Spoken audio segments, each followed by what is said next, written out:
Here. And here we go. Honeycomb's big. Yeah, yeah, yeah. It's not small. No, no, no. Kiss my entire ass. Hey, yo, it's me, Pops Van Marmalade, and you're watching the Comics-Related Madness Network. Uh-huh.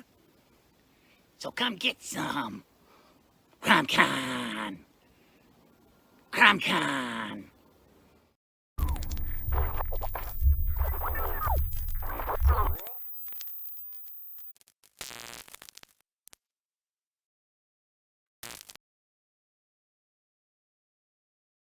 Hey, everybody, Dirk Manning here, the writer and creator of numerous comic books and graphic novels, including Nightmare World, Tales of Mystery, Brave But Not Dead, all kinds of stuff. And I am super excited for you because you are getting to watch right now, right this moment, out of all the things we're really going to be doing, you're getting to enjoy and revel in the Madness Comic Network. And that is awesome. Thank you for being here.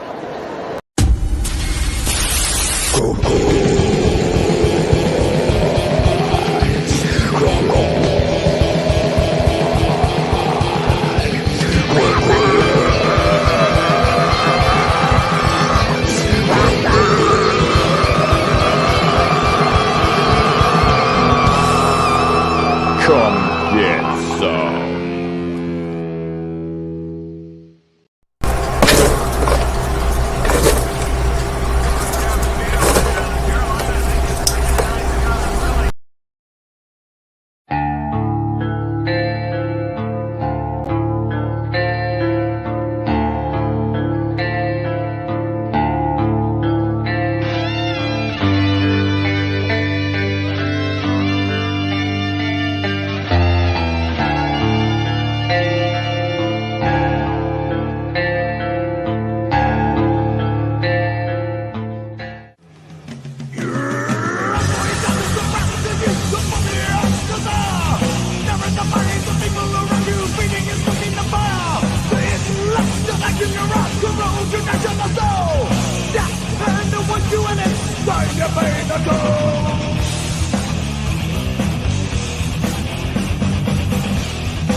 America's southern border has become a war zone.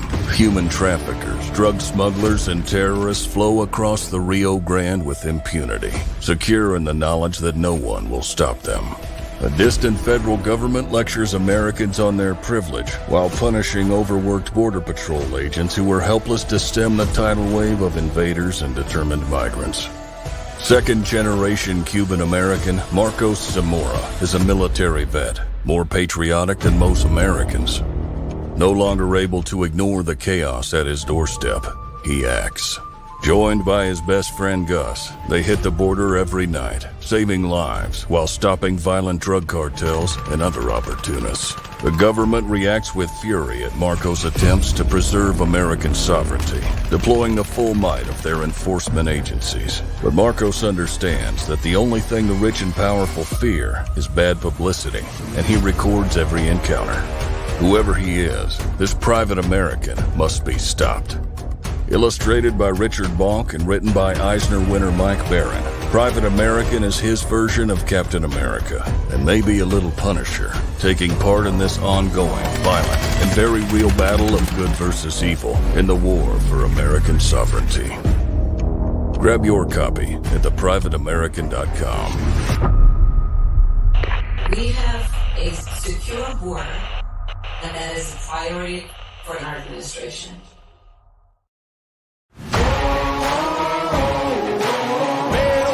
I'ma get it, you know I be on the way. Yeah.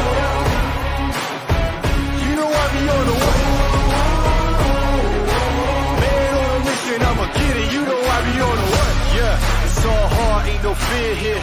You ain't giving this to all, you steer clear. Never beat, I've been down and I reappear. You got some money on the line, you better put it here. Rolling in and doing that work.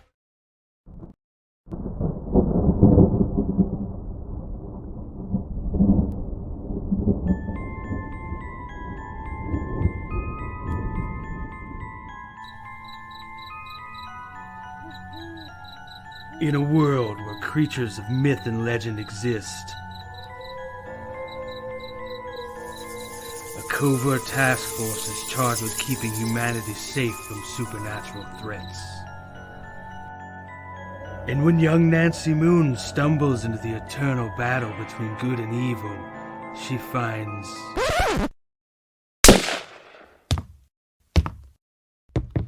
Oh my god, will you shut up? What's happening? Agent Beckett here. Aren't you tired of stuff like that? Want something different? Roll the tape. Whoops. Sorry about that. That's a song I'm writing for my ex. Okay, here we go.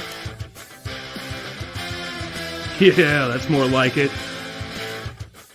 Alrighty. Welcome to the world of the mythicals. We have it all. Monsters. Magic. Government agents. He's the strong silent type. This guy. Ugh, gross, dude. Get some kind of cream or something. Lots of 90s style action. Pew pew pew. And that strong female lead alluded to earlier. Not to mention a dashing field commander with a great sense of fashion. Look at those glasses. South River Studios presents The Mythicals, Issue 1. Buy it, if you dare. Ugh. Will you can it already? How'd you get free? Now beat it before I lose my cool. So what are you waiting for? Sign up today. Like right now. Sign up today on Indiegogo.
Bringing you sex, sass, and style.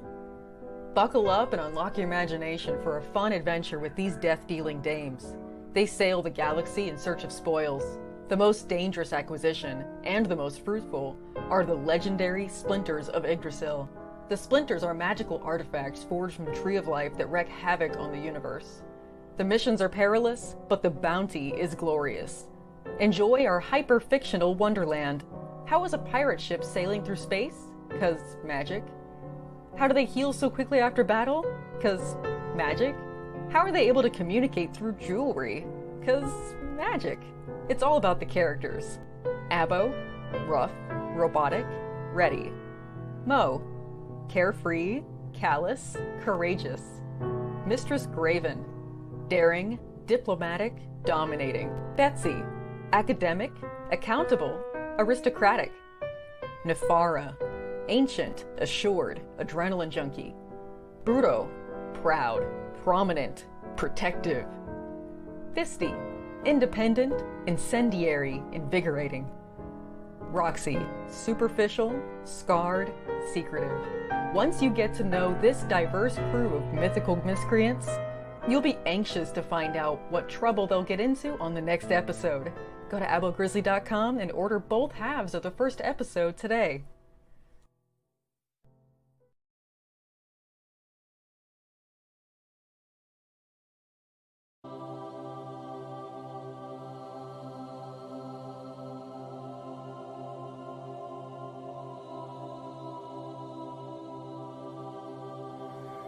The original intention of the film was just for my personal use, but I thought with it being such a unique thing that I'd like to offer it to anybody who wants to see it. Things like that. And it's just a unique film of him. He says, I beat you. He says, they say we came in under the dead of heat. He says, that's not true because I beat you.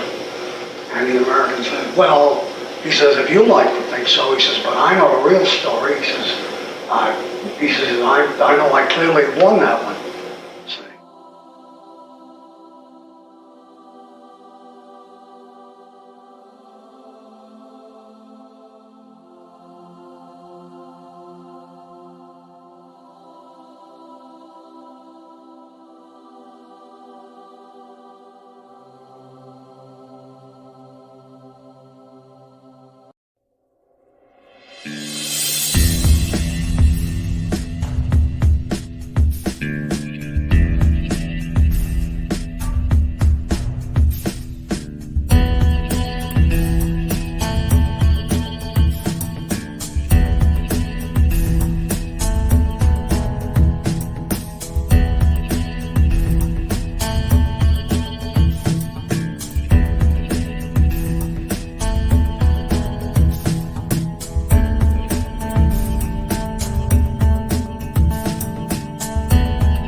I'm Tanner Hurley, and you're watching the Madness Comics Network. Get some!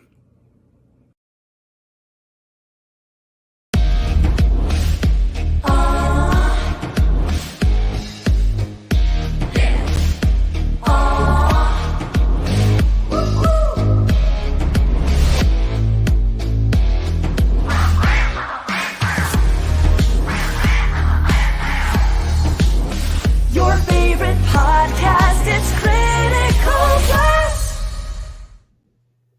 Hey, yo. Almost Happy New Year. Hope y'all had a good Christmas. Hope y'all had good holidays. I gotta kind of be quiet because the house still asleep. It's only 7 o'clock in the freaking morning. But for those guys over there, you know, it's noon, so we're kicking the show off. If you are watching, please hit the share, hit the retweet. Let's get the creators that come out here today seen in as many places as possible. That's why we do this. Let's make it work. You know, everybody pitch in a little bit. You see something you like, hit the freaking share button. That's why it's there, so you can share it with other people because they might like it too. You know what I'm saying? Anyway, in the backstage right now, we have one of my co-hosts who usually would be here on a Sunday, but what's up, Mr. Dave? How you doing, brother? Good afternoon, Pops. How are you? No, it's afternoon there. It's very morning here. Bro. Yeah, it's very morning for you. It is. And I've got my oh, hi Mia, how you doing? She I've has got to my make her cat here as well. Yeah, that is a big ass cat. he's very close to the camera. So I got one more ad to play because the guy responsible for the art's waiting in the backstage. So y'all check this one out.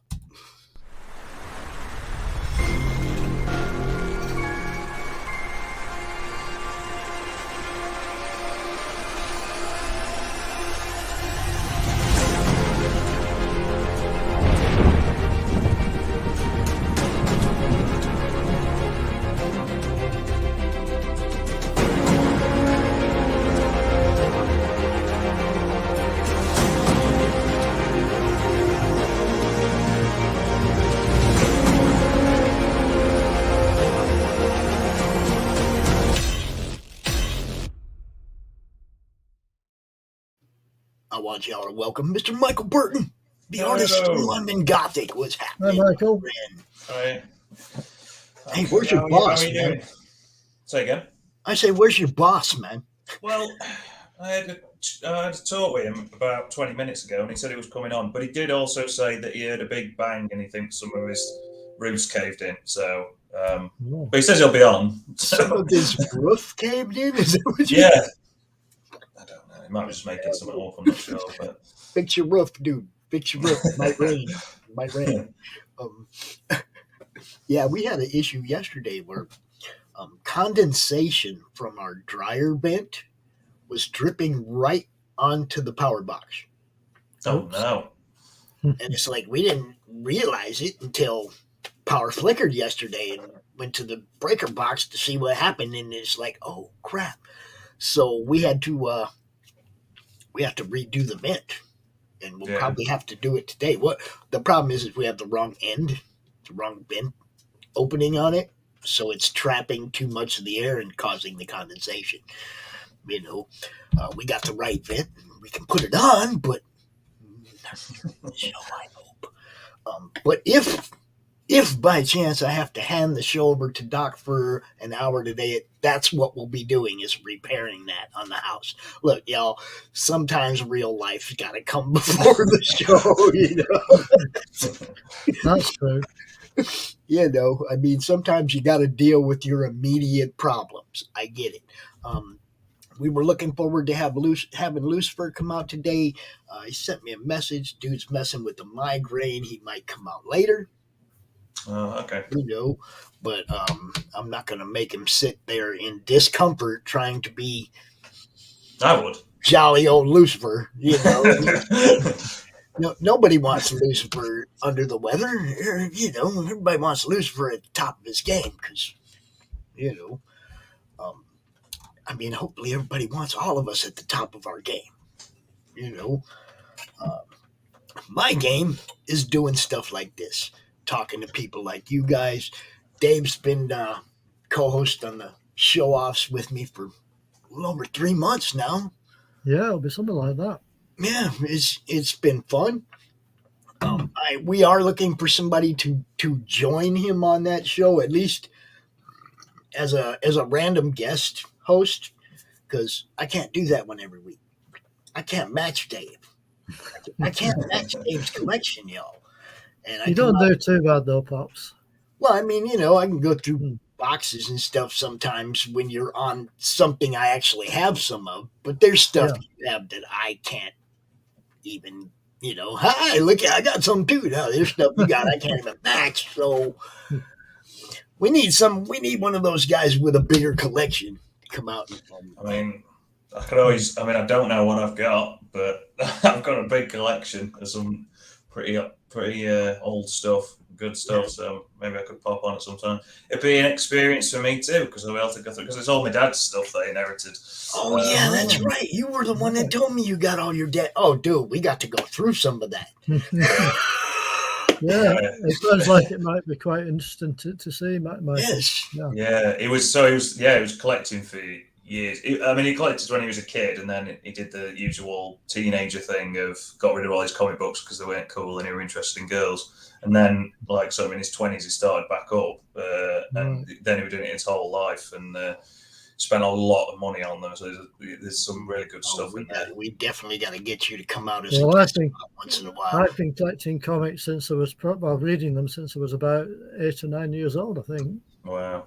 So And we got one more guest in the back. We got the boss back there, the biceps of the madness. Oh, God. The one, the only, Mr. Nick Henry. What's up, my friend? Happy New Year to you all. Yeah, Happy New Year. Yeah, I've just been up there, patched it up, the old roof. All the I can see a leak behind you, mate. It's still dripping. No, that's the whiskey bottle in the ceiling there, mate. Oh, right. Okay. There you go. What are you doing wasting whiskey for? No, I'm going to go under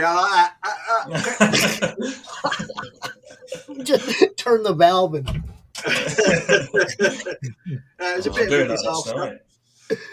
You know, I was just in the shower and then I had a big bang and I thought, what's that? And I looked out and all the tiles were just, because we got really bad wind here, gale force winds. You've left your yearly shower till quite late this year, haven't you? Well, I don't know if it was like all the grime that sort of went down the plug hole and just knocked them all off, mate. Well, I blocked the drain. Did Michael just say you finally took your yearly shower? Is that what he said? That's right, yeah. Okay. See, I've been to his house. He's got a cheese grater in the shower stall. The old sandpaper. Grease off. Yeah. Get the old sandpaper out. Unbelievable, I'll tell you. To all of our friends in Europe, if you're watching, you're welcome to join us today at any time and talk about what you do in the comic world. That's what this is about. You know, so if you're watching, you live over there on the other side of the pond, even if you just want to pop in for a minute and say hi to the people that live on the other side of the pond, you're welcome. But the show is for them. So, you know, come out, tell us about what you do. Now, you guys, look, you guys' book is amazing. There's no backtracking on that. London Gothic is badass. Cheers, mate. It is.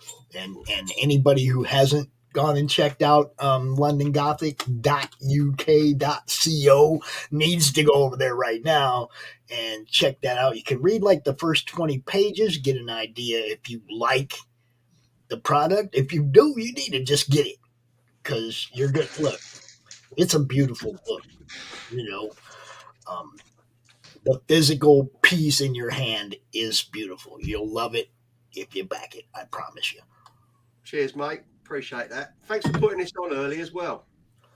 Well, you guys are kind of like the openers at CRoM Con every month, so you know. I'm sorry it's noon instead of 5, but at least I don't have to put my light on, Pops. Say what?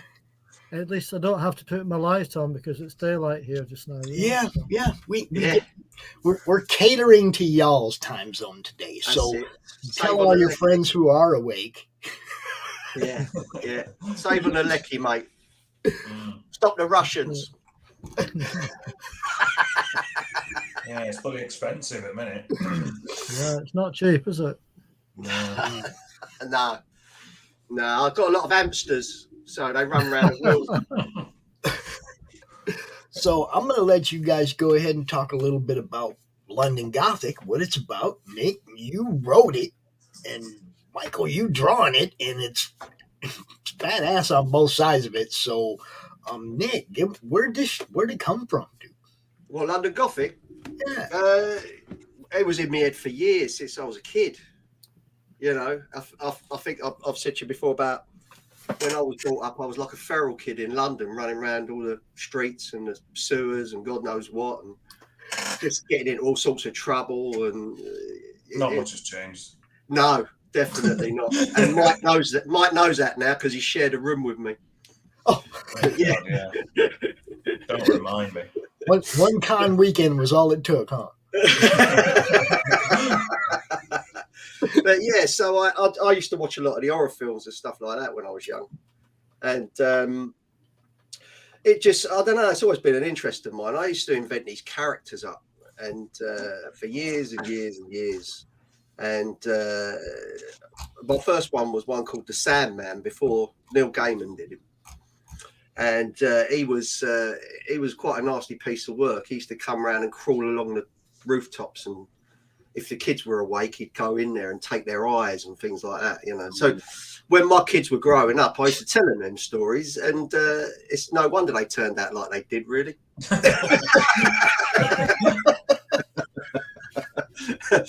Yeah, so I just developed all these characters over the years and never done anything with it. I'm not a writer. I've never said I'm a writer. I just guess what? It's a story, you know. And you're a writer now. Yeah, maybe, yeah, I suppose so. But it's yeah, I just got to a stage where it was just, I think it was probably the lockdown, and my missus, you know, what used to happen was I used to talk to her about it. I used to have a few single malts on a Friday, because that was my, like, didn't have to go to school the next day, so leave the working week behind, have a few single malts, and then just talk about basically shit, really, like about what these characters could do and what, you know. And she got me this journal, and she used to write in it, because I'd sit there and say, oh, wouldn't it be good if we had a hero and then he had a sidekick and all that sort of stuff, and then it all came together. And I based like, there's a guy in it called Jellicoe, who's an ex Irish bare knuckle fighter. So I based him on one of my family in Ireland and my granddad, because my granddad was a circus guy. He was like a fighter, and they used to crack paving slabs over his chest and things in a circus. So I said all those characters, they all came together pretty easy. And then it was just really writing it and putting it together. So we got, like, you know, the evil Sinestra, who are led by a lord in the House of Commons, and he's trying to look for these holy relics from Jesus. And they have this unknown power. No one knows what they can do. But the Sinestra think that they can hold the power to bring, like, hell on earth. And you've got the last of a band of Templar warriors that they had like an offshoot called the Tutori, who were just developed just to protect these holy relics called the Miracala. And they're basically the nails that they nailed Jesus to the cross with. And when they took him off the cross in the start of the book, you see him taking a box, put one in a box, and they take them 4 different places and hide them. But unfortunately, the Sinestra are on the case, and they're starting to gather these together.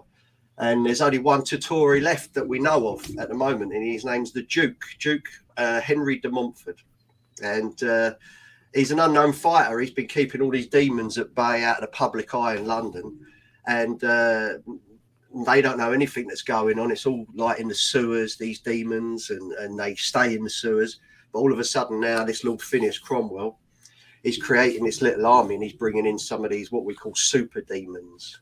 So you've got like Punchinello, and we've got, at the end of book 1 now, we've got the what I call the Sandman, but he's now, we had to change the name, so he's now the what's he called? Soul Creeper, I think, something like that. We'll figure it out before Chapter 2 comes out. Yeah, I can't remember. Anyway, we've got to introduce a couple more. Yeah, in book 2, Mike's illustrating. Everything's been written, so all 4 chapters are written already. And it's only tweaking it here and there as Mike does the illustrations as I see fit, or he might come up with something and say, well, I think this will work better. But yeah, so you've got chapter 2. Chapter 1 is quite disturbing at parts. I've had people say, yeah, There's bits in it that I won't forget.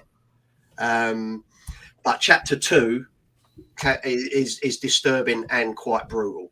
So, you know, it's not there for the sake of shocking. It's there for the sake of telling the story. Because you'll get to a stage where you'll love some characters and you'll really hate some of them. They are really nasty. So, yeah, that's sort of it in a nutshell. You've got to follow it all the way along. Like I say, we've got chapter 2 being illustrated at the moment. What we're looking at, Mike, end of January for a what do they call that thing on a Kickstarter? The pre-launch? Pre-launch, yeah. Bear with me. I'm really old. I don't understand none of this. I just wrote this shit. You're not as old as me, Nick, I don't think. Mike, that's why I got Mike, because I'll just say to him, Mike, what do I do here then? You do that. There is stuff. Look, there's stuff I don't have no clue. Okay, I've been doing this for 3 years. Somebody will come up and show me something. I'll be like, what the hell is that? So, you know, but if you go to londongothic.uk.co, you see right there it says 20-page sneak preview. You get the first 20 pages so you can check it out and see if it's something you like, yo. Do it. Go look right now. Oh, there's the actual link, not just what looks like a link. Let me give you Wooly. Hello, Wally. How are you, mate? Happy Wooly, New the Year. link is pinned, bro. You are more than welcome to come join us, man. Happy Ogmany, mate. The Tunnocks Terrier. The link is pinned way up there, man, but you are more than welcome to come out and join us for the European version of CRoM Con, man. You know what's up. It's what we do. Well, So we got a bit of exclusive news for you, Pops. Only for you. Only for the madness. Uh-oh. Hold on. I don't even have a Pops exclusive thing, you know. So to all you people who aren't getting this, Gotcha, bitch. Let's go. I think Mike's able to share it. We've managed to get Pete Gilmore, who's brilliant, and he's just on Jack the Ripper with Mandy Summers at the moment. And he's just finished our standard cover for chapter 2. Oh, you got a Gilmore cover. So Mike could share it, I think, and we give you the first ever sneak of it. Give me a second, because I was going to try and share my screen, my window, but I can't do it from the one that I'm on. So give me 1 second. Talk amongst yourselves. Just for you. This is just for the madness, because we won't be sharing this on the social media probably till the end of January when we put out the pre-launch and stuff like that. So we thought we'd give you a little sneak. I really need Doc to make me a madness exclusive, some kind of I can throw up there, you know. I'll tell you what I'll do. I'll share the full screen, and then you can see it. You enjoy it, Wally. Dude, that's the story of my life right there. Brilliant. Here we go. Wait, hang on. It's nice. Keep away from that urn brew. Being from Scotland myself, I can understand that. Willie, we'll be out here all day, man. You can pop in anytime, bro. Go have a few brews. Come on, hang out with us. You know, we like drunk Willie. Okay, are you all ready? Madness exclusive right now. The Peter Gilmore cover for London Gothic Part 2. Oh, can we zoom on that? Can it be zoomed? Oh, dude. As usual, Peter be killing it, dude. That dude has leveled up so much in the last 3 years. Since I first got exposed to what Peter Gilmore does, dude's leveled up a lot. Well, we was happy that he worked with us because it took there was a big brown envelope involved, put it that way. Cash money. I can't believe how it made me look bad. The speed that he turned that around. Sent in details. It's like 24 hours later, we've got a finished product. I was like, slow down. Yeah, I was thinking of like not telling Nick for a while. It's like I won't turn around and cover that quick. It was true. There is something else that's in the offing as well. Another little bit of exclusive is At the moment, I'm currently writing Punch Origins. So there's a possibility that I might be working with Pete on that as a sort of black and white, a smaller comic. Now, the way it's going at the moment, and I'm slowly writing it when I get time, but it's looking like it might end up as a bloody graphic novel because you can't fit it all in and condense it down. So we'll see, but that's in the future that we may be doing that. Cheers, Wiley. Have a good one, mate. Yeah, man. Look, it's New Year's Day. Okay, the reason we kind of just made this an all-day free-for-all is it's a holiday. I can't lock anybody into, you got to be here at this time, or, pick a time slot and make sure you're there. It's freaking New Year's, man. Pop in when you can, say hi, show us what you do, and get on about your celebration, man. Dave, what are you going to do tonight, bro? Well, I'll be staying up to see in the new year a bit later on today, and hopefully I'll be able to get that BBC Scotland on the BBC iPlayer, because the programs in England are rubbish. How often do you stay up till midnight, Dave?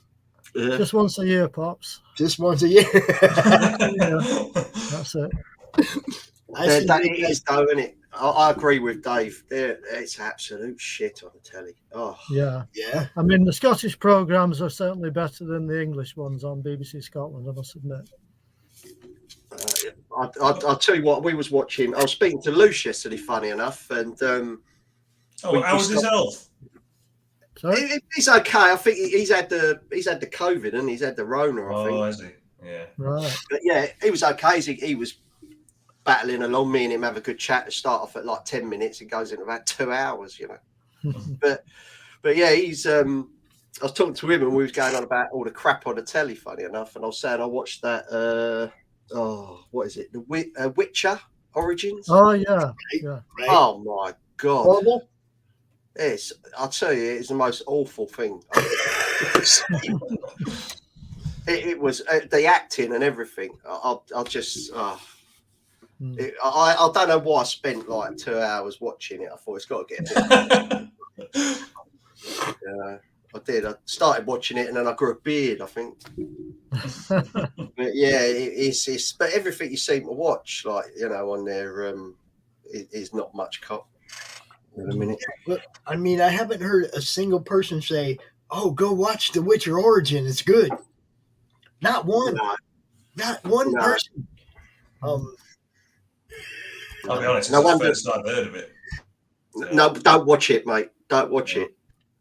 I tried watching Witcher, but I don't get into that either, really. Well, Lenny Henry plays some sort of like brummy wizard in it. And what is happening? Why is Lenny Henry in everything all of a sudden? What's going on? He disappeared for 15 years, and we're all grateful for him. No, I'm kidding. I've not seen him in anything, and now he's cropping up in everything. Didn't he disappear when Henry came on the scene? I'll have to have a word with him, seeing as I'm related.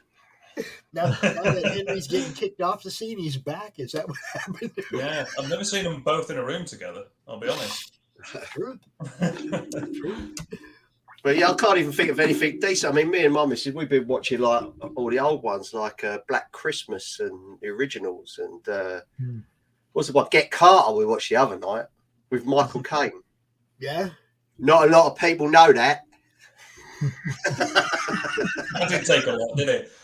Oh, that was basically your voice, pretty much, wasn't it? Just toned down the Londonness of it a little bit. He's done it, hasn't he? He's done it. But yeah, so I agree with you, Dave, mate. If you get something decent on there, God knows what's going to happen. You want to watch that Traitors? That's on BBC iPlayer. That's really good. It's I haven't watched it myself. I've just seen the trailer for it. It's really good. It's really good. Yeah. I got really into it. I'm not normally one for like them sort of like reality game show type thingamabobs, but it's actually I really enjoyed it. I was addicted. So maybe try that out. I've seen the new show here that comes on after WWE on Monday, I think, called Barmageddon, or it's Friday. It's one of the two, but it's like bar games, a reality show with stars playing bar games. You know, which was kind of funny because they're all sitting there getting drunk and they're playing cornhole and all kinds of stupid games, and it's like it's kind of funny, but I don't know where they're gonna go with it. Okay, you're gonna get a first season of some good stuff, and then after that, it's gonna be like the same thing over and over and over again, right? It's hard to keep shows fresh, any kind of show. Okay, for us here, it's like we have different shows that cover different things, but you have to keep adding new stuff to the programming to keep it fresh. Otherwise, it becomes the same old. And that's why I encourage other people to bring different types of shows to the network. So when you tune in, it's not always the same freaking thing. It's got to be more difficult in the States as well because they have to do so many episodes per season, and they have to do so many seasons to try and get it syndicated, don't they? Yeah. And so it's like how do you do 22 episodes or whatever it is a year? Like that's just some of them are going to be duds. Like it's really difficult to write that many, Yeah. So. And it's like you said, you come to that point where how do you keep it fresh? How do you get new people to come look? How do you get people to stay with you? It's like you got to always be turning over a different rock and trying to bring new things to the screen. TV is played out. I don't think there's a TV show that I even watch anymore. Have you seen that Tulsa King? No. That's probably the best thing that's on at the minute. Really?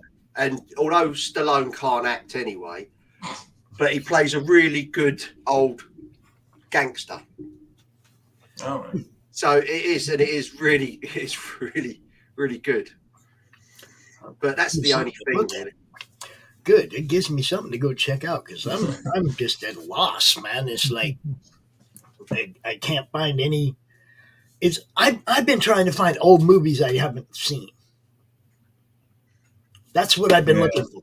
Old movies that I never saw that. I'm going to watch that because the stuff they're putting out today is the same. It's all the same. It's bad. It is, yeah. All of it. It's like they've run out of ideas. I mean, when, like I say, go back to that Witcher thing, it was like The Hobbit and Game of Thrones and Lord of the Rings, and someone's just gone, bosh it all in there, mix it up a bit. Elves and wizards and you think to yourself, bloody hell. What's up? When are they going to do something like original? Yeah. They need something like, I think what they need to do is they need to do some sort of show that's like maybe based in London in the Victorian era, and there's some like demons or something. I bet that would be good. I bet. That's a good idea. Nice one, Pops. Yeah. All you producers, go look at the first 20 pages. You might find a gold mine up in there. It ain't coming cheap, though. Hey,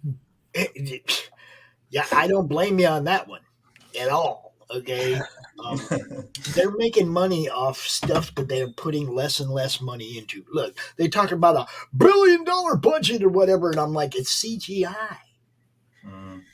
Yeah. Just because that guy's charging you $1 billion to do that doesn't mean it's actually worth $1 billion. I'd rather see actors actually doing stuff and stuntmen actually doing stuff, because when it's real, it looks real. Yeah.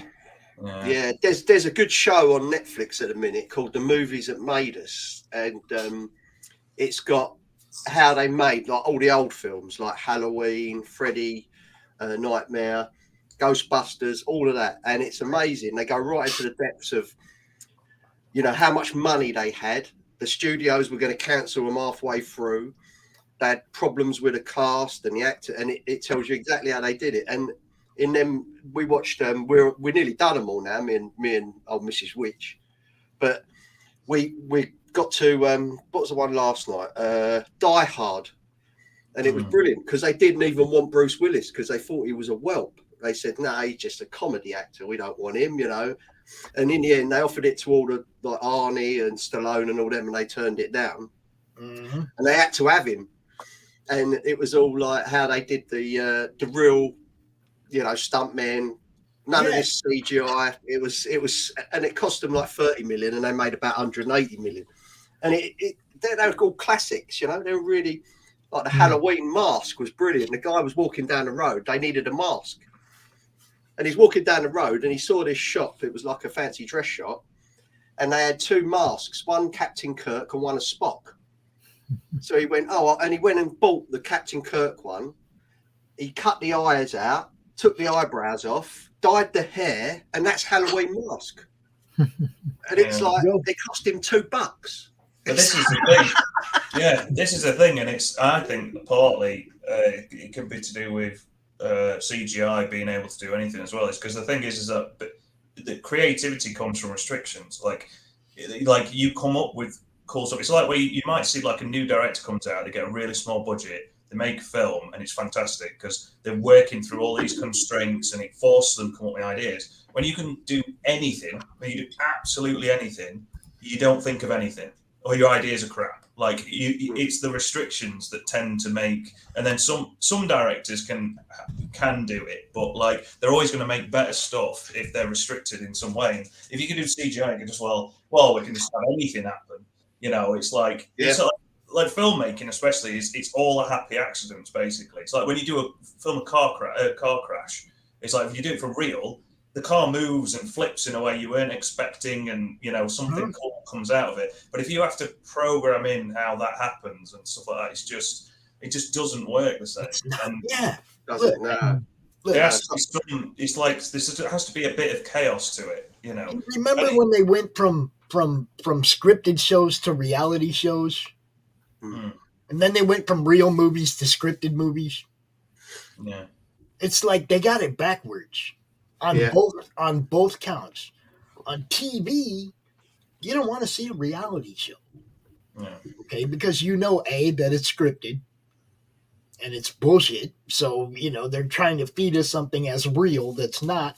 And in the movies now it's the same way. They're trying to feed us something that's not real as real. It's like we have gray matter, yo. Okay. Yeah, but they don't realise that, do they? They don't. They don't at all. They think they've dumbed down the audience to the point that they can do whatever they want and make money. I hope we're proving them wrong. I want better quality stuff. I don't know about you guys. Yeah. But when I sit in the chair at the theater and spent $12 on my popcorn and shit, I want to be entertained. Yeah. You know, I think the other thing as well is like they've just got massively inflated budgets for films. It's like, why are you spending $300 million on a film? Why? It's such a bad investment. How stupid can you possibly? What if it flops? Instead, or 1 billion on that crap Lord of the Rings. Yeah. But why not? Why not instead fund 10 films of smaller budgets? And then one of them might be a runaway success. You get loads of money, but like your chances of failing are so much lower. But if you put everything into one film, do you get to the point where you think that movies are tax write-offs? Yeah, you think so? Yeah. You get to the point where you feel like they're just doing this to save money somewhere else. Oh, yeah. Oh, well. That's how that's definitely happened. I mean, that's like the how do you say his name? Is it Uwe Boll? Have you heard of Uwe Boll? Yeah, and like so he famously just did video game movies, like movies based on video games, and he's the worst filmmaker to ever exist ever. But like he's just every single one of them was awful. Like I'm talking worse than Resident Evil films, and like but it was in Germany. It was all some sort of tax write-off thing because they could just chuck money at it, and then. You know, I don't know how it works. You get to the point where they're just dumping money to write it off somewhere else in another department. Yeah. Okay. Disney movies, you know, it's like, okay, we'll make a really crappy one. We'll spend a whole bunch of money on it. And we just use it to write off, save money over here. Yeah. You know, and it's like, that's how I feel. Like they're feeding us creative financing and not creative movie, creative content. You know? Either that or there's someone in there that have got a department called the shit department, and then they go into them and say, "We need some shit." Yeah, got plenty of that. There you go. Have Andor. Have Andor to start with. Well, it seems like they've taken over, though, haven't they? The shit department. Yeah. I mean, Jesus. Now, see, I haven't even tried to watch Andor yet. And most of this stuff I don't get talked into until it's the point where, man, it's like it's that bad. Now I got to go look. Yeah, mate. See if you get through the first two without falling. But you see what I'm saying? It's like now the hook is how bad it is. Yeah. Yeah. Okay, it's like, is it that bad? Really? I might have to go look. Is that really your selling point? Is that your hook to bring in fans? Is how bad it is? It seems Come on, guys, give us better content. That's I've seen so many great comic creators. Yeah, they could make such good films. Exactly. With some of these indies that are out there. There's some great indies, and they could just go, look, there you go. You won't need to do a big budget. Just, you know. Yeah, the Obi-Wan weren't bad. That's true, Jeff. That was. I've not watched that yet. I do want to watch it. Right. Yeah, I've not seen that yet either. And the Mandalorian's good as well. That's not too bad. Yeah, I'm just watching that at the minute, that one. Yeah. The Mandalorian was good all the way up until the fucking Vespas, dude. Yeah. When they all roll in on different color Vespas like the Power Rangers, I'm just like, what? I haven't watched Mandalorian either, but that sounds odd to me. Now, I only had one real problem with the Obi-Wan series, and that was when he ran. When he ran away. It's like, that ain't the Obi-Wan that we've seen in any previous movie. That ain't the Obi-Wan that we know, that we've been introduced to and have come to know over the years. Obi-Wan stood there and let Darth cut him down as an old man. Why would he run from him as a young man? I don't know. No, mate, you didn't see the other bit of it where they opened the food truck.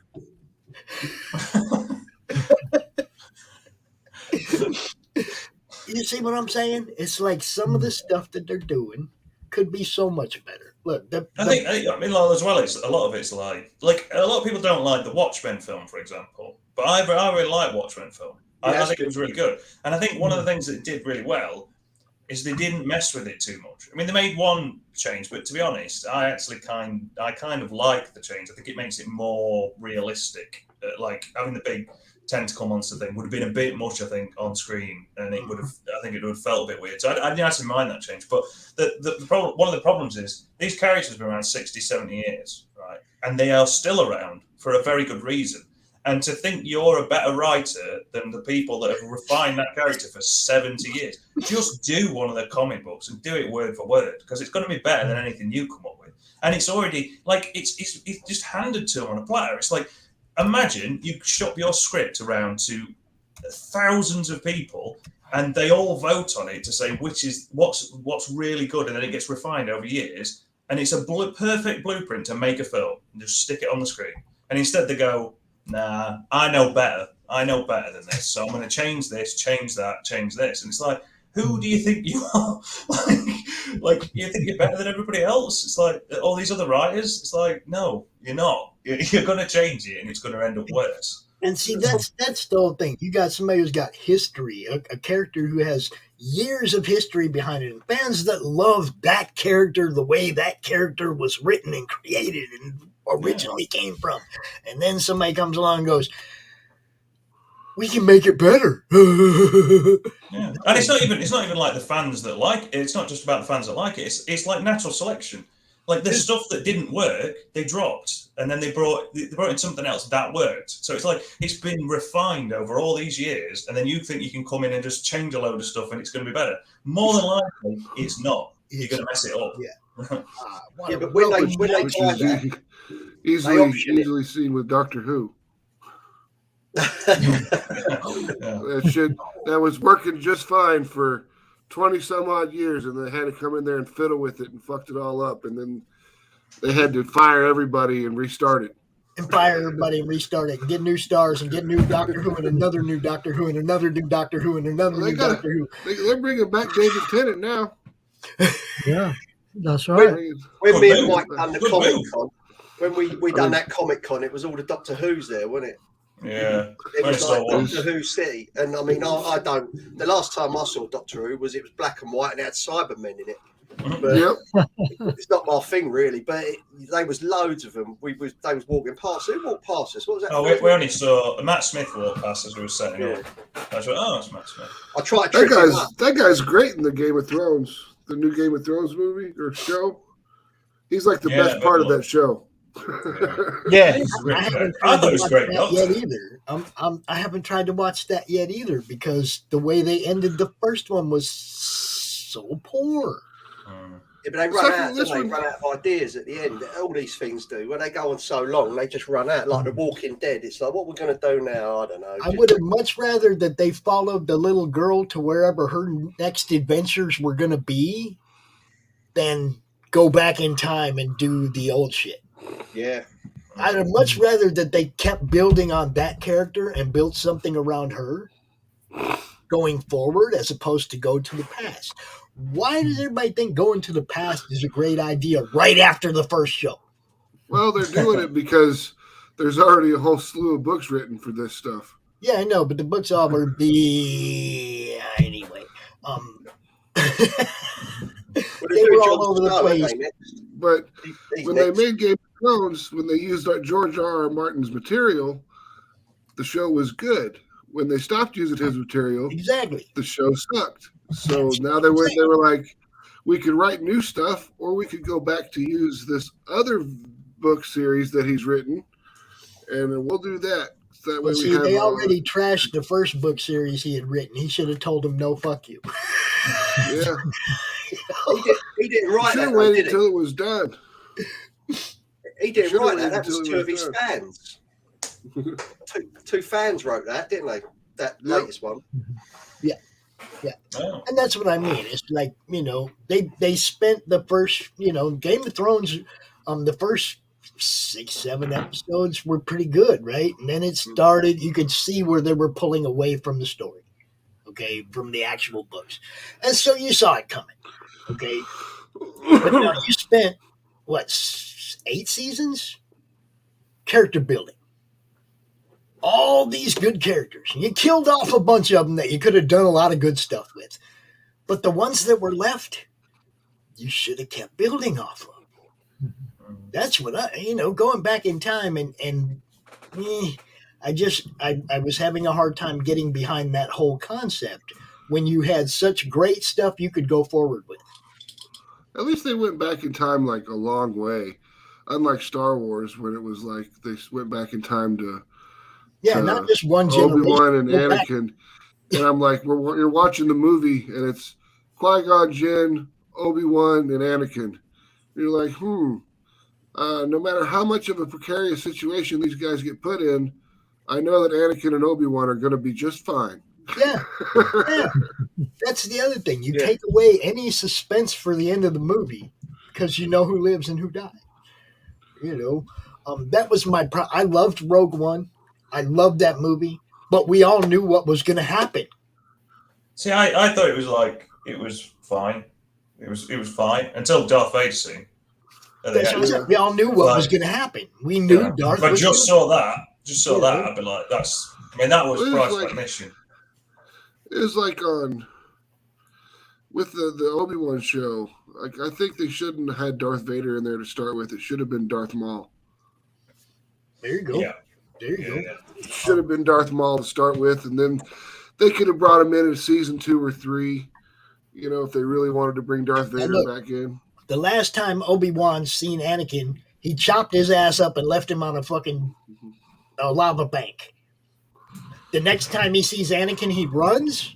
The fuck out of here. That was my problem. That was my problem with that whole show, was that he didn't run from Darth ever.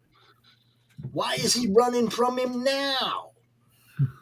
Did you? I haven't read them, but did you read the Darth Vader comics that they brought out? Yes, I have most all them, even the Vader's Castle ones. All that. Yeah, I heard some of them are really good. Like I remember there was one where it's like I want to see a film of that where it was sort of like all the rebels of basically like soldiers are just throwing soldiers at Darth Vader. He's like in a ship that crashes or something, and he's like having to defend himself. At the top of the hill, getting out of his thousands of them coming out, and he's just wiping them all out. But he's like sort of getting pressured because there's just so many of them. Like, that's a genius idea. That would be a great film.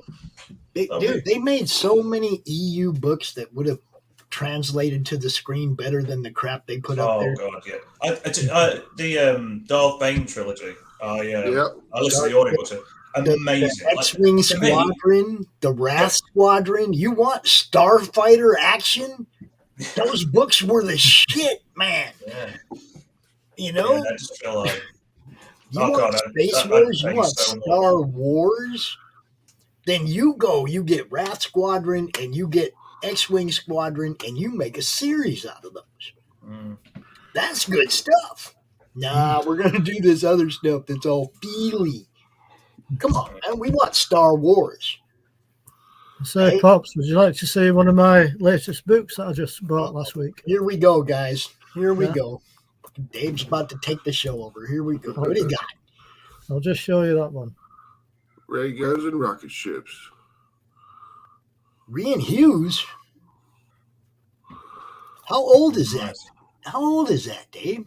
Well, I don't mean the book. I mean the stuff in it. It's I think it's from the 50s and 60s. Damn. See, Dave's got this shit, yo. This is why it's hard to stand up and do a show-offs with Dave, because he's got stuff I can't. Yeah. Oh, look at that stuff. Who's that? I love all that stuff. That's nice. That's why Dave does the Squadron Network, yo, because he's got it all. He's got it all. It's very, very, very retro, isn't it? Weed Man, yeah! Not the Weed Man. I don't think you get away with the title. He made a comic for me. Yeah. Yeah, I don't think you get away with a title like that. See, that tells a lot about it, because I was thinking immediately my brain went to Weeds in Garden. Yeah, well, I might have had some of that in my garden. That's listening to my mind went immediately to Wake and Bake. We all know where your mind went from.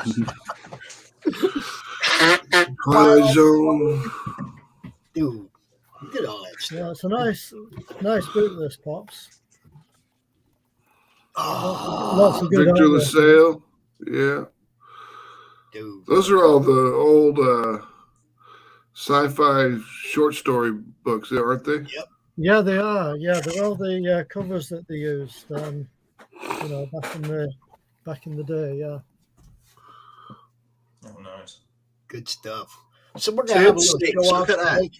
There won't be a show off show tomorrow because we're giving Texas Dave his holiday off. Okay, so we're gonna do a little show off right now. You know, I also wanted to say, due to the fact that my doc ain't here, Max jumped out here to help me do a little co-hosting, and we appreciate you, Max. You know. Yeah. I just come by to chill for a bit. Well, I mean, Doc usually spends the morning with Tacey, and I'm cool with that. You know, we don't always come out here at 7 o'clock in the freaking morning, you know.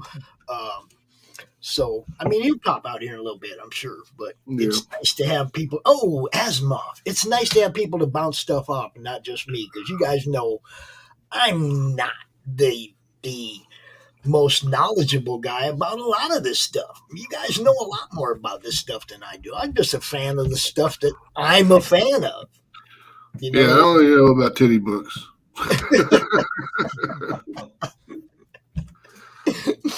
The time magnetic brain. Hold up. Magnetic brain. Does that mean it sticks to things? Yeah, possibly. Is it like a fridge magnet? I mean, you know, I'm trying to figure out where you go with that title. I love the prices on there, Dave. 1 and 6, 2 and 6. Yeah. Look at that, 1 and 6. Brilliant. 1 and 6. There you go. Six. They don't have that no more. What? No, that's the old money. No, we still have to climb up Big Ben once a day though and wind it up, mate. Pull the other one. There's another one for 1 and 6. Look, it's SpaceX. Oh.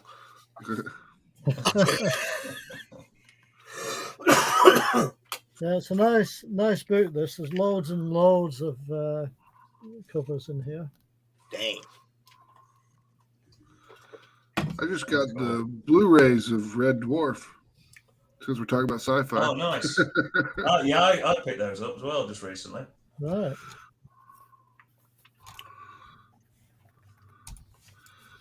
I love the one where they're trapped on that freezing planet and Lister burns. Yeah, Lister burns the guitar.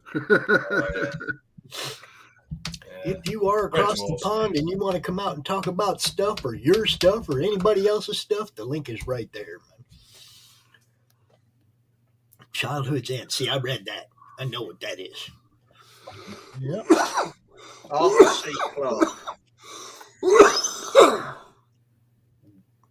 1 in 300. Now, See, I never those look quite modern almost in the sort of layout. You look at that top left one on the right hand page, that To Conquer, that looks, you could imagine that on I don't know, a video game case or something now. That's really cool design, that. It's all come back round, isn't it?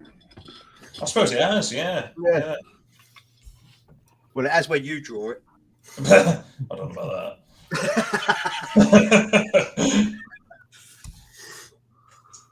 Don't have any Philip K. Dick stuff in there? Is this all by one artist? No, it's all various artists. It's just a collection of stuff from the 50s and 60s from the sci-fi era? Yeah, basically, yeah. Laurie Space Annual. That's nice. There's a lot of See, detail. not many people do like the painted covers anymore. No, I think they're great. I think they're great. And like stuff like the old Warren magazines and everything, that would be great to do, but it would be so expensive to get done.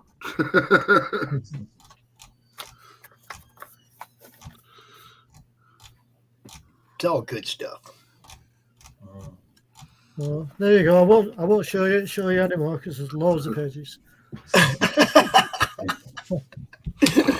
don't think there was anybody. Give you a taster. I had all the Red Dwarfs on VHS back in the day. You know. So did I. There's Red Dwarf and the Young Ones. I had all those on VHS. And some of that stuff you can. I mean, you got to go search for it, but you can still find some of that stuff that was on VHS back in the day. I found one the other day. There was an old performance video on Showtime. A guy named Stephen Banks. And it's a musical comedy show, right? And I remember my girlfriend had the VHS of it back in the early 90s, and I could never find it. I could never find it to purchase it, but I found it on YouTube last week. Okay. I got to watch it again after 30 years, and that shit's still. It's amazing what's on there now. Say again? It's amazing what you can find on YouTube now. Yeah. And it was just as funny today as it was 30 years ago. You know, I was giggling. I was like, I got to show this. I even sent the link to Brian so he could check it out because it was like, man, I don't know if you ever saw this before, but this is some funny shit. You know. Yeah, I was going to say, Pops, if Michael wants to join us one evening on the show-offs in the coming weeks, he's more than welcome if he wants to. Yeah, that'd be great. I'll have to... You guys got to pick that to storage locker and make a withdrawal. You have to pick your theme ahead of time, Dave, so he knows what to look for. Well, anything really. Just do a lucky dip. Just get one of the containers and see what's in it. Yeah. Did you say a lucky dip? Yeah. A lucky dip show-offs. Yeah, you quit talking about Rich, Nick. Just stop talking about Rich. Where is he? Where's my babes? He'll probably be out about 9-ish. I don't know. At the top of the hour, you know, the next hour, you know. I kind of expected to see Glenn out here this morning. I don't know where he's at. Yeah, I thought he was going to be joining us, to be honest, because I got a message from him a couple of days ago. I'll be back in a minute. Can you just hang on? I'll be back. That's another comic book delivery. It is probably. Yeah. They're eager, aren't they? Fucking hell with the doorbell over there. In the United States, you hit it once. You'll sit there and keep hitting it over and over and over again. Gun pops out if you have to. Just don't answer it. Automated turret activates. I unwired it. I got fed up with all the bailiffs.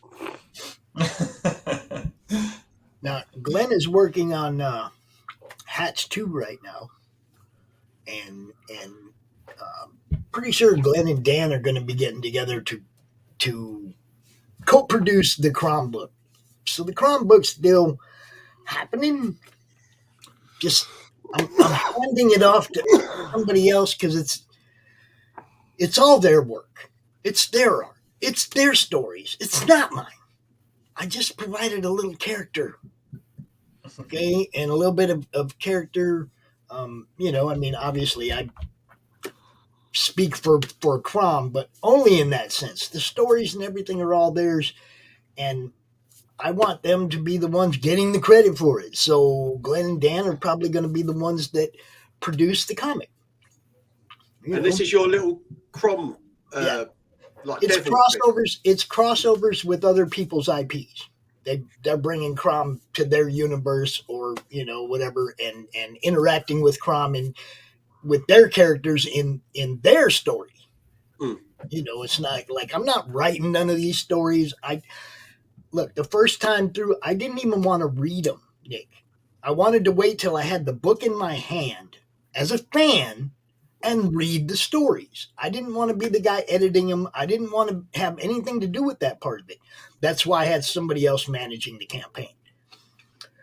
But when I went out there publicly and said, I don't have anything to do with it, you got to ask those guys, I got all kinds of crap because I'm putting out a book and I don't know anything about it and blah, blah, blah, blah, blah.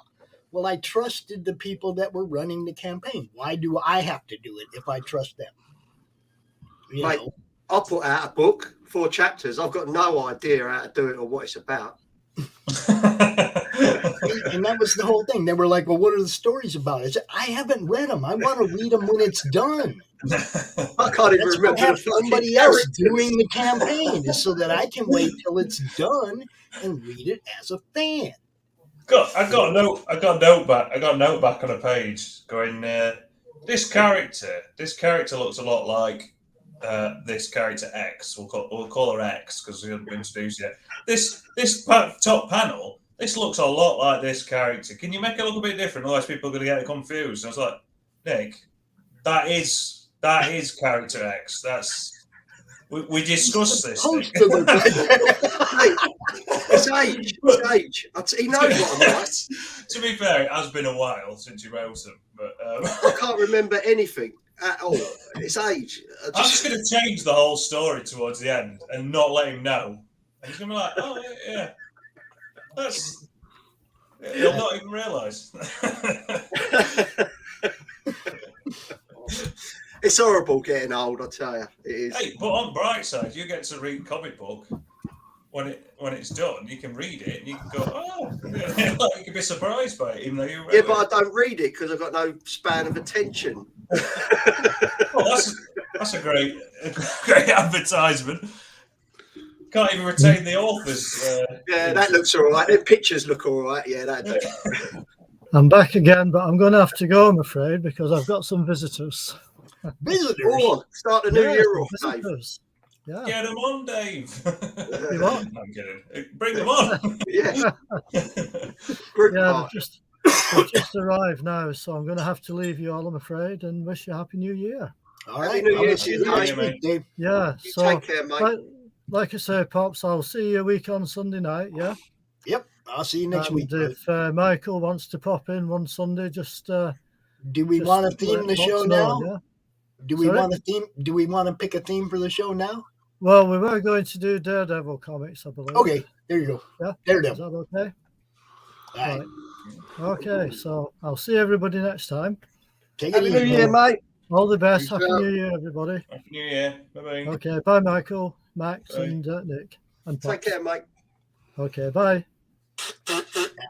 If you're over there across the pond and you want to come join us, the link is pinned at the top of the YouTube at the Comic Talk with Pops Van Zant YouTube. You can go get that link, or you can find it up in here. You know, we dropping it every now and then.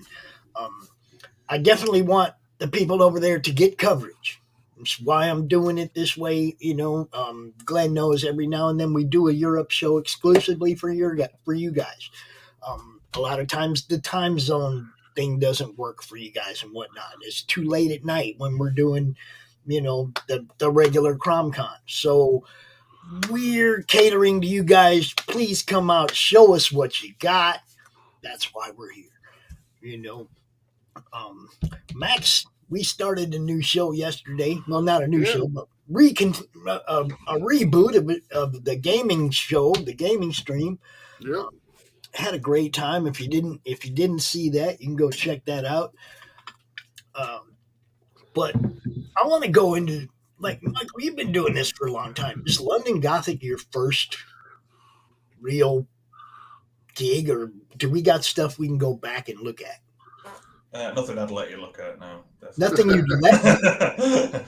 No, I mean I've done bits and bobs, but I've done like a lot of sort of just ordinary sort of like corporate stuff. Like I remember did a comic book for, it was like a graphic novel, but it was for some place that was selling it. It was a football comic, so it was like in the style of like Roy of the Rovers and stuff like that. Some old British comics, football comics, and so I did little bits and bobs like that, and then just sort of small stories. I'd done stuff for myself, but never actually fully published anything. So how did Nick find you then? We frequent the same crack den. Home sites. Yeah, that's it. Yeah, comment section on porn sites. Use the same dealer.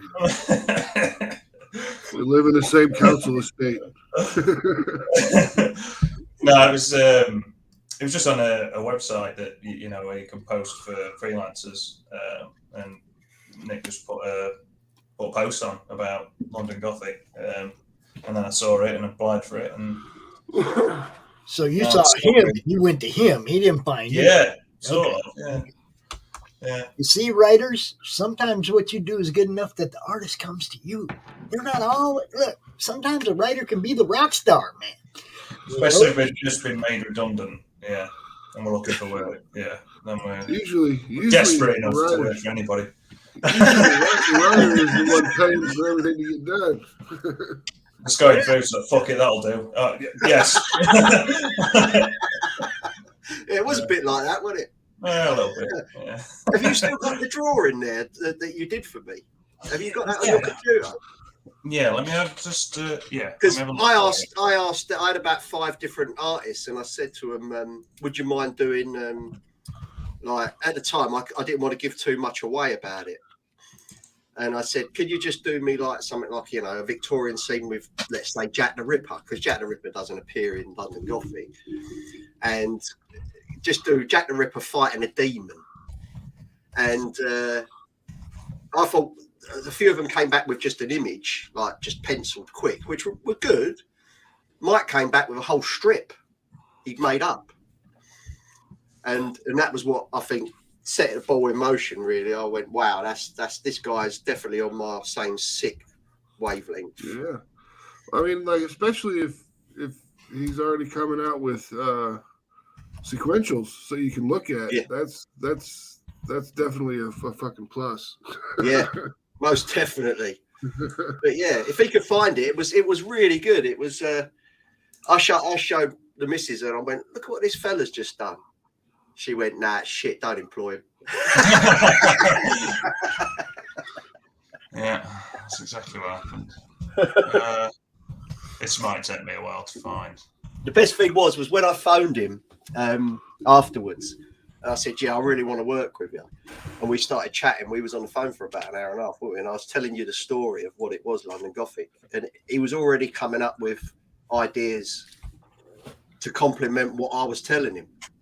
And I thought, oh, this is the match. This is what I needed. Someone who can just go, maybe we should do it like this, and it'll look a lot better.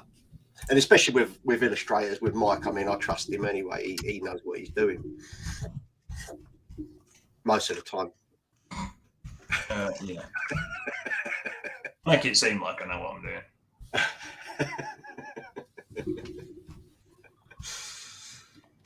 So yeah, I'm trying to see if we can find some more people to come out and join us. It's like it's supposed to be Europe, not just those two. Yeah. But you do pay well, Pops. I'll give you that, mate. That's why we're here. You know, where my European peeps at? And if I don't have any anymore, then we just invite you guys to cross.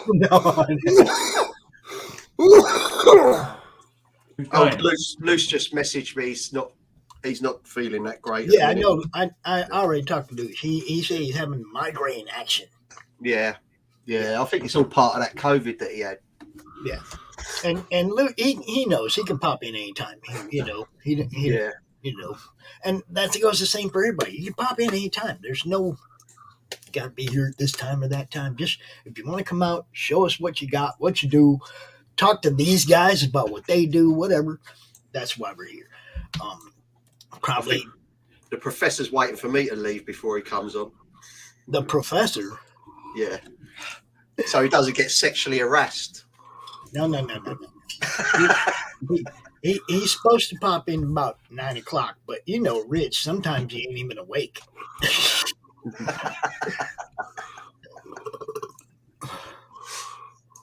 That's probably because he's been down a rampant stag all night.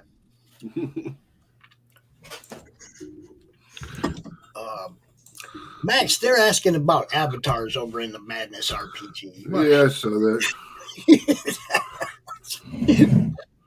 I think Max got that. I don't know why Christie said over there, not over here, but yeah, no. Look, the Gone Hunting game, real close to being funded, and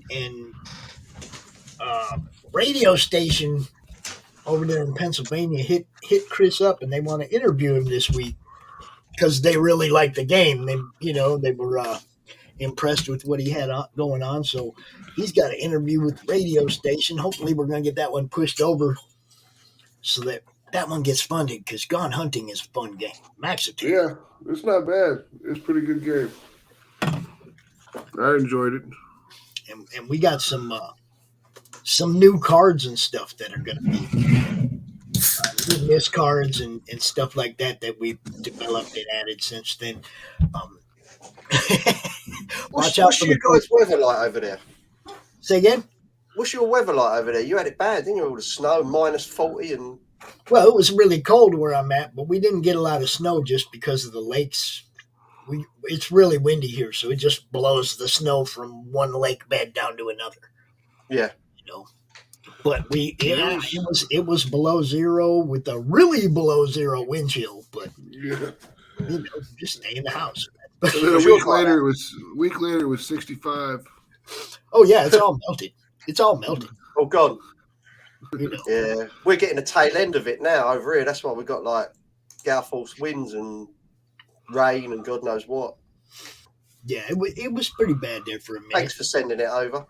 You bet. Someone's got to knock your bins down somehow. And me roof. Yeah. Got to keep it rolling, yo. How can they talk about climate change if we're not sending weather to you?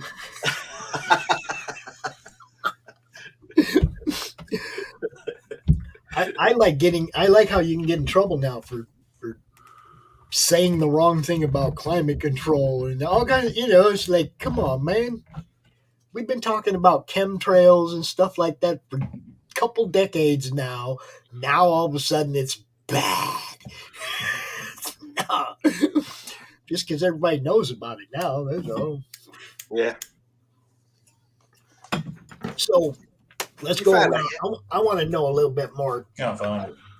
About Michael and Nick. I want to know a little bit more about your comic background or upbringing or whatever. Michael, what was The thing that hooked you into comics? It was my dad, really. He was, just there were thousands of comics in the house at all times, so he indoctrinated me into it. So I always had a comic book to read, and so I started drawing and learning to draw from about 3 or 4 just by copying comic book characters.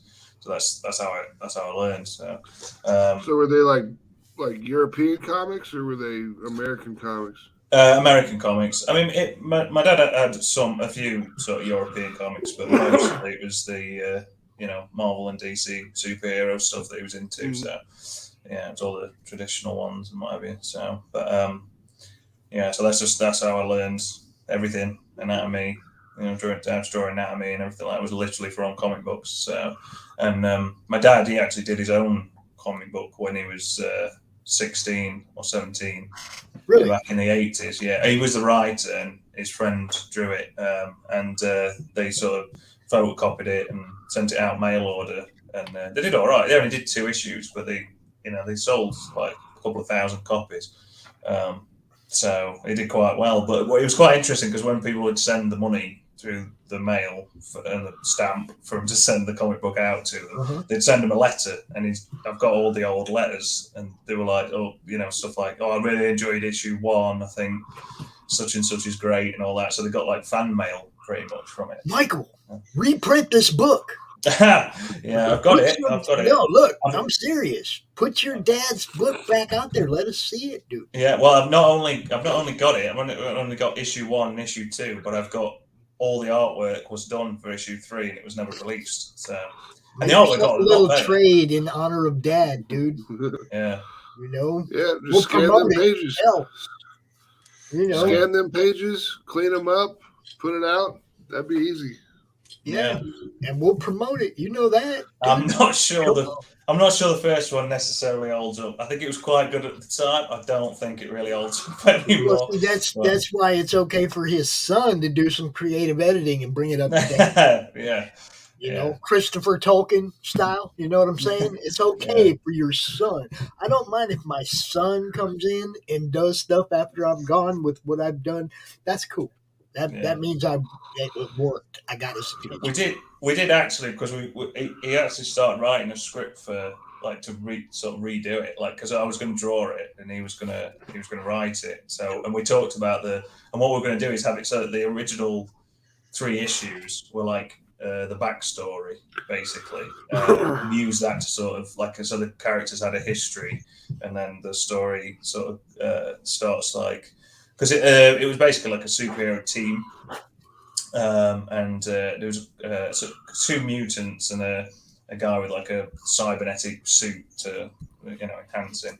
And the idea was, and then there was 2 stories, and then the other one was a character that went into space and ended up fighting aliens in this special suit. But then when he came back to Earth, but by using this suit that interfaced with him, he like got some residual powers from it, just ever so slight powers, like enhanced, sort of like Captain America peak human type thing. And then he joined the team, so the 2 stories had become one.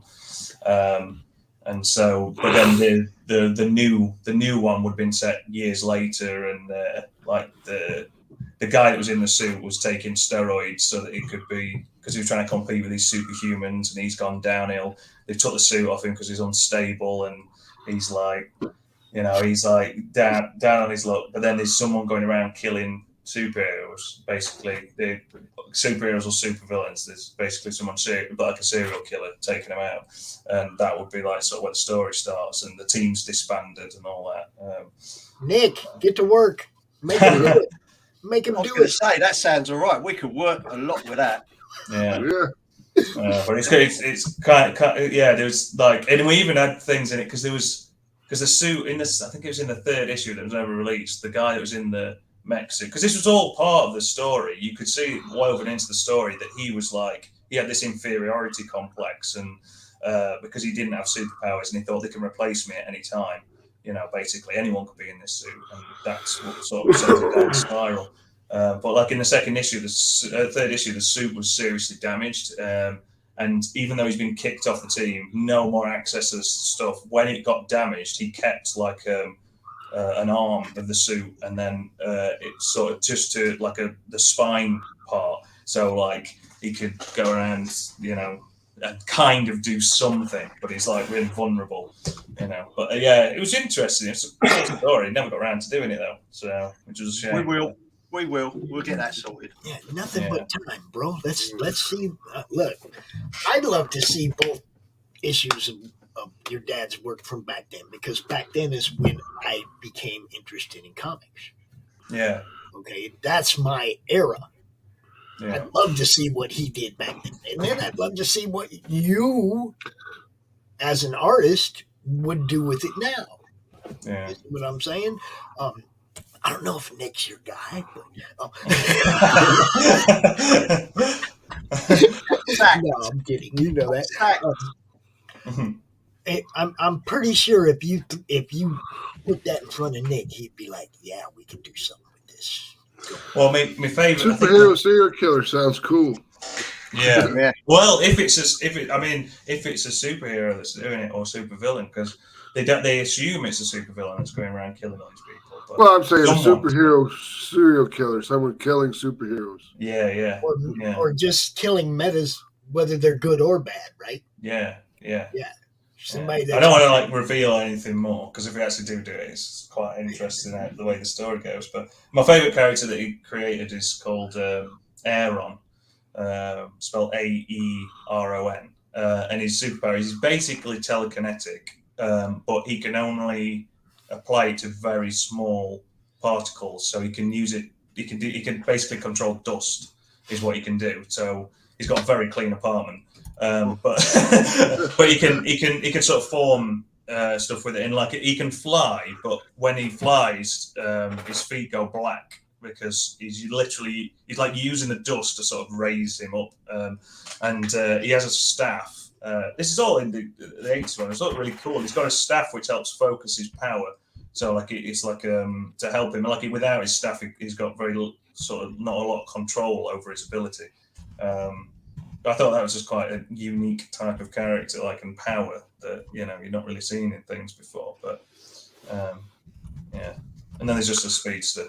It's like, yeah, that's been everything. Even that was cool though, because the speedster was a woman called Swift, and she's got how Spider-Man's got the underarm webs, kind of like like those flight suits when you're gliding, squirrel suits. So she would wear something like that, and she would run.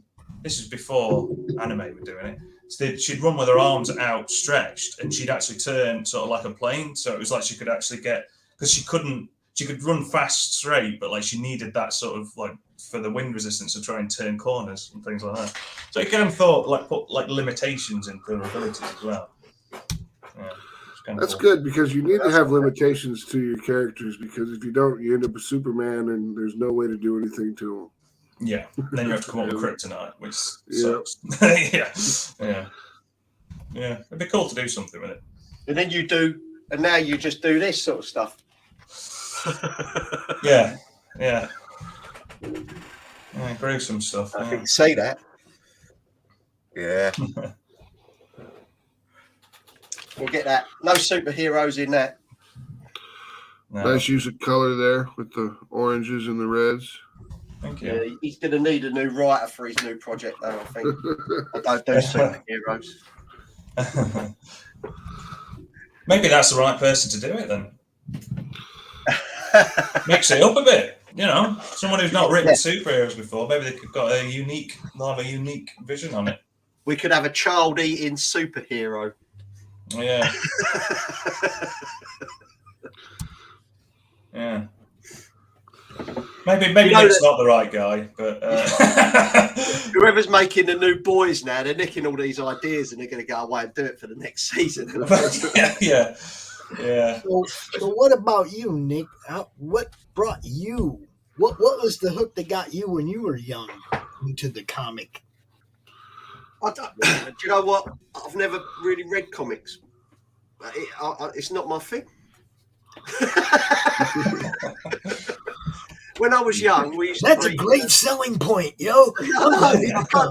I'm too honest, mate. But when I was young, my sister used to work for a company called IPC Magazines, and she worked on Star-Lord and 2000 AD. Okay. And she was a paste-up artist. So when I was young, I used to, if I managed to squirm a day off school, she'd take me to work with her, and then I'd sit there and with all these people doing actual paste-up artists and the illustrators, and I met all the guys who've done 2000 AD and all those sort of things. And I just, I'd sit there and read them and bits and pieces like that. But I would not say that I was a comic book sort of like enthusiast. Mine always came from the horror films, and it was only that as we went on, and then the missus said, "You best, how are you going to write this? We've got all the basis now of what you want to do, but how do you want to write it?" And I said, "I don't know how to write it. I can't write nothing. I've never written anything before in my life." So I thought, well, it looked good on the telly, really. In my head, I can see it looks all right on the telly in my head. But so someone who is one of my sons who's really mad into graphic novels and that, and he said, "Why don't you do a graphic novel then, Dad? And then you can get that across, do it like you're watching it on the telly." So I had to go away and learn how to do write, comic book script. And the first time I sent one to Mike, I think he came back to me and went, "No, I really need to know like what time of day it is, what the weather's like." So it's a good job I only done about 20 pages. And then I went back and taught myself really how to do it. And I don't know. I mean, it must make sense because Mike seems to follow it all right. I think you also sort of give me a little bit, because I know comics, you give me a little bit of leeway as to how I present it and the pages and stuff. Because sometimes it might be like, it might be written like maybe too much that could happen on a page, and so you sort of give me the freedom to sort of lay it out a little bit, sort of how I want, don't you? So I think the story, but I mean, sometimes I think personally, I mean, when I wrote it, I always say the devil wrote it in me because I just don't know how I did it. I just sat here and I just went bosh, bosh, bosh, bosh, bosh. And it was all in there and it all came out. And I used to think, I don't know if this sounds all right. It sounds, reading it back, it might be a bit shit, really. And then I'd send it to Mike and he'd go, "No, that's really good." So then just carry on. Best script I've read for a comic book for a potential job. But I mean, I'm one of these people that, if I turn my hand to something, I'm going to do it and I'm going to do it properly. So I'll teach myself how to do it.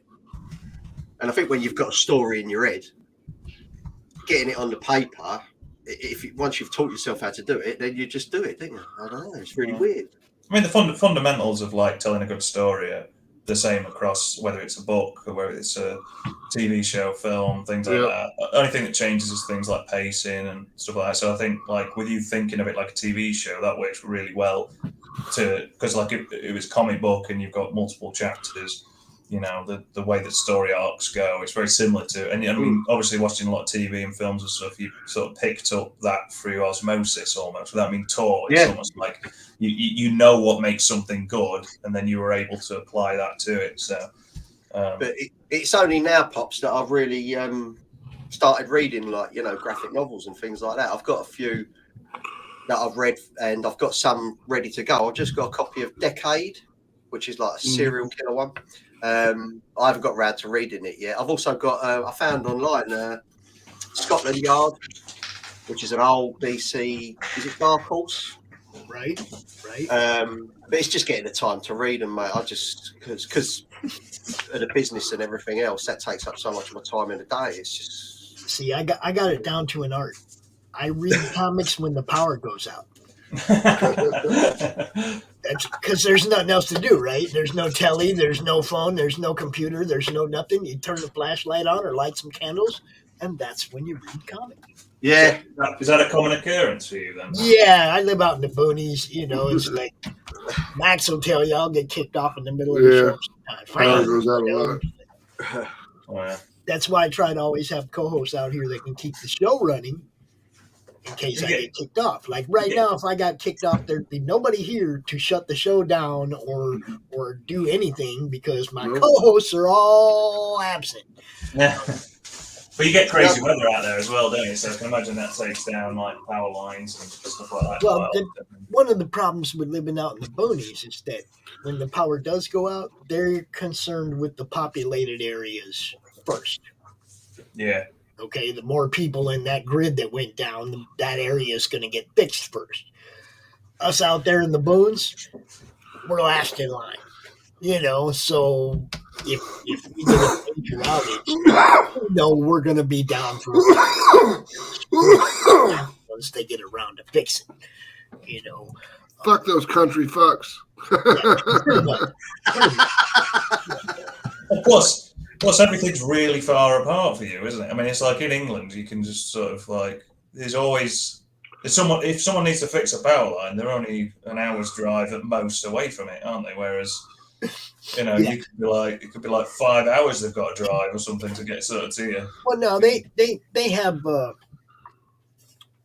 technicians in all the different areas. I mean, it's just way more spread out. Just imagine if England was as big as the U.S., but then expand the population and the amount of cities and the amount of towns also to match that size. It's it's nothing. They don't have to drive more than an hour to get to anything. Yeah, because there's a technician place, whatever. I mean, it's pretty similar here as it is to Europe, because I lived in Germany for 3 years when I was in the Army, and it's always, you're driving down a road, you hit a village, you're out of the village in like 30 seconds, you drive down the road for another 10 minutes, and you hit another village. Yeah, it's pretty much the same way here. I mean, unless you're out in the West in the desert, then you won't run into as many places, Whereabouts is it you live, Bobs? I'm in Michigan. Oh, okay. Okay, so I'm not that far from Chicago. Actually, probably right in between Chicago and Detroit. Oh, okay. Geographically, probably right in the middle between the two. But I mean, I lived in Arizona, which there's less towns in all of Arizona than probably a couple of counties here. Wow. Because there it is really spread out. You drive for a while before you get to the next town. And you get to a town, you might get to a town that's been abandoned. Yeah. You might even find a town that nobody lives in anymore. Santa Claus, Arizona, is one that comes to mind. That used to be populated by like 26 people, and now it's a ghost town. I mean, 26 people is pretty much ghost town anyway, really, isn't it? But it was there for a long time. Santa Claus, Arizona. It existed for a long time, and then finally it's like nobody lived there anymore. Yeah. The last guy went, fuck it, I'm out. There's some potential for some horror movie shit there. You could do some, what was that? The Hills of Ice. The Crazies. Was it the Crazies? Yeah, the Hills Have Eyes. There's a whole bunch of them. Yeah. What country was that town in where, I don't know if you've heard of it, but it's been my worst nightmare. It was a town that just got taken over by spiders.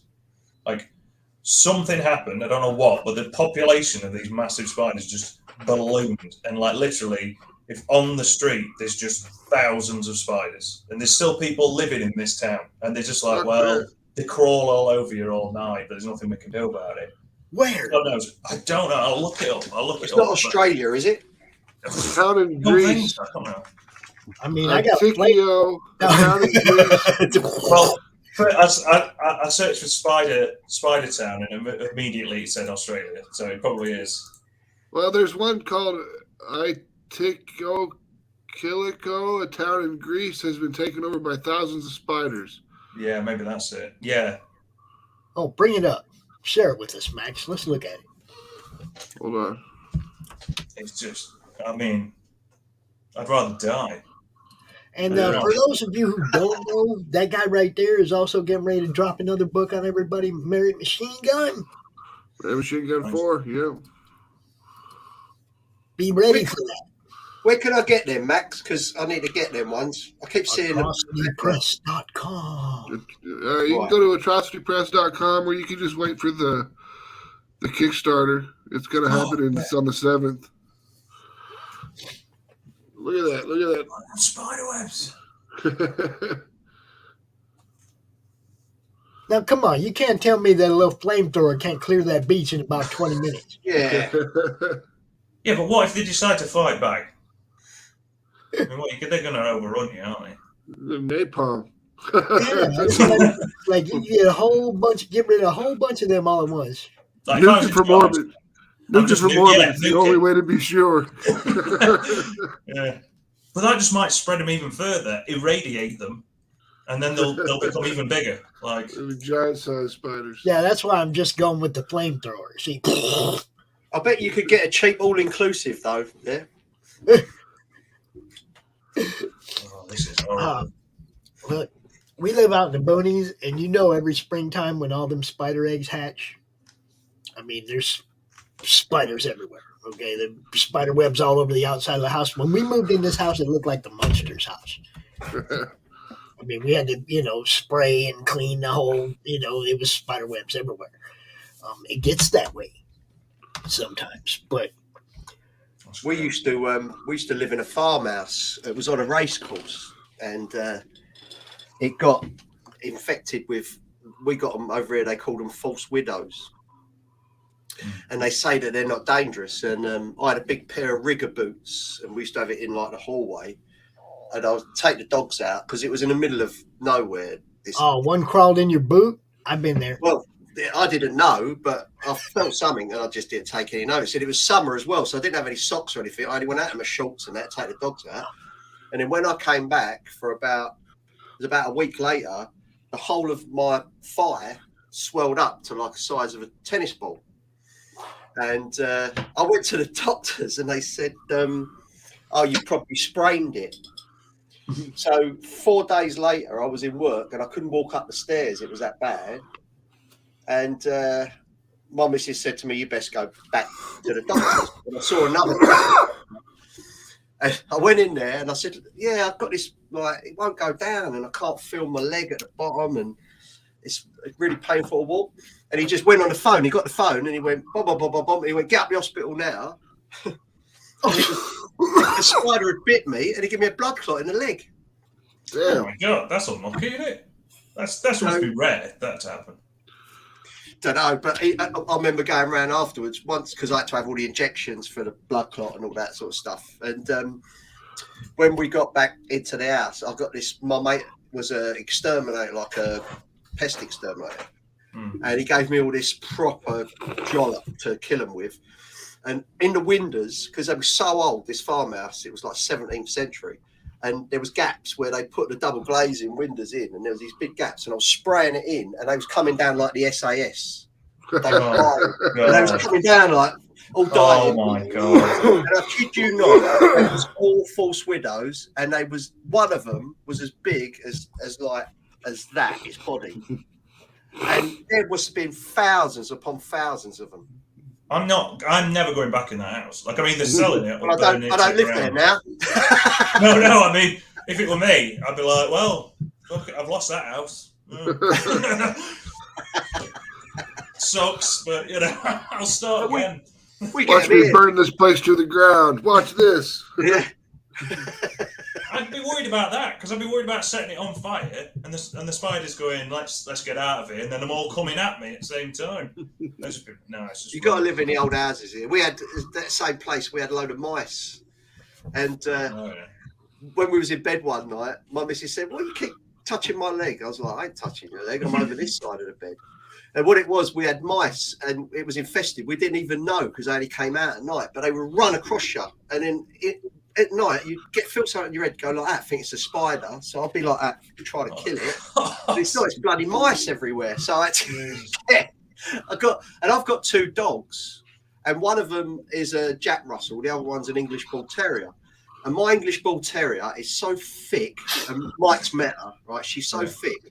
We was in the front room one night, and a mouse ran across in front of her, and she just stood there. I kid you not, she just went. It's like they're little friends. Did Jack Russell run away? Need a good mouse or cat. Oh yeah. In the end, I've got all these traps and. Yeah, I had to trap the house. Last year we had a little mouse family move in under the stairs, and they found a way into the house, and so I had some traps around. But Zeus would chase them things. And Zeus was pretty big, so when they went under something and he tried to go under it too, it didn't work. You know, more than once it was like he was halfway under the bed and the mouse was gone. Yeah. You know, and he was still trying to chase it under the bed. And it's like, you know. Just keep moving forward. Yeah, he's like, I'm going to get it. It's like, no, you're not. Just go. But it was funny because that's how we were alerted to the fact that there was mice in the house. So we started fucking chasing them little bastards. We lived in an old farmhouse, and we had a cat, and we would come downstairs, and there'd be like 2-3 dead mice at the bottom of the stairs every morning. It was like, well, at least you're doing your job. Yeah. Yeah. Definitely. And you see her sometimes, she'd be playing with it, and she'd be like throwing it across the room, and you're like, what the hell is that? It's like, just kill it. Don't play with it. I know, huh? I know. It was like, just kill it. Everywhere I've lived, I've had a weird animal encounter. I lived in the middle of a town, like literally a built-up town, and we had this long garden. And I came home one day from work, and I kid you not, in my garden, I saw this big black shape. It was huge. And I thought, what's that? So I let the dog out. At the time, we had a little tiny, like a little Shih Tzu thing. And it ran out, started barking, and then ran back in. And I was like, oh, might be a badger or something, you know. Anyway, I turned the lights on outside, and I kid you not, it was a fully grown turkey. That is not what I was expecting. And I'm thinking, how the fucking hell has a turkey got in my garden, right? It's not even near Christmas. This was like September. And I'm thinking, how's he got in there? There's no farms. This is a built-up area. So anyway, I said to my little ones came out and they went, look, Dad, what are we going to do with a turkey? So I said, I've got no idea. So I don't know if they can fly or not. So I've gone out there with a broom and I'm trying to make it go away and it's attacking me. So I've run back indoors. It was a comedy show, mate. I kid you not, right? So I said, I don't know what I'm going to do with it. So my missus at the time said, phone up the RSPCA and they'll come and get it. So I went, well, someone's obviously lost a turkey. But how the fuck has it got in my garden? I've got big like fences all the way along. So I phoned up the RSPCA and the woman on the phone, she said to me, yeah, what's the problem? I said, I've got a turkey in my garden. She went, are you rural? I went, no, I live in the town. She went, is this a fake call? No, it's a turkey. She went, how big is it? I went, well, I wouldn't be able to get it in the oven. So she said, well, have you tried to shoo it away? I said, he's attacking me. I said, I'm not going out there. This is huge, this thing. So anyway, I said, are you going to send someone? Just send someone down with a big bag or something, throw it on it and like take it away. She went, no, we won't come out for something like that. Eventually, it'll just go off somewhere else. I said, well, where's it going to go? It can't go anywhere. It's stuck in my garden. It won't fly away. So in the end, I went out there. I found a big snow shovel that we had. And I don't even know why we had a snow shovel because we didn't have a lot of snow there. But I've gone in the garage, found it. The turkey's running around and he's like, I'm going to have you. I've gone out there with his snow shovel and he's properly seen me and he's gone, right, that's it, fighting time. He ran towards me, and as he ran, I got the shovel on the floor and I flicked him over next door's garden. And I went, fuck it, it's not my problem now. And then the RSPCA got a second call. Yeah, Someone else. I was going to say the neighbor. My garden. The neighbor calls the RSPCA. He's like, "Yeah, I got a turkey in my garden." Like, RSPCA, like, have you got a snow shovel? yeah. You'd run out of ideas. I mean, I couldn't leave it there. Couldn't let the kids out. They was attacking everything. I tell you what, if YouTube and TikTok and all that had come out years ago, you'd have gone viral at least 20 times. Mate, that was the time you didn't even have a camera phones. Like, you know, it was that time you could take a picture, you couldn't do a video. But I just think, why does it always happen to me? Wherever I go, there's like some weird shit that like happens. Why couldn't it have landed in someone else's? Yeah. It did. They chucked it over a fence with a snow shovel. Yeah, it did. That's how I got to your yard. I had another one night, and a guy. It was about 1 o'clock in the morning, and my door was getting pounded on. And I thought, "Who's that then? What's going on here?" So I went downstairs, and there's a bloke, and he's holding this cat, right? And it's like properly like that. So he's saying to me, "I'm really sorry, mate. I've run your cat over. I'm really sorry. I've run your cat over." And I was just about to say to him, "I ain't got a cat." Right?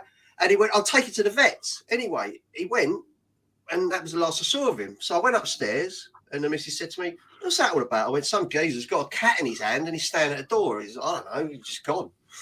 Right? So anyway, about 2 hours later, bang, bang, bang on my door again. This is about 3 or 4 in the morning. I'm thinking, fucking hell, I just want to sleep. And it's the same bloke, and he's all covered in blood. And he went, "It's all right, mate. Your cat's going to live." I went, "I don't fucking have a cat." He went, "Oh, sorry, I run it over." And I felt really bad, and it was outside your house. I went, "Mate, look, I'm not being funny, but the way that cat looked, I'd have thrown it in the skip up the road." "Oh, mate, you've got a cat. I'm fucking vets with it." He's like, "Whose cat is it?" I went, "I don't fucking know, do I?" He said, "Stop knocking on my door."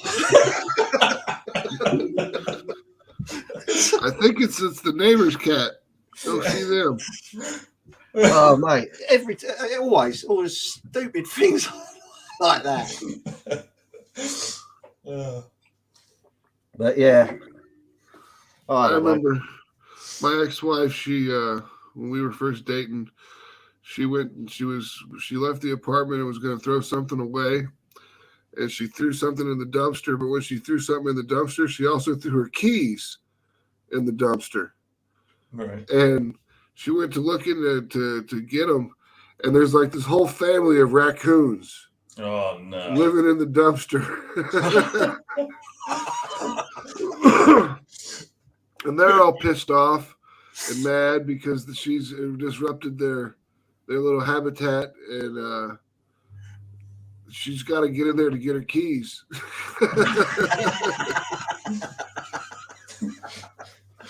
Before the raccoons steal a car, enjoy riding.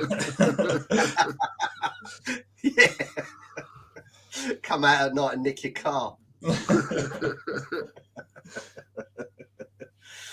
But yeah, we have had some encounters. I had another one time when I was taking the kids home when I used to have them, and I used to have to take them back to their mums every other weekend, and it was quite like starting to snow, and they lived quite a way away on this long, really long road with nothing on it apart from fields.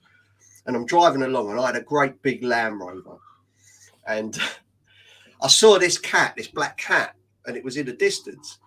And I see it was going to run out in front of me. So I slowed down, and the cat went, right? So all my kids are going, "Oh, you nearly hit the cat. Good job you didn't hit the cat, Dad." I went, "No, I see him. It's all right." So I put my foot down to go. The cat ran back out, ran and committed fucking Harry Carey. Just ran under. So I've got the kids in the car going, "Oh no, you killed the cat. What are you going to do?" And I went out to look. I couldn't find this cat. I think he got sucked up the engine or something. I mean, what a stupid cat. Yeah, I remember it was Easter one morning, and I was taking the kids to their mom's house for Easter so they could go over there and have Easter on Sunday. And this bunny rabbit runs out in front of the car, and I accidentally hit it. And I was just joking around. I was like, "Oh, I killed the Easter bunny." And the kids just start crying. Like, you killed the Easter Bunny. Oh my God. Brilliant. You always got to get them with the kids. My ones was funny when they was really small.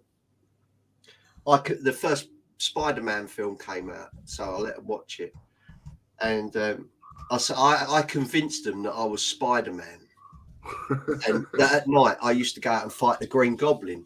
Anyway, I kept it going for ages, and they said to me, where'd you keep all your suit? And we had these big wardrobes in the bedroom, and they were big mirrored things, and you could open them up. And I said, there's a secret button in the wardrobe. You push it, and it goes down to like a spider cave. Never thought no more of it, right? I come home from work one day, and my missus went, what did you tell them fucking kids? I went, I told them I was Spider-Man, that's it. They went, go upstairs and have a look. They've took a lot out. The whole of the wardrobes was all out, all over the bedroom, down the hall, because they're looking for this button. So I spent the whole afternoon putting bloody clothes on.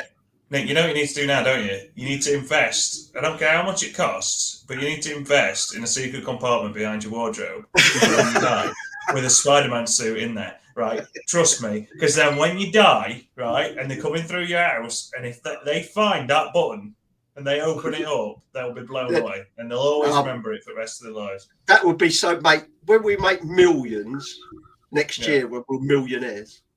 I'll get that. I'll do that. Yeah. I had a good one when my kid was 5, maybe 6. We took him to Disney World, and it's like there's this ride that you can ride. You have to be 36 inches to ride this ride. It was one of the only rides he could ride because he was always a short kid, and so he got to be able to ride this ride, and it was like a Peter Rabbit thing where you go around and on this little water boat, and then it would come down and splash real big and get you all wet.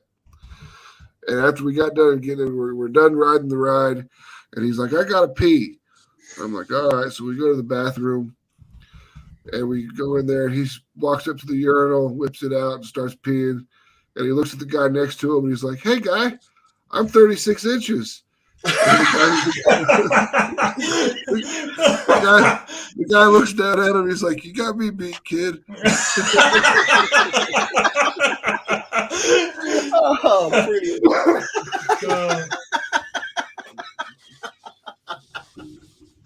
That is quality. That would make it into any sort of comedy show. That's brilliant. That is brilliant.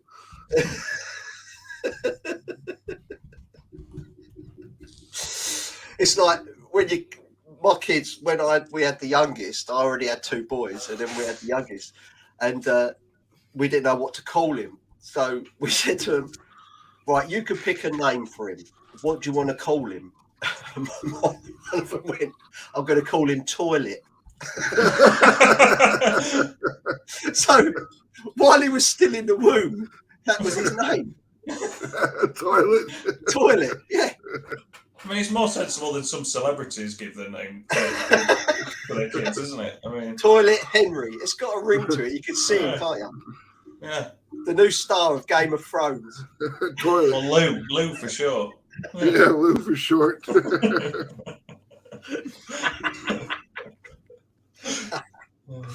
Boys, I'm going to have to do one for a bit, and I'll try and get back on later because I've got to go check my roof and see what the damage is.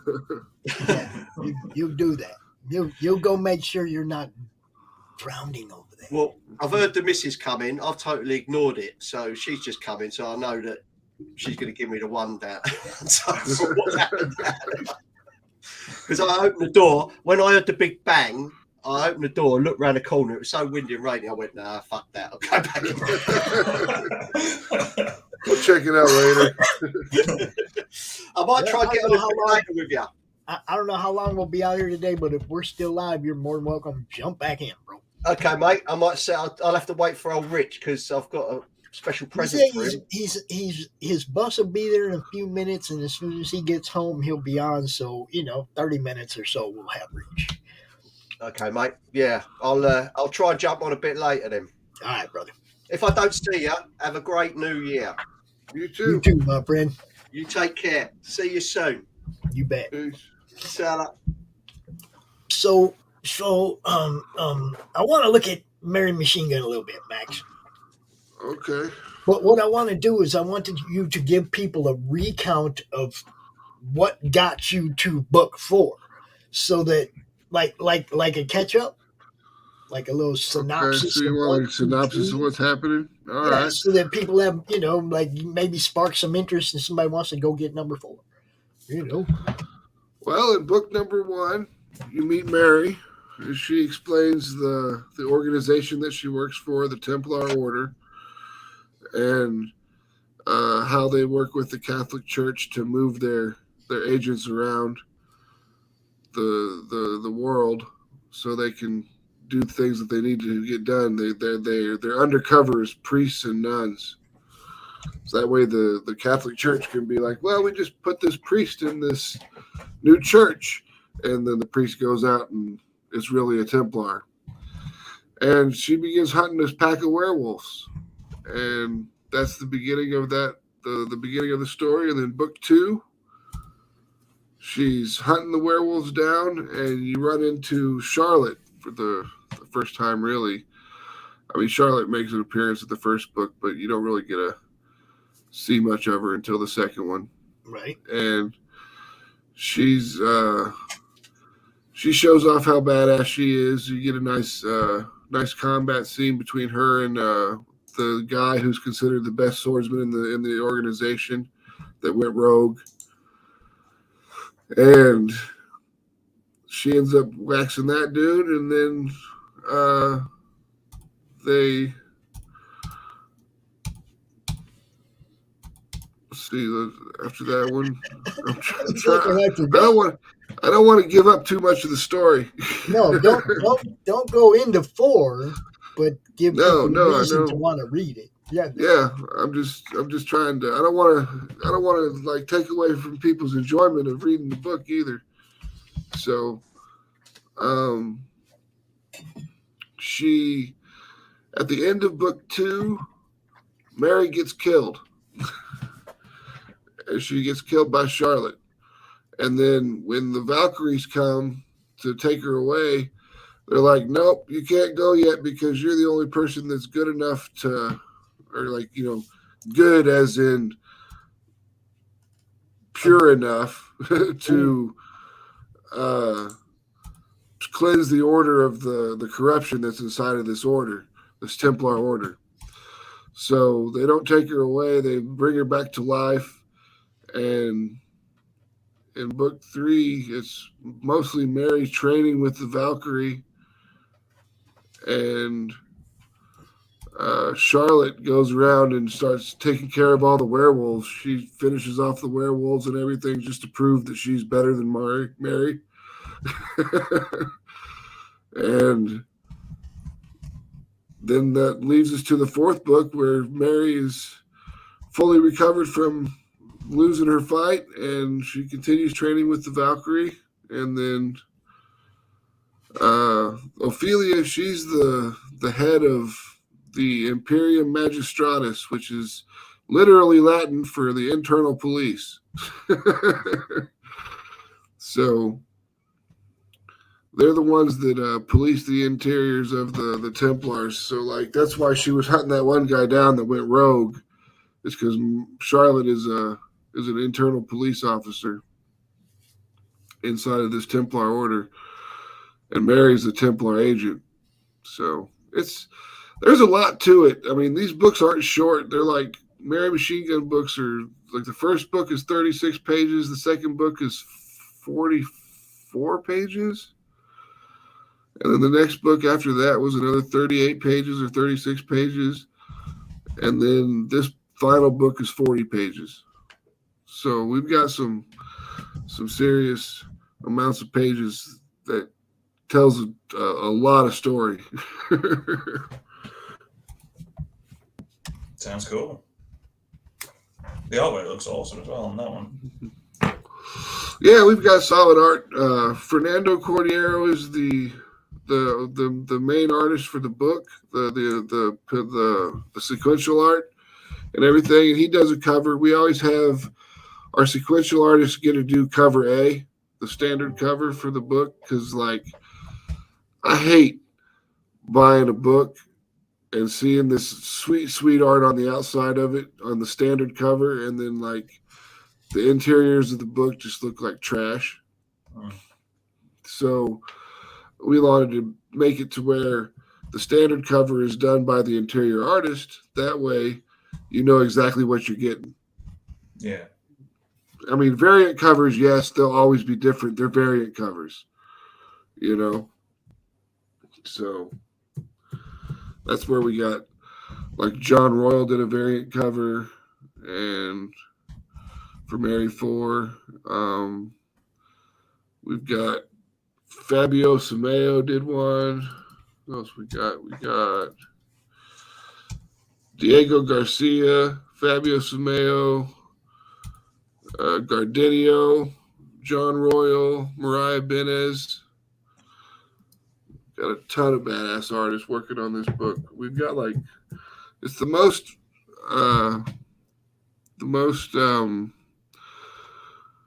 variant covers that we have so far. Oh, Karen Nicole did a cosplay cover for it. Oh, cool. Let me see if I can find that picture that we're using for the. Yeah, there it is.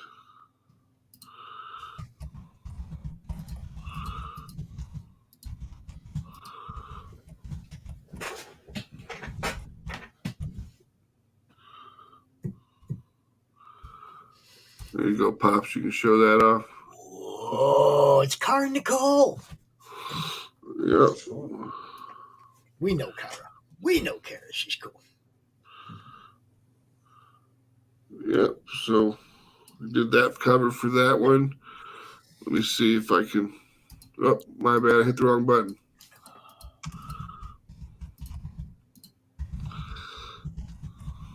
You can bring that back up, Pops. I hit the wrong button.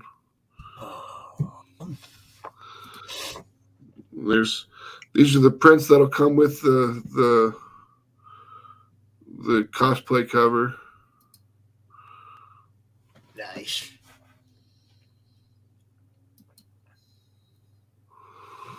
So you get 3 prints and the cosplay cover, and then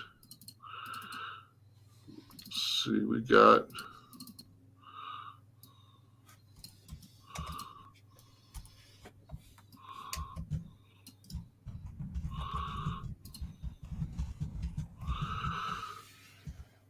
That's Diego's cover.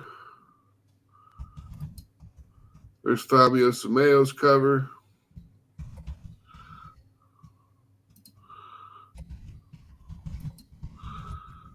That's Gardinio's cover with Mary Machine Gun and the Valkyrie that's training her.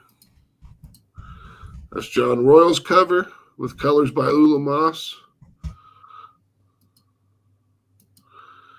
There's Mariah Benez's cover. It's got the Benez booty. So we've got a lot of badass stuff. It's looking good. I'm excited for the campaign. It starts on the 7th, and it'll run for 21 days. So I'm doing an experiment. Not the usual 28, only 21. So doing an experiment. Now, do you think that you're still just going to get the early bump and the end bump, and that it doesn't really matter how long it goes? That's the experiment. All right. I mean, because I've been the same way. It's like they jump in when you first start. They jump in at the end, just depending on, like, the Kickstarter thing, right? Yep. Some people won't back Kickstarter till the final week because they want to know they actually have money in their account when Kickstarter comes a calling. Exactly. Some of us live check to check, yo. Yeah. Just don't get a check at all, yo. Exactly. It's like. So I mean, so that's why I figured I'll do a 21-day campaign, and I'll watch the middle portion of that campaign and see if there's much difference in it.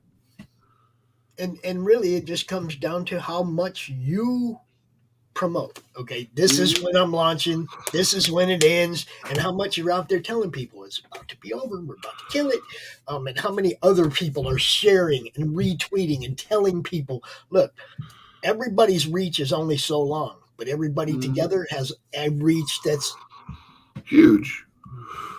Okay, you know what I'm saying? This is what I've been trying to do since the beginning, is increase the reach of everyone. Increase your reach. Increase Michael's reach, Nick's reach, Rich's reach, Glenn's reach, everybody's reach.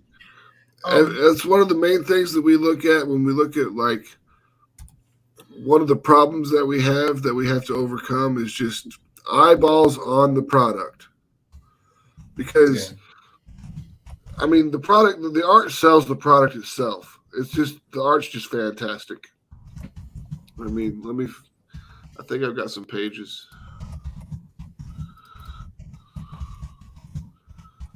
Those are just the colored pages. Where's the ones with the linking or the lettering?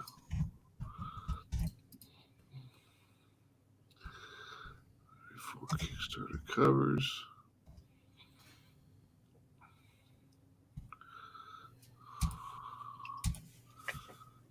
More covers? Is that what you said? There we go.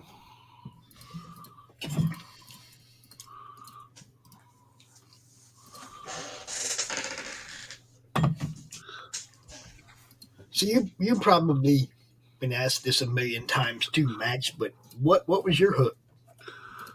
Vampirella.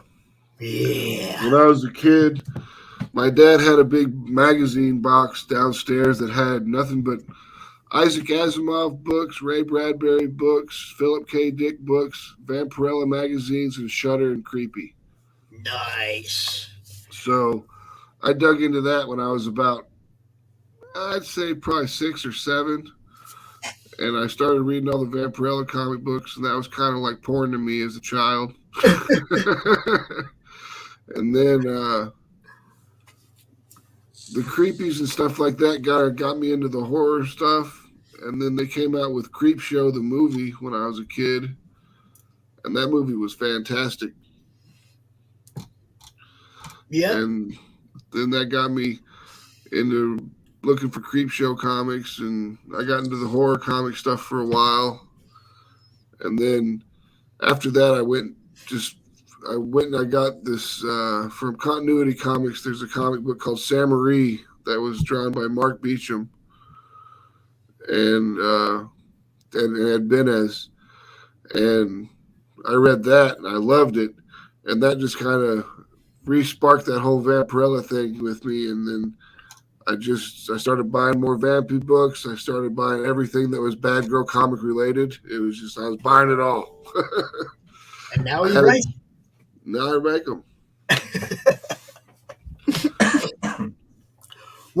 Michael, what do you think about Mary Machine Gun? Go ahead. Give us. I want to check it out. I've not seen it. I didn't know anything about it. But it looks cool. The artwork looks nice. So yeah, it's worth. This is Mary training with the Valkyrie at the beginning. You mean when the Valkyrie just keeps kicking her ass? Yep. She keeps telling her to focus. Isn't that how training usually goes, though? Somebody's kicking your ass till you figure it out. Yep, pretty much. But we maintain a level of respect between the two of the characters, and the whole sisterhood thing, because that's what she's also trying to teach her.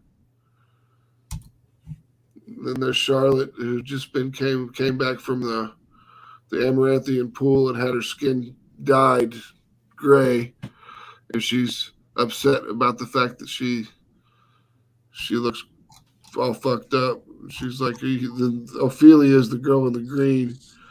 She's like, are you questioning my motives now? She's like, look what you fucking did to me. Questioning your motives? No, I question your sanity. All right. I can see that. So back to then we come back to Mary and you can tell that there's a difference in the time because now the leaves aren't green, they're brown and they're wearing different clothes. So it's like they're training throughout the year, and like it goes from summertime to fall to winter back to summer again during the book. So nice. So what's been your favorite part of this journey, Max? Man, to be honest with you, the first time I got my book in my hand, the very first time I got the first book in my hand, that was a magical moment. I just grabbed that book. I opened up the boxes. I pulled the book out. I had a joint rolled. I went into the garage and I smoked a joint and read my comic book. He said, I had a joint rolled. I was ready. Yeah, So I knew they were coming. It's a special moment, but it's a terrifying moment if you've prepared all the art for print, because there's a lot of technical aspects that could go wrong. Yeah. So when I had it, I was like, that's fine. So. Looks good. See, we actually had an error in our first book. There's a lettering error. And there's too much lettering. There's like the lettering from a page before it or a page after it ended up in a panel with page before it. I don't know how it happened, but it's there. I can probably tell you how it happened. I imagine how it happened. Was it in the original print files, or do you know, or was it just an error by the printers? I think it was an error by the printers. Yeah. Well, maybe not then. I don't know how it happened then. Was it all the text on that page then? Yeah, so it was all messed up. It must have been something to do with the PDF that they were using or something. But we re-released it as Mary Machine Gun Reloaded. It was completely re-lettered by SK because he's the guy that did our lettering for Mary Machine Gun 2, 3, and 4. He does all of our lettering at Atrocity Press, really. Yeah, SK been around for a while. I've been following him for a long time too. So yeah, he's a cool guy. And we promote those people who are cool and do good shit, right? Yep. That's what we do. So Max, what do you think of London Gothic? Give Michael a little feedback. I haven't seen it. I mean, I've seen 20 pages you can look at. I mean, I've seen the stuff that they showed on here, and the art looked great. I mean, the little vicious, I don't know, creature-looking guy that was in there. The use of color for the red and yellows are perfect to set the the tone. His color palette and the changes of the color palette during the book are pretty freaking amazing. Actually, I really like what Michael's done with that. Thank you. Yeah, I mean, it's I think the whole point was like, because Nick obviously, like he was saying, he sort of envisioned it maybe as like a TV show or a movie, so we kind of wanted to go with that aesthetic a little bit. So we used quite a lot of sort of wider panels as opposed to tall ones. And I don't really use. I put there's always a background, so like in every shot, so it is just like a film, but I just like sort of defocus it to make it look like sort of like got focal length to it and things like that, but which makes it a lot of extra work. I regret that now. I'm on track to, but hey, as long as it comes out looking great, that's all that really matters. Yeah, I think the thing with it as well was because we wanted to do it like that, and we wanted it to be really dark as well. Because obviously, normally with comic books, you tend to have so you see the black lines quite well, and then you've got the light colours and things are very clear. So it was like a really fine balance. So when it was a bit worrying when it was sent to printers because I was literally pushing it as far as it could go. We're being dark and gritty. I wanted it to be like quite dark, quite realistic looking, and so like coming back, you know. It's a fine line until it gets too dark. You can't see what's happening, you know. So that was kind of challenging, but you know, it worked out all right in the end. So, well, as long as you made up with what you wanted to get done and portrayed what you wanted to portray, then you succeeded already, you know. Yeah. So yeah, but we're happy with it. It's looks a bit different. It stands out a little bit. So yeah, it's. And you guys got a campaign going now, or not right now? We're going to start a new campaign in the new year for Chapter 2. So I'm working through Chapter 2 now. So it should be done springtime, hopefully. Yeah, it's getting there. Yeah, it's the thing is with it, it's like so much work, especially for one person to do, because I'm doing everything.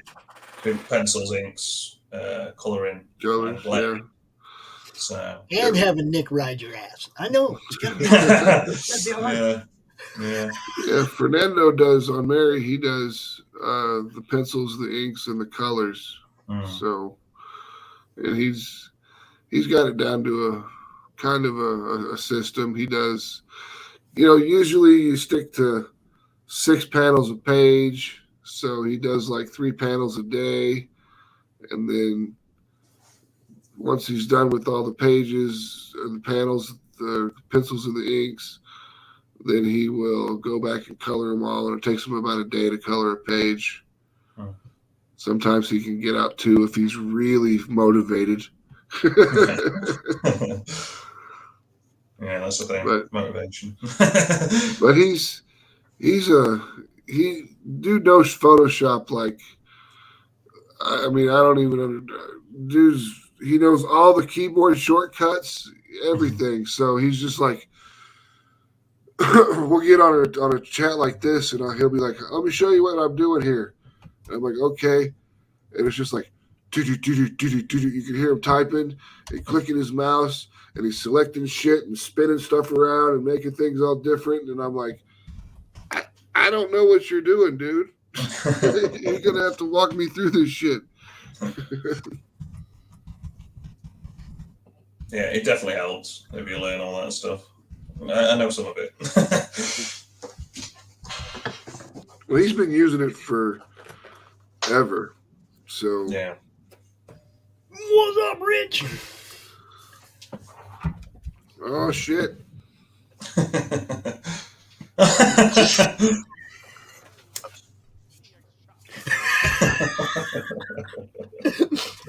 Can we hear you? We can't hear you. Barely. It sounds like you're really far away, or like you're a really tiny person. Really low. How about Can't hear it up. Yeah, there you go. Right. And if you're not down with the madness, I got 2 words for you. We going DX on you now. Ice cream. Ice cream. Yeah, it's cookie dough. Heart attack waiting to happen right there. First one I had in 5 months. Give me a fucking break. All right. It's not like I'm training for the Olympia. For the Mr. Oh, you're giving up on that? Well, I'm going for my 8th fucking Sandowian trophy or shit like that. You don't want I'm going to have chicken and broccoli for the rest of my existence on this planet so I can have 0% body fat and die from that instead of anything else. God. You don't want to be the Ocho?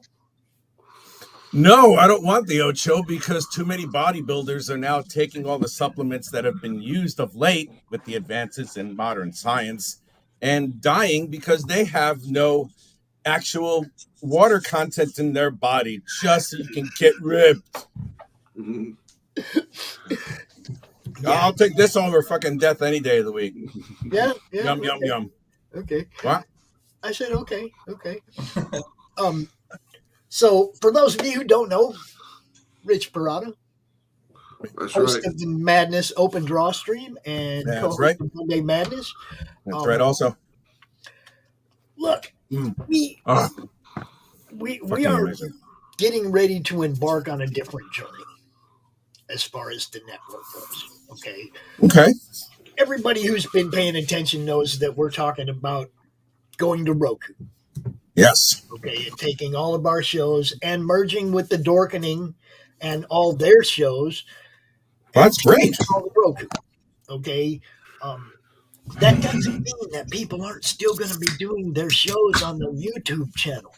Mm-hmm. What that means is their shows are going to be protected from places like YouTube who like to shut people down. Mm-hmm. Okay. We want to take your content to a place where people can see it. Absolutely. Okay, so the people that are bringing their shows to the madness, we want to build the Roku network. Now, building a Roku network isn't something that you just do for free, right, Max? No, not at all. It costs some money. What does it entail? You've got to have a server. You've got to have a streaming software. You've got to have the application of the channel. Mm-hmm. And that's pretty much, I mean, for... You got to have somebody to maintain, to update, to keep everything rolling. That's pretty much the three main things that you need, though, in order to start. Because you got to have a server to store all your fucking video files, a streaming software to stream the software, to stream the video files to this channel, and then the channel itself to watch it. And then the person to build and maintain it. Yep. Okay? Because if you don't have that, you don't have anything. You got to have somebody who's willing to put in the work. Okay? Now, Max has kindly offered to, for a fee, not for free, for a fee, to build our network for us. So we want to crowdfund the cost of the network. I'm not trying to make any money. I want to pay Max for his work, pay for the server, pay for the stuff that we need to pay for, and get the channel up and running. Okay? Yep. It doesn't have anything to do with Pops making money off a crowdfunder. I'm so tired of hearing about what you have not made a dime off of any of this in the 3 years you've been doing this. I know. I'm so tired of hearing about Pops is doing everything for Pops. Yo, Pops has been out of pocket for 3 years doing this for everybody else. Yeah. So. Okay. Now this you had to run a GoFundMe to get a computer, didn't you? Yeah, I had to do a GoFundMe to get a new computer to keep doing this for everybody. I had to beg. Yeah, and that's like if it wasn't for Committed Comics, if it wasn't for Thomas, if it wasn't for Chris at Laughing Rogue, and it's like, come on, this thing would have died 6 months ago because I was out of funding. You know, I needed people to help me. Okay, now I play the crap out of everybody's trailers. I do all the things that I possibly can to get people seen on as many platforms as we possibly can. Yeah. Why is that a bad thing to some people? Why is it Pops evil? Okay, I'm so tired of hearing this. Pops is doing all this for Pops. If I'm doing it for anybody, I'm doing it for my fucking grandkids, yo. I'd love to have something to leave to them. Do I not have that right? To build something to leave to my kid and my grandkids? I think with a lot of the people that we've had before, I think it's a lot of it from the people that have been here before. There's an unearned hubris and confidence from some of the people that have been here. And I know who they are, and I'd say it outright, but I'm not going to put Pops on the spot with it. But, I mean, you know how outspoken I am. I don't give a shit. Yeah. But the point being is that there's plenty of people who relied on this network when it first started, especially during COVID, which, you know, and after a while, because there were a couple of like sensibilities that they weren't appreciative or any difference of opinion one way and another, which has nothing to do with comics to begin with. Right. They decided to walk, and then they decided to go to an area where they felt nice and safe. Now that's like the snowflake thing, you know, which I as a liberal, from a liberal, that's great. Because if there's anything that I hate more, quite frankly, is when you're a pussy and you can't take the shit from anybody else. That's what this industry is about. You got to take the good and the bad and the objective opinions of others. And if you don't like it, you're in the wrong place. Simple I just as think that. it's silly how many people. I mean, Mike should know also with this stuff. People will just find one tiny thing that they don't agree with you on, and then they'll use that to just not talk to you anymore. And I'll give you a perfect example. I'll give you a perfect example. We have 25 shows on the network. Yeah. Okay. one guy complains about one show. Not the whole entirety of the person's shows. One show the person did. Because they didn't like that and complained, and I told him, dude, shut up. Ain't heard from him since. Aww. Okay, now look. I'm here to promote everybody. If you don't like somebody or somebody's show, it's really simple. We have 25 shows. You don't have to watch all of them. Yep. Watch the ones you like. Pass on the ones you don't like. But don't be in my inbox trying to tell me what's what with our network. Our network is about reach. It's about growing. It's about eyes on products, period. It's not about anything else other than getting your stuff seen. If you're not here, you don't want to be seen by our audience, that's cool. I can't make you. But I'm not trying to build something for nothing. I'm building it for you guys. When I'm gone, hopefully somebody's going to keep doing it for you guys. Well, if I may, the majority of people that have chosen to leave, they're, like I said before, it's their own hubris and their own internal universe that they're so proud of, which makes them think that they can succeed outside of it. And well, they can't. Everybody can succeed. Well, no, they can. It's very hard to do if you don't have an actual established platform to launch from. Right. And I mean, and just going back to what you were saying before about the amount of shows that you already have after 3 years. And you just started this particular venture or this particular outreach maybe a few months ago, not even. And you already have 25 shows. That's pretty fucking good for a fledgling network. Screw that shit, you know. But it's just like, you know, whenever I see anything like this, I always go to the adage where what Frank Zappa said right at the point where he needed to. If you don't like the fucking station, just change it and watch something else. You have over 500 channels. You know, it's like, you don't like it, watch something else. Yes. Don't bitch about it and don't cry about it, because when you do that, you're doing it based on emotions that you feel within your own little universe that you need to make sure you project outward. And that's pathetic, because it's like you think that you're in that one person's opinion of something else is going to all of a sudden change the outlook on how another person might view that particular show. And unfortunately, in this world of social media, where most of the people are either thirsty or lemmings, that sometimes does happen. Well, we have two different types of shows on the network. We have shows that are Madness Originals. Yes, sir. That I do pay attention to, edit, talk to my co-hosts about. Hey, we got to do this, that. We can't do this, that. And then there's the shows that are yours.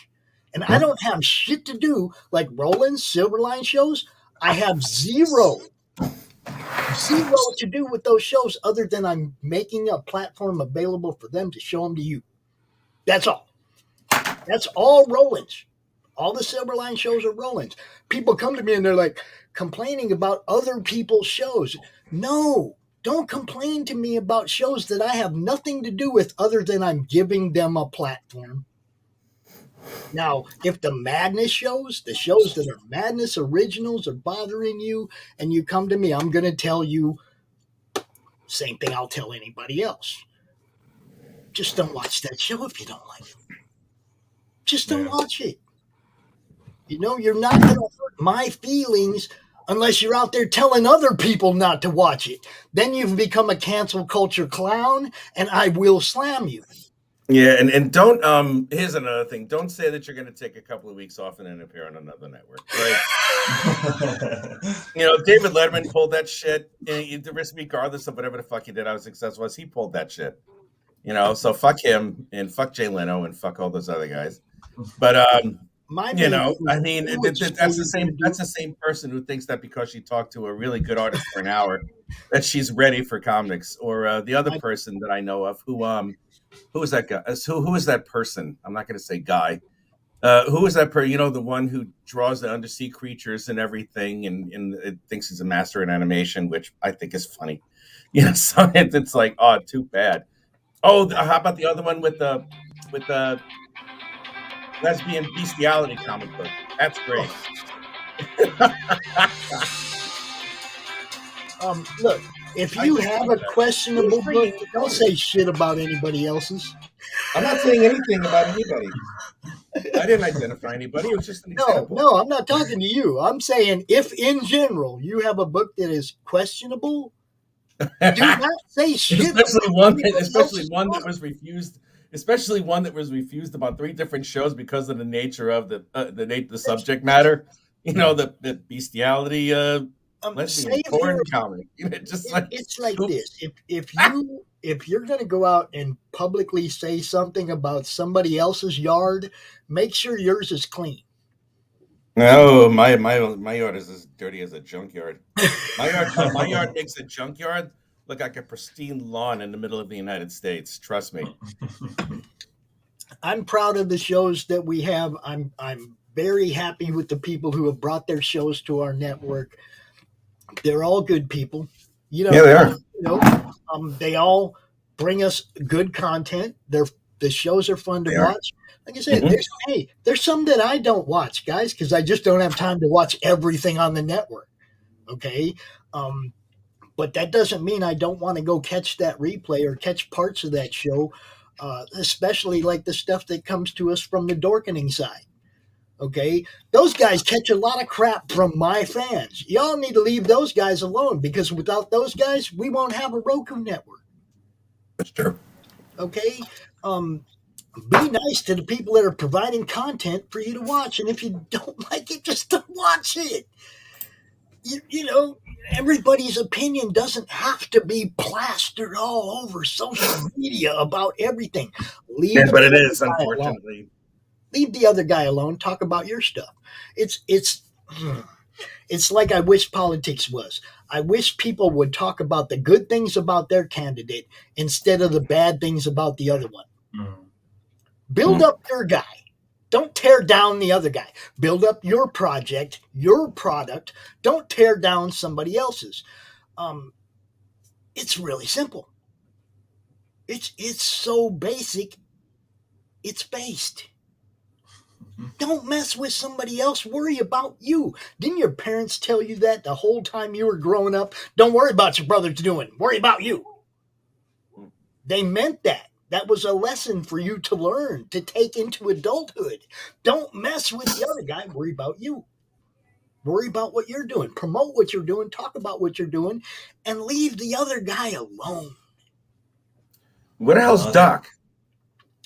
Doc's probably spending the morning with Tasty. I think the thing is, some people feel as though they've got no chance of elevating themselves. That if they drag everybody else down below them, then their position's elevated. Exactly. That's a really sad way to live. It's the lazy way of trying to gather attention. You know, maximum reward, minimum effort. You know, social media has made a lot of people, you know, fat and lazy and stupid, and it's worked beautifully. You know, so it's like, I'm like, all right, you guys can all muster among yourselves and congeal within each other. I'm too busy just drawing shit and teaching. So F you and the A. I don't care what you guys do. And then there's the people that are like, you know,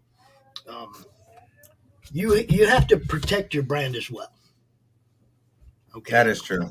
You have to protect your brand. Okay. It's part of networking. It's part of marketing. You have to protect your brand from people who will damage it. So there's people that think they have to protect their brand from me, you know. the majority of the brands I've seen are that's okay. If you think what I do hurts if you think what I do by trying to get more eyes on your product hurts your product, then by all means skitter on down the road. But what I'm trying to build and what I'm trying to do is definitely beneficial to everyone involved. That's why there's so many people getting involved. We got 1 or 2 people out there that go out of their way to shoot down the madness. They go out of their way. I won't get behind what they're doing either. They're not behind what I'm doing. You see what I'm saying? It's like, I will help anybody until they've clowned me, until they've shown me they're not worth my time. Okay, I'll help anybody until they've shown me they're not worth my time. That's something they do. You know, I work my ass off every day for the people that want to be part of this. I'm out here at 7 o'clock in the morning on New Year's Eve. I'm out here because I want to do me, yo. No, I'm out here because I want to highlight people from Europe. That's why Michael's here. That's why Rich is here. You know, Matt's just covering as a co-host for me this morning because I didn't have one. But, you know, we're working at getting eyes on projects. That's what we try to do. That's all we're trying to do. There's no hidden agenda. There's no motive. There's no way for Pops to make $1 million. I ain't trying. Yo, I don't want, that's not what I'm trying to build here. What I'm trying to build here is backers for Rich, backers for Mac, backers for Michael and Nick. That's what I'm trying to do. That's all I'm trying to do. Well, it's appreciated. I think the vast majority of people, you know, they like what you're doing. It's just the vocal minority, isn't it? It's just some idiots that want a bit of attention. The ones that yell the loudest. Yeah. You know what I mean? It's like man, live and let live, yo. Unless somebody's actually doing something that hurts you or your family. Hey, I sent the link to a couple of American writers or something. Is it okay if they join? Americans? Why not? I'm American, even though I fucking live in the UK. Yeah, I know. Think of me as the bridge. Anybody that's involved in a project that's coming out of Europe is more than welcome. She'll be able to sell the shit in Europe. There you go. All right, so yeah. Yeah, Europe. You love Europe. Show up. I really do love a lot of the stuff that comes out of Europe. I mean, because European artists are better than American artists. I mean, you know, we do wonderful quality work here over in the United Kingdom. I look at okay. First off, London Gothic. Second, Ed Gein. Have you ever danced with the devil in the pale moonlight? There's so many, and Rich's stuff too. There's so much. No, not my stuff. My stuff's terrible. Europe. All right, look. Good morning, Carissa. Glenn Fleming's Hatch. There's so much good stuff that comes out of Europe. What's that thing? Lucifer Storms, Ed Gein. Yeah. Damn, that's a good looking book. Just a good looking book. It's a good story. I don't know who that artist is, though, man. That guy's Christian Rossi. He's questionable. That's Christian Rossi art. That shit's. So I'm talking about London Gothic, the artist for that one, man. He seems okay. Yeah, I've seen him a couple of times. He looked coked up a lot, and all that stuff. You know, all those strippers and everything. That they come at a price there. Oh, hey, Mike, what's up? How you doing? Oh, Nick just sent me a message. He says, "Send love and hugs to Rich." Where the fuck is he? Where is this guy? I don't know. He's supposed to be coming on. Well, he's on his bicep. He was here earlier, Rich. You weren't here. Apparently, his roof's caved in. Look at these guns, you pussy. Let's do a. You know what? Let's do a pose down. I dare you. Let's do a pose down of Mr. Oh God! Look at you. I'm gonna baggy jump. Bro. No. It's pose down between me and Nick because I got these arms and shit. Look at this nasty mountains of flesh. Closer to the camera, like. This kid just dropped this elbow. Shortening. Look at that shit. This bullets bounce off this shit. Well, I think. Look at the bicep. The elbow is what you're gonna be. You know what I'm gonna do? I'm gonna do a lat spread that's gonna be so big that I'm gonna do it on a remote island. And all the natives are like, "Where are you, sun god?" Carissa, he was eating ice cream before the show. Yes, he had sugar. Someone gave Rich sugar. You know what, Carissa? I have nice arms, Rich, and I have shitty arms. Stop telling me I have nice arms, Nick, because we're gonna have to meet you at the Rampant Stag at some point. Well, Nick flexed last night and he blew a hole in his roof, so I think that's something he's dealing with. So Jesus Christ! Yeah, he knocked all the tiles off his roof, Rich. One flex. What? Yeah, I'm not sure you can. You can get clean for those little bee stings. Oh! Oh, really? Peak on these biceps is so high.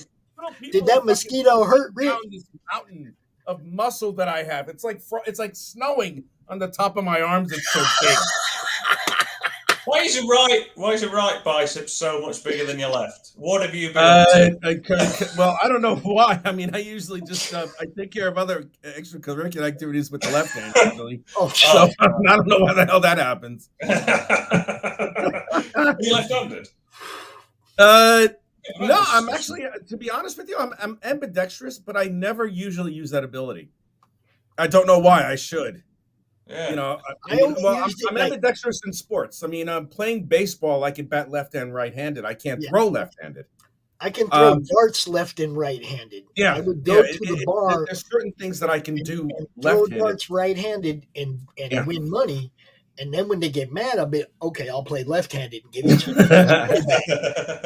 I can draw left-handed too. I've done that. I could if I sat down. Like there was one time I had tendonitis in my elbow, you know, a tennis elbow. Oh, dude, I couldn't move my hand. Drawing, Rich.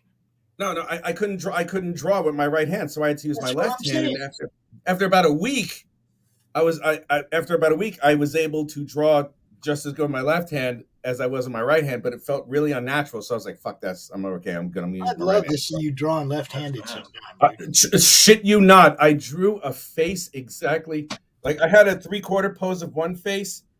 And I drew the exact mirror opposite of that 3/4 pose, head pose, with my other hand. So it's like I drew them both at the same time.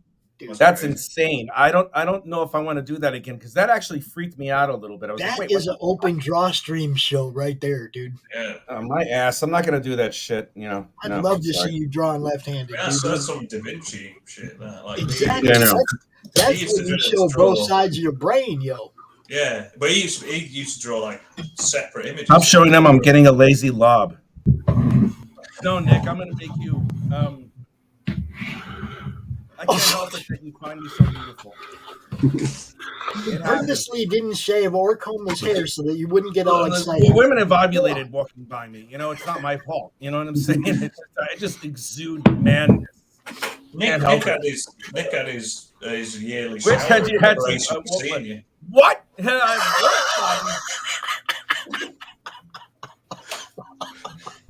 Oh, you son of a bitch! Oh my fuck! Oh, no, I have not. But I had Botox a couple of months ago, so fuck you. Where'd you get the Botox? Under your eyebrows? Up my ass. It was too puckered and smooth. So I was like, all right, let me just smooth it out a little bit so it doesn't look like a collapsed star or anything like that. Jesus Christ. Man, I don't shut up, do I? Michael's wiping tears out of his eyes. Carissa, show up. Show up. Christy is now. Okay. Look, if you're in Europe and you want to come out and talk about your project, you are more than welcome. I don't care. Carissa, look, you want to come out, we'll talk about Worthy Chaos too. You're getting ready to launch. I don't mind. I'm not going to do this all day if, I mean, it's like I'm not going to stop doing it just because we're not getting people from Europe. The point is to get eyes on people's projects. If you people in Europe want to come out, you are more than welcome. But I'm not going to stop other people from promoting their stuff if y'all ain't here. That's right. So, I will open this up to everybody if we can't get, European people out here. I'd rather we spent the day talking about you guys, but I'm not going to shut the show down or tell other people they can't come out and promote what they're doing if y'all ain't here. So, couldn't have been his arse. They wouldn't have been able to get through all that roll. Well, what happened? Oh, they're disgusting. Nick needs Carissa, it doesn't matter if you're in Europe or not. Yeah, Pops just said, honey, listen, I know being a woman, it's difficult to listen to a man. I understand that. However, I mean, put down the scrapbooking. The object of this show is Turn to off get TikTok. eyes. The object of this whole network is to get eyes on Focus. people's products. Focus. Okay. So Don't worry about the dress you have to wear in a week or two. Just look at the link and go back and understand that, hey, anybody can show up, even if they're in the United States. Other men make sense. You're right, they do. But yeah, the purpose of the show is to get eyes on people's projects. If you're in Europe, you're more than welcome. But I'm not gonna keep strict with that if nobody's here. I'm gonna open it up to everybody. You got something you want to pimp, you want to promote. You are. Did you just say pimp? To click that link. That's exactly what he just said. That's your side business, Pops. You're not gonna mix it up. Oh my God! No, can you imagine that? It's like the Dave Chappelle sketch with Wayne Brady. It's like, is Pops Van Zandt gonna have to choke a bitch? Wayne Brady gonna have to choke a bitch? No, we've learned to smoke and let it go. We've learned to just smoke and let it go, right?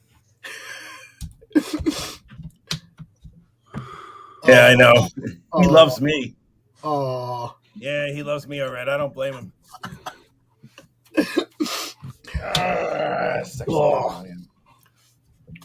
I've been lifting weights. I don't know. In 5 minutes, we're supposed to be segueing into the Doc show. I don't know where Doc is, but Doc's show is supposed to go on at 10 a.m. This Saturday?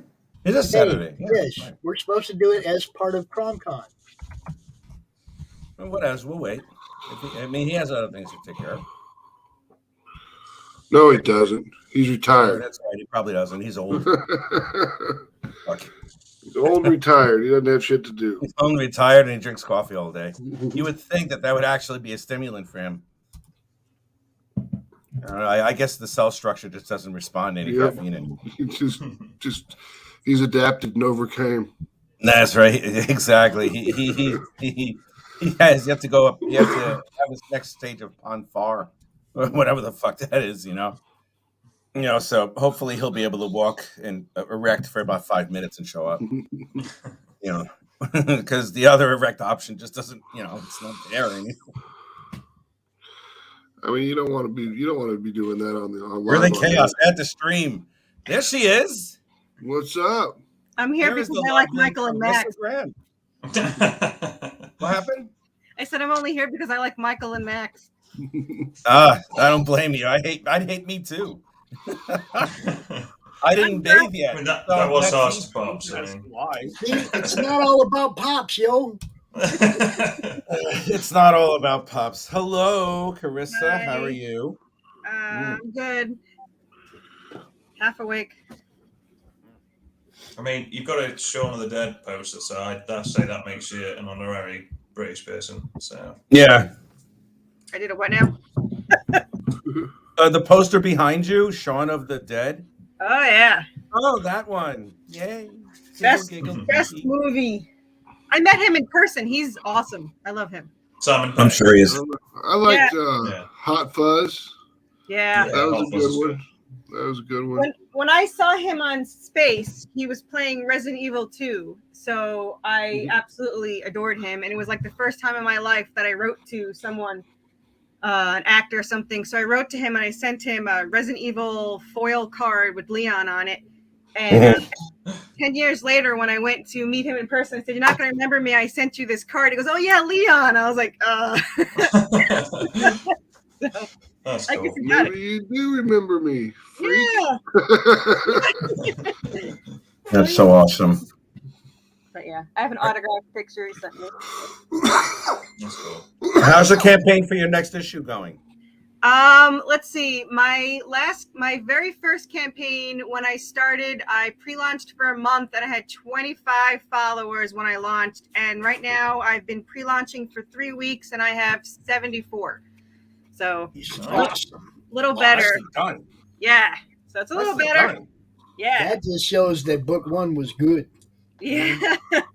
Well, 2 and 3 are even better. So better art, better story, and I have way cooler rewards with plushie Anubis and statues and 3D cool stuff. So I'm excited. Nicely done.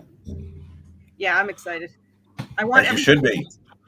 Good luck shipping all that shit. It's worth it. So. What do you do on the book? I am the writer and creator. Okay, cool. Yeah. And the person who pays the bills. I pay every bill. Yeah. Yeah, that's where I'm at. And I'm the social media. I do it all except for drawing, I suppose. Just that little bit. Yeah. Yeah. Harlan Ellison, famous for saying "fuck you, pay me." The writers don't get paid very much. We are always the one paying out.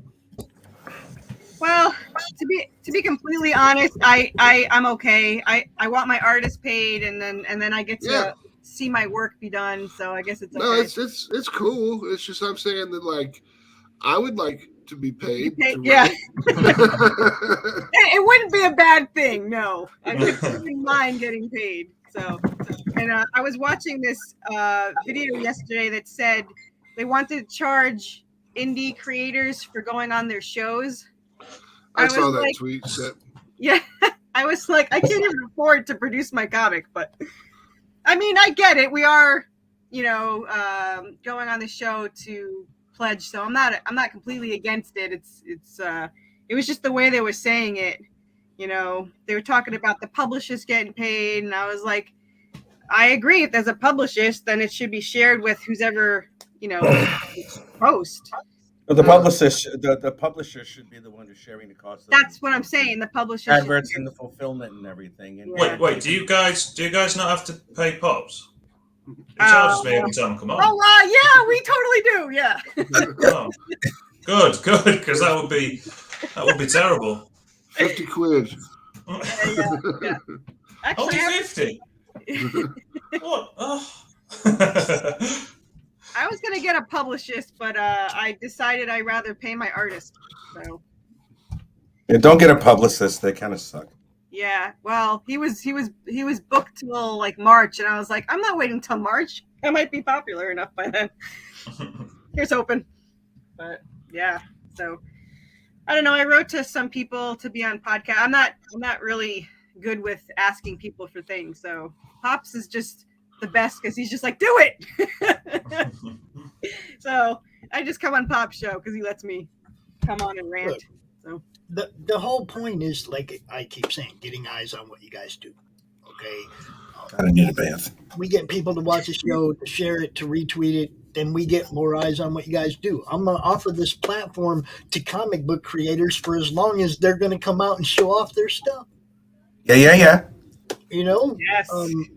And we love you for it, Pops. Yeah, well, most of you do. I personally love you. I am waiting for my copies of my comics so I can send you. And I'm annoyed because they're taking forever. And I ordered 25, and because I'm an idiot and I'm new and I didn't realize that people ordered extra copies in the extra copy section. So I'm like, well, shit, now I'm three short, and I need to order 25 because that's the minimum. That's the minimum, yeah. I was like, damn it. And I had think of it as selling them at shows. Yeah. Well, negative into a positive. You can send the one you had for me to somebody else to make sure they get theirs. I'm good. I'm patient. I will. Not only that, when you go on other podcasts in the States, you can mail them a physical copy if they're a reasonably popular podcast. If you decide to do that, you give them a tangible copy of your book. That shows a faith that it's like, here, take a look. I want you to see what I'm doing before the show begins. Well, I wrote to 10 of them. No one's written me. One wrote me back. So we'll see. One is better than none. It is. One is better than none. You miss 100% of the shots you don't take. That's right. Yes. So yeah, I'm excited. I just like people to read my work. So it's good stuff. Yeah, I remember when I first got my first review of my book, and I was like, "Oh my god, someone actually fucking read it." That's definitely a plus. They didn't just look at the pretty pictures. Well, they read the story. I actually had to get most of my, I would say 90% of my Kickstarters were clients that I talked to in person.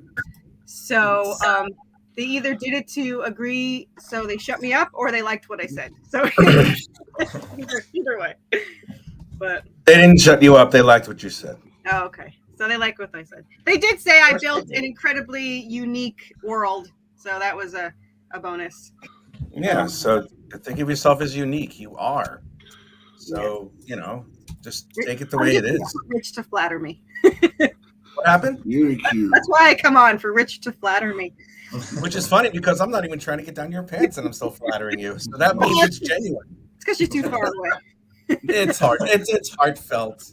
All right, too much sugar for Rich. God, I'm so sweet and lovely. I am an enchanting happiness level of joy and peace and ice cream.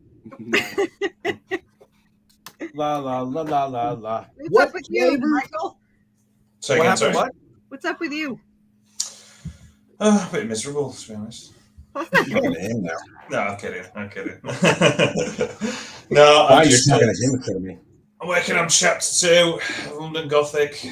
It's taken a while because I've made some choices on the artwork, and I think they look good, but it takes forever to do. So.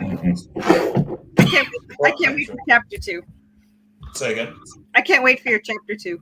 Oh, thank you. Yeah. I wrote script 6 last night, so I did that finally. I'm trying to keep my book 1 under 225 pages, so we'll see how that goes. Good luck. Yeah, thanks. A lot of pages. Oh, yeah. It's about, I got 15,000 more words to convert from my novel for book 1, so I think I could do that in either issue 7 or half of 8, or we'll see. But I'm pretty sure I could do it within 2 more issues, so it'll be good. Cool. Yeah. So it's a lot easier and also harder when you have it all written out in novel form. So I imagine it's very difficult to know what to strip away.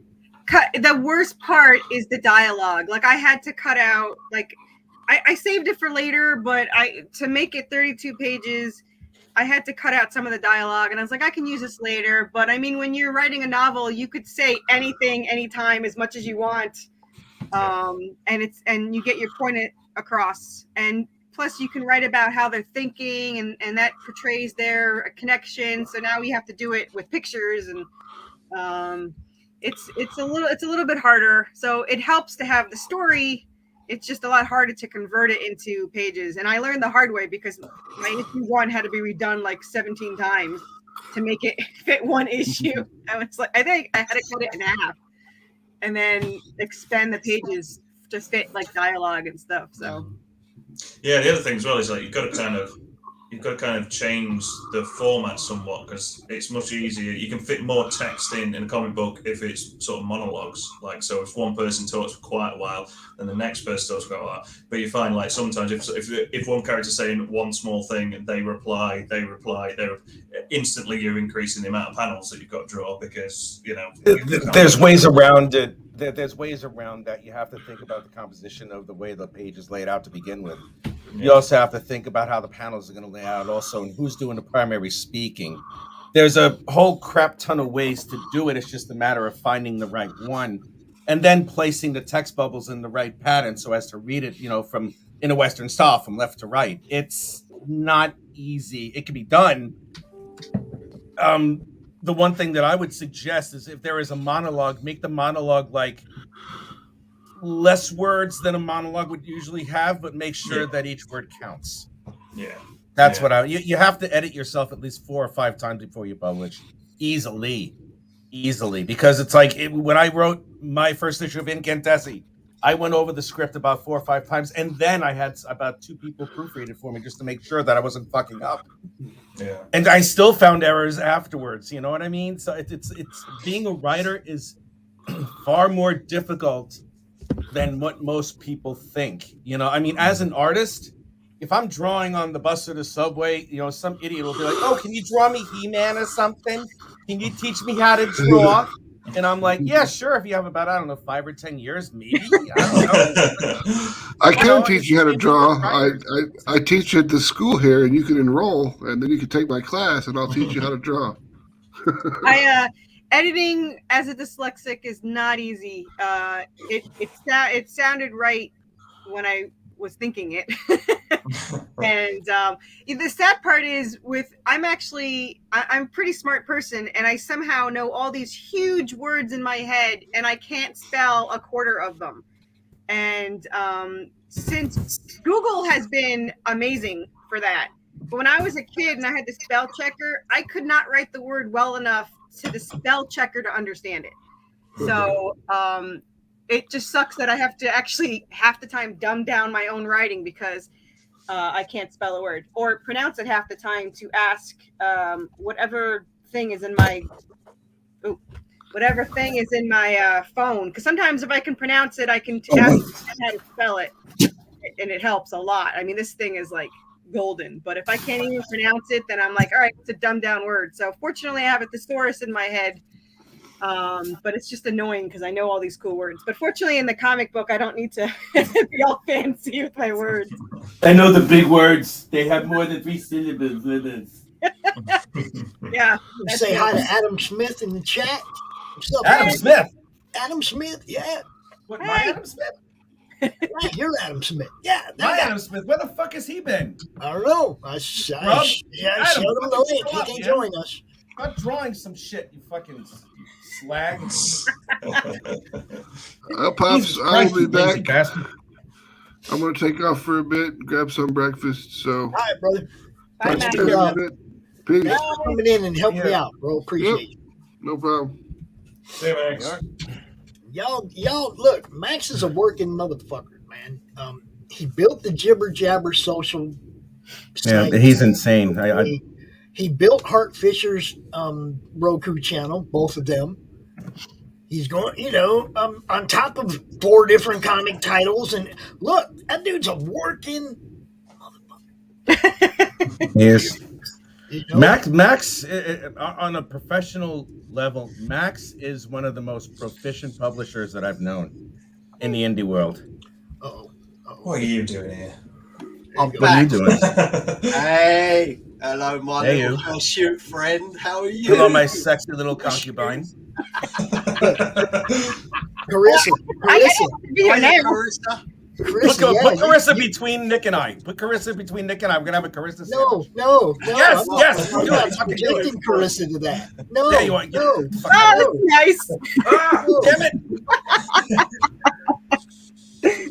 I am not subjecting Carissa to that, dude. Not gonna happen. No. I don't like being here. I'm scared. I'm only going to protect myself on one side now. I ain't eating that sandwich.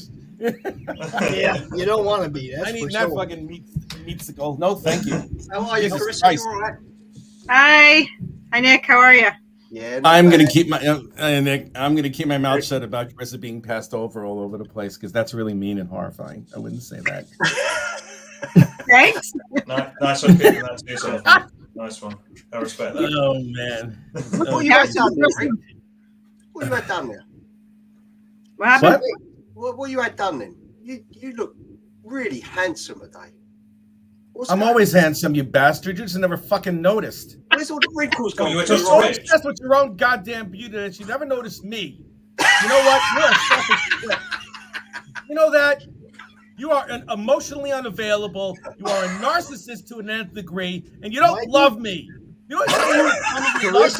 We're gonna let them have a moment, okay? I think I can leave now. A moment together. That's right. You selfish bastard. Yes, I'm you. loving that. Yes, Mate, that's you. stubble. Yes, it's you. beautiful. We're done. We're done. You are never seeing these nipples ever again. And when we kiss, Mine. it'll be like Velcro. I'm looking for a new love, baby. A new love. Yeah, yeah, yeah. Jody Watley is my spirit animal. Bro, that's Yeah, you. no, you don't have any of that anymore. No, you don't. No. Are you guys good, or do you need a few more We're minutes? good. We're good. Okay. Seriously, the sexual tension between you two is. I know, it's just it just gets in the way. I was fine just watching. I mean, I was perfectly okay back here. He's just so handsome. Yeah. Give him a moment to get it out of their system, you know. Well, he was He's doing a spin for you now. Oops, I dropped something. Oops. Put some pants on, man. All right. That was really funny. Never a boring that was moment. What did you drop, Rich? Also, you've only got me for half an hour. I need a cigarette for this one. Half an hour, and I've got to go pick up roof tiles. For everybody who tuned in for the Doc's coffee shop, I don't know where Doc is. Sorry. Doc? Oh, Doc was just in the chat. No, He was in the chat for a little while. Oh no, Doc has not been in the chat. That's when Rich wrote something that went to Doc's channel as well. Oh, that's right. Yeah, I'm sorry about that. Oh, yeah, that's not. So I've come on, and now he's going to do drawing, and I can't look at his lovely face. Oh well, you just have to fantasize about it like you usually. Fuck's sake! I only come on to Get see your his little face, like a little hamster, isn't it? The lotion and your tissues. That's all there is to it. Oh boy, where the fuck is this eraser of mine? All right, good. There it is. And, This is the moment when you wonder, what's Rich gonna draw? Oh, here we go. That's such an obvious segue. I think you should draw him and Nick embracing. Absolutely. Make up. It's like to make up. Because you guys need to make up. No. Absolutely. I'm on Michael's side. Absolutely not. Yeah. That will never happen. Come on, I'll draw us then, shall I? I'm a good drawer, aren't I? Oh God, what the hell should I draw, man? I'm trying to figure some. Let me find a bit of paper and then I'll do my artistic stuff. Yeah, right. Good luck. Nice try. That'll happen. Just like a volcano in the Arctic Circle. Good job. Listen, I was good last time when I was drawing. Yeah, well, it's not going to be good this time because you're going to suck at it. Me and All you right. then. I don't know. You're probably going to draw a penis the way that a second grader would. I'm staying out What should I draw? Someone give me some fucking inspiration. I thought you had inspiration when you pulled the paper out, but Oh, I'm going to shut up because right now I'm on a roll with the innuendos and I'd like to stop. So I'm just going to keep my mouth shut. Don't lie, you bitch. You love it.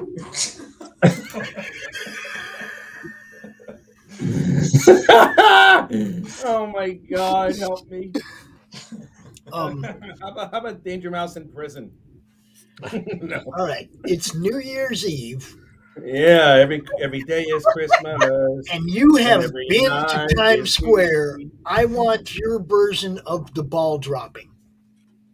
That's No, right. I can't conceptualize that. Jesus Christ, no, that's gonna suck. The only way I can do that is if it's teabagging someone, and that's the only way that I can do it. I knew that was coming. Well, that was the only thing I could think of with my brain. So it's like, who can I have teabagged?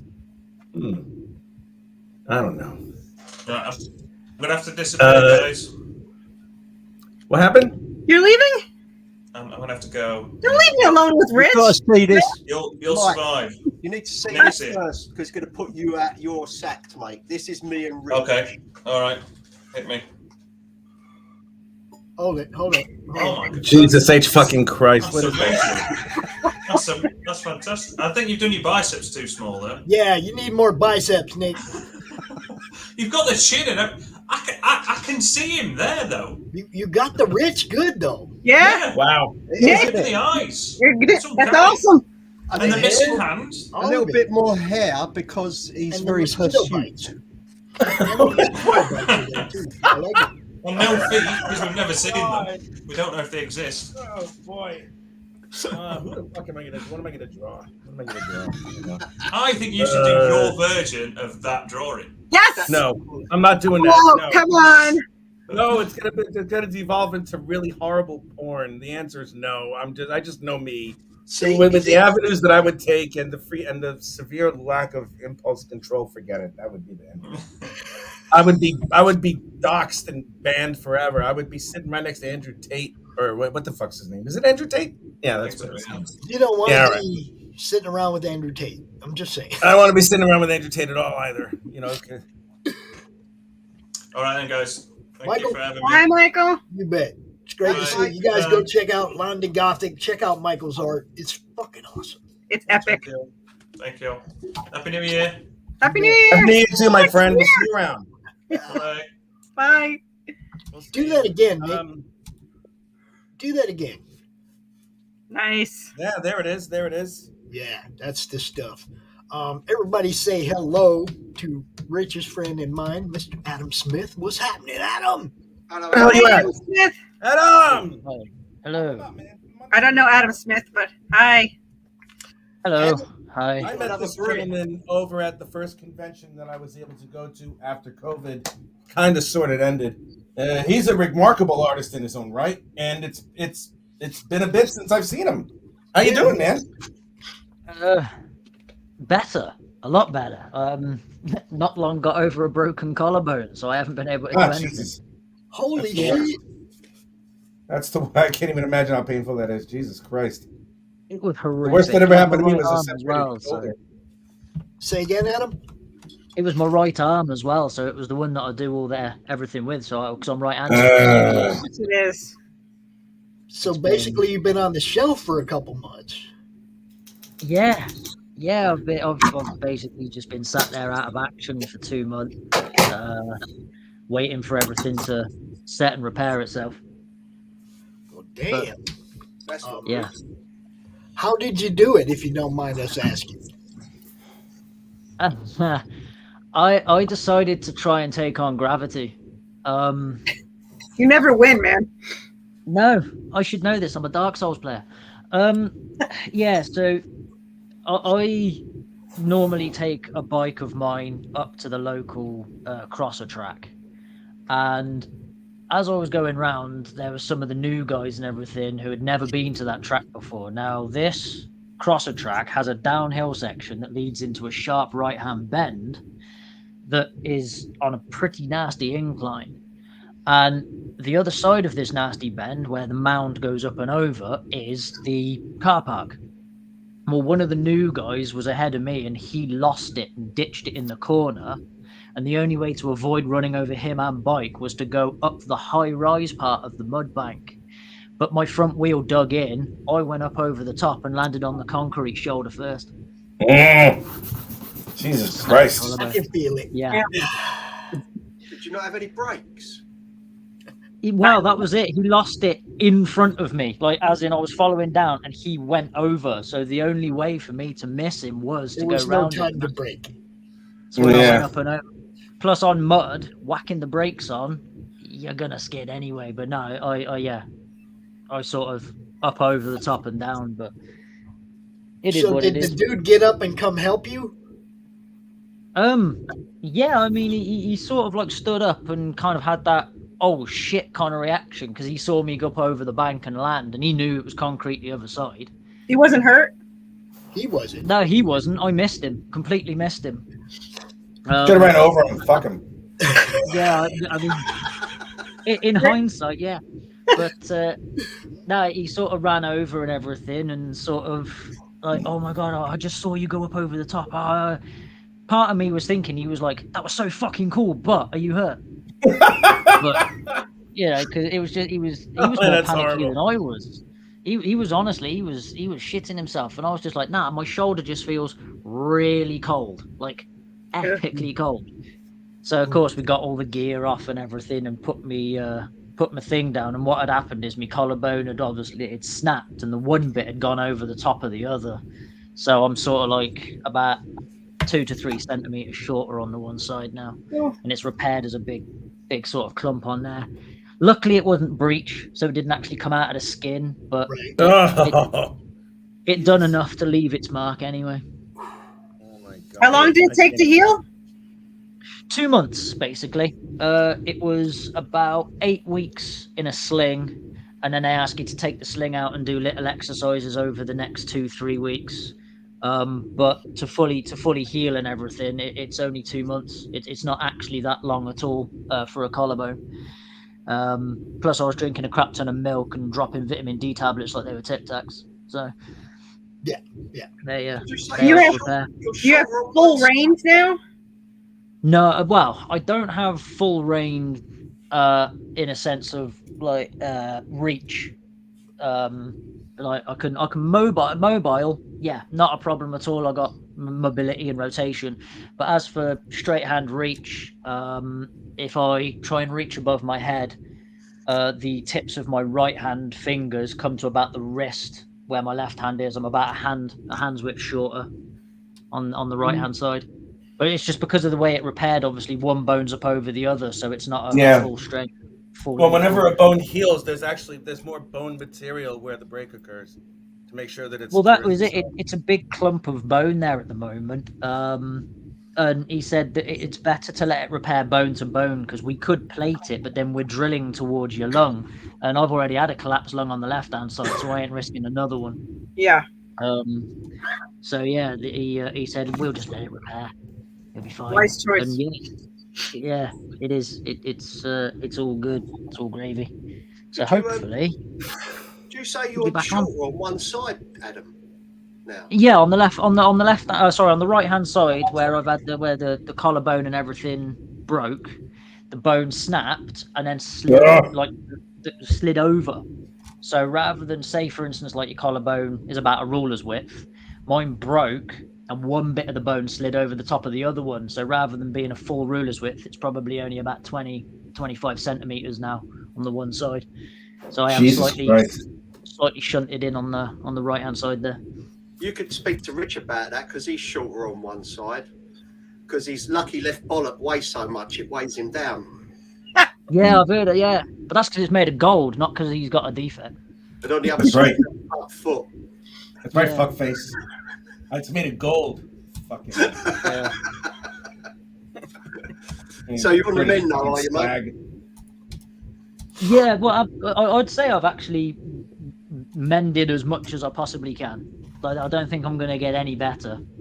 But while the bone is just new, I've got to be easy because obviously it's still pretty breakable because it's still pliable. But it's fully... You kind of really need to be careful on that.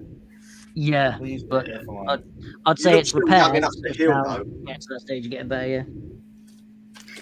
If it starts to hurt, sometimes I don't know how to work around there, but sometimes inflammation can make it hurt. So you can, when I had a rotator cuff issue, when I completely changed my diet for 6 weeks, it healed so much faster. Like they told me it would take almost a year to heal, and I gave up all inflammation foods for 3 months, and it healed in less than that. Yeah, I was kind of lucky as well because my dad also had a motorcycle accident where he broke a collarbone, and the first thing he said is drop vitamin D tablets because obviously they aid in bone formation and everything. Too, yeah. They do, yeah. And just drink a shit ton of milk, which is great advice for a lactose intolerant person. But hey, I'm lactose intolerant too. I feel you. Yeah. Yeah, I don't go out in the sun, so I take vitamin D. So yeah. I'm a shade darker than clear. I've been told. So. Well. Oh, you are a white girl. There's no mistaking that shit. And I'm Italian, so don't tell anyone. Yeah, I know. God. I don't know what you're Italian. Yeah. Right, you are. What the hell happened? My mother was my mom's Sicilian and my father's Northern Italian, and I don't know what happened.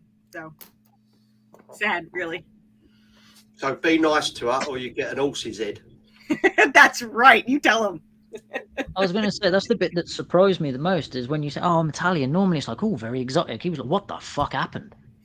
What? Thanks. Yeah, that's what I mean. It's like. Yeah, gotta be bad if that's what I could be the mailman. I am the only one with blue eye or grayish eyes too, so I could be the mailman. There's a little, you never know. We kind of keep that a secret. Yeah, it's probably best to. Probably, yeah. Yeah. Because the thing is about mailmen is they know where you live, so you got to be careful. Yeah. Do you get your post first before everyone else? That's a good sign, isn't it? I do, and I get it delivered right to my door on certain days. So. Yeah. Yeah. Rings the doorbells for no reason. I'm starting to wonder now. It's out. So, what do you work on then, Adam? Christ.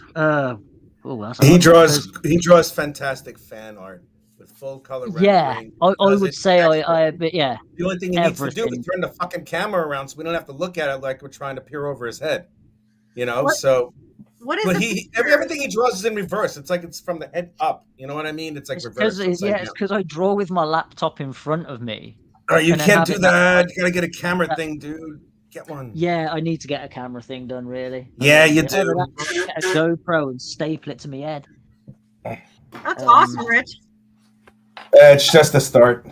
You know, I got to figure out what I'm going to do with this one. I'm going to draw this one throughout the whole fucking broadcast, and it's going to be really, really super detailed and crazy. I'm just going to keep adding shit, whatever the fuck I'm going to do with it. I don't know. I mean, I am open to drawing a lot of things, but at this moment in time, my entire sort of order is just pure anime. It's all it is. It's all ever people want me to draw at the moment. Are you able to draw anything now? Hint, hint, wink, wink, nudge, nudge. Am I able to draw something now? I mean, if you're into stickmen. I love those stickman fights. You ever see that? Take my crown away. Hold up. Adam, anime is just Stickman 2.0, dude. Yeah. That's what I mean. It's stickmen with added extras. That's what I'm saying. Yeah. Did you ever see the martial arts stickman thing? Because that's awesome. That just goes to show how awesome stickmen are.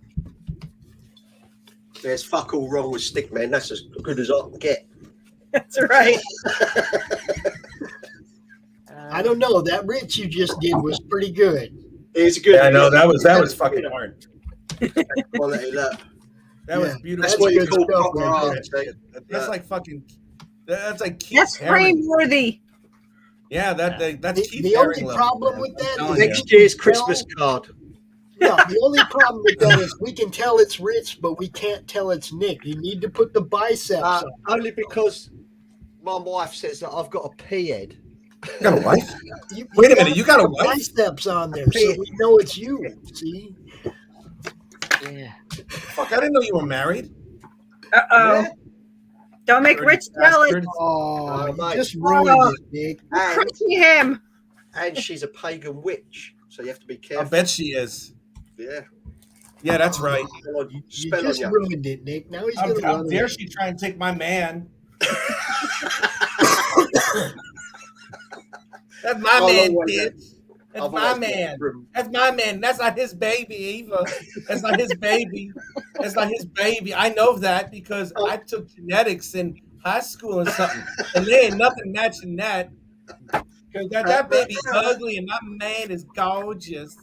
I don't know what happened to you. But then again, he's my man. He's my man. Oh, you know, you've always got room in my heart. You give me. I'm gonna shut up. Oh my god, I gotta stop talking. I have to hold back all the time because the right now I'm just like, well, I can say whatever the fuck I want, but I really would rather not. I'm trying to turn over a new leaf. I'm trying to turn over a new leaf and being kind of gentle and rich. You have to turn over a whole tree. I know. I have to turn over a whole forest. Fuck that noise. Jesus Christ. I absolutely love 5 foot hairy men. I'm 5. I'm not 5 fucking feet tall. I'm 5'9". You're 5 what? I'm 5'9". Oh, I was gonna say I'm 5'1". So. Yeah, you're tiny. You're a tiny little Italian girl. Most of them are usually. I am. Most Italian women really are known for their height. We just saw you stand up, and the size of the bed compared to you, it looks like you need a fucking stepladder to get up there. You got to be kidding! I don't know how that. Whatever. Your depth perception is about as good as your. It's about as good as your wardrobe. Does that mean so I've got to throw you a rope to get you up on mine? I'll just climb on your dick.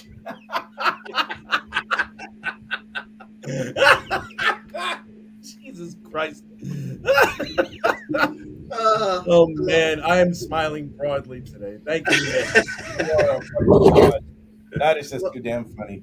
I just knew I had to come back on here just to see you before I go. What are your plans today, man? What you up to? I'm just staying in. I'm just going to stay in. I've got me too.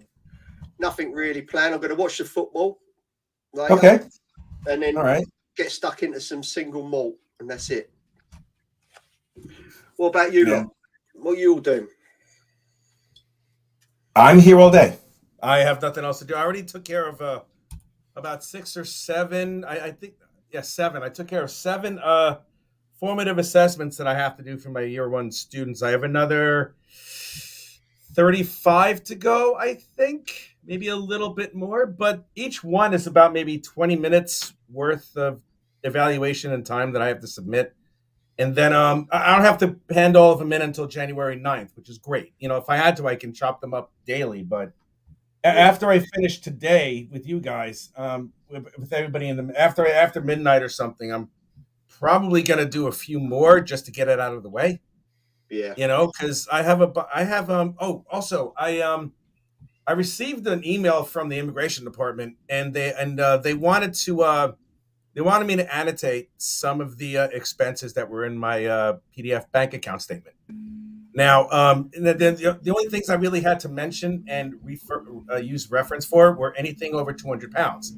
That's been pretty much the majority of a weekly basis for an Airbnb that I've been paying for about 5 months. What about your Grindr subscription? My Grindr subscription? That's in the thousands. I have the extra special double penetration edition, you know, where it's like all access to people alive and dead. So yeah, I'm hitting a couple of other demographics. I mean, you'd hope so, wouldn't you? Being called something double penetration, you'd hope it's all access. Usually it's quadruple penetration, you know, but I decided I wanted to go on a diet this week.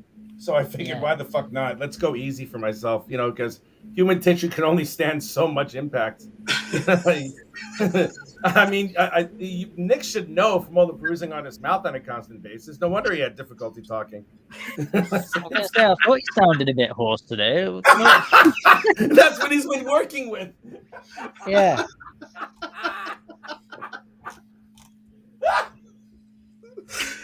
Oh, fucking hell. I love it. Holy shit. Oh my God, that's too funny. I can't fucking breathe. That's too funny. You're going to kill Rich, man. Oh, shit. That's all right. I know. His mouth stretch marked enough. It won't make any difference. I know, right? Right, I was going to say, the Americans are good for it. They're known for having bigger mouths, you see. Oh, boy, there's a reason why. Yeah, so they can fit the balls in as well. That's for sure. We pride ourselves on it. Yeah, I would. God. I mean, let's be fair. You're the ones famous for the films. Oh, that is true. That is true. We do have what the fuck? What valley is that called in California? I forgot. Just California as a whole, isn't it? I don't know. I'm not sure.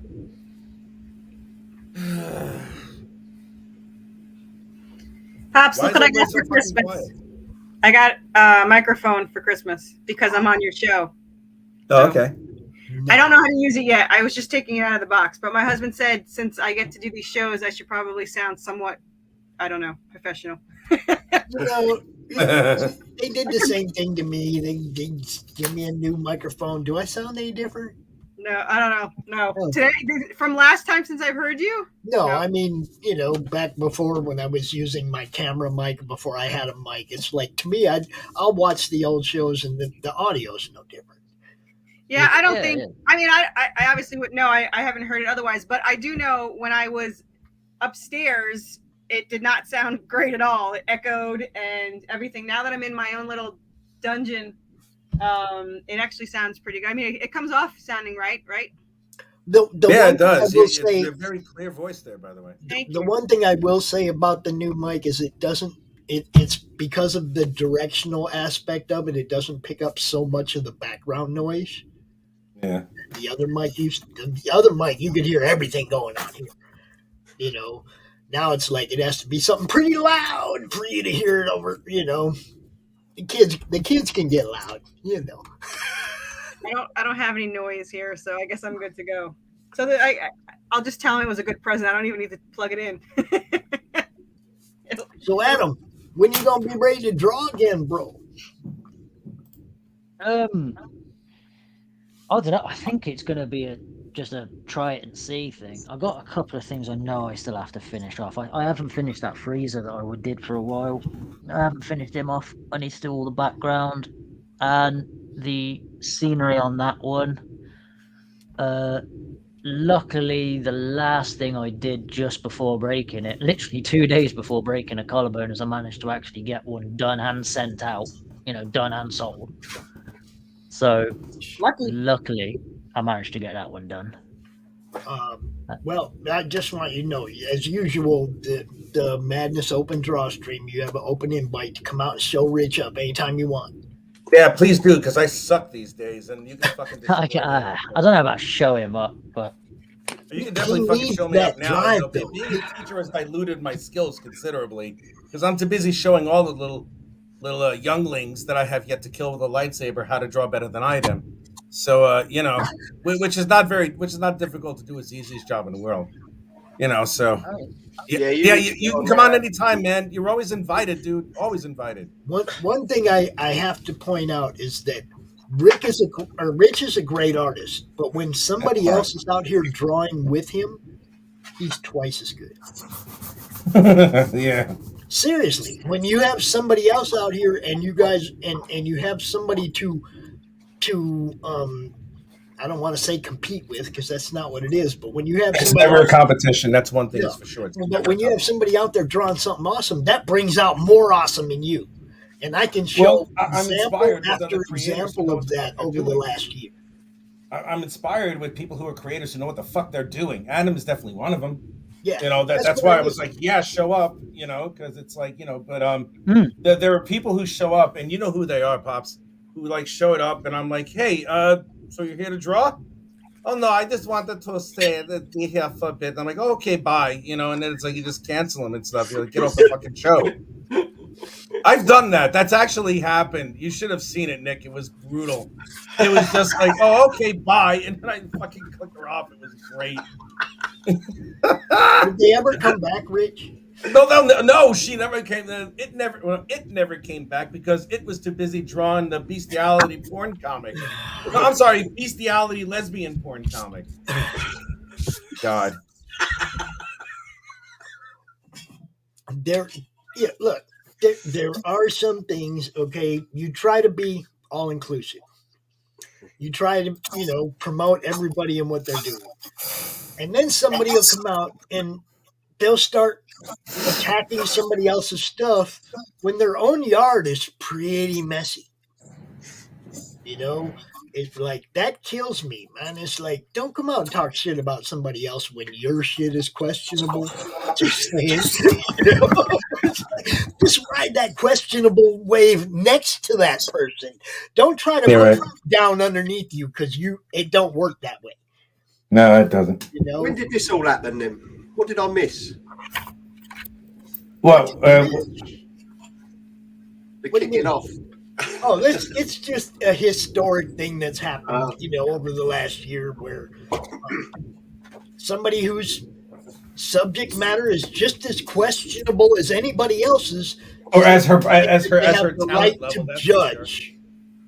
Her subject matter was believe it or not, almost as questionable as her actual art ability. But I digress. Hold up. I'm not trying to make this about a teardown like they did. Okay, what I'm saying. Oh, I know. That's why I'm retaliating. They had questionable subject matter. The last thing they have the right to do is go out and question somebody else's subject matter. That is true. I don't give a fuck about the talent level. I don't care about none of that shit. If your subject matter is questionable, hush. You ain't got no right to say shit about anybody else. Period. Okay, that's what I'm saying. It's like, know your own yard before you go out and start worrying about what's in somebody else's. You're right. You get it absolutely everywhere as well. I had no problem promoting that person until they thought that they had the right to judge somebody else. Yeah, you get it everywhere. You get it everywhere. Like, one of the things I do as well is I'm part of a simulation racing team, and one of the things that our team says is, look, we don't give a hell how fast you are. We don't care as long as you are a clean racer and you're a courteous person. We don't give a shit if you're at the back or the front of the grid. Just come and have some fun.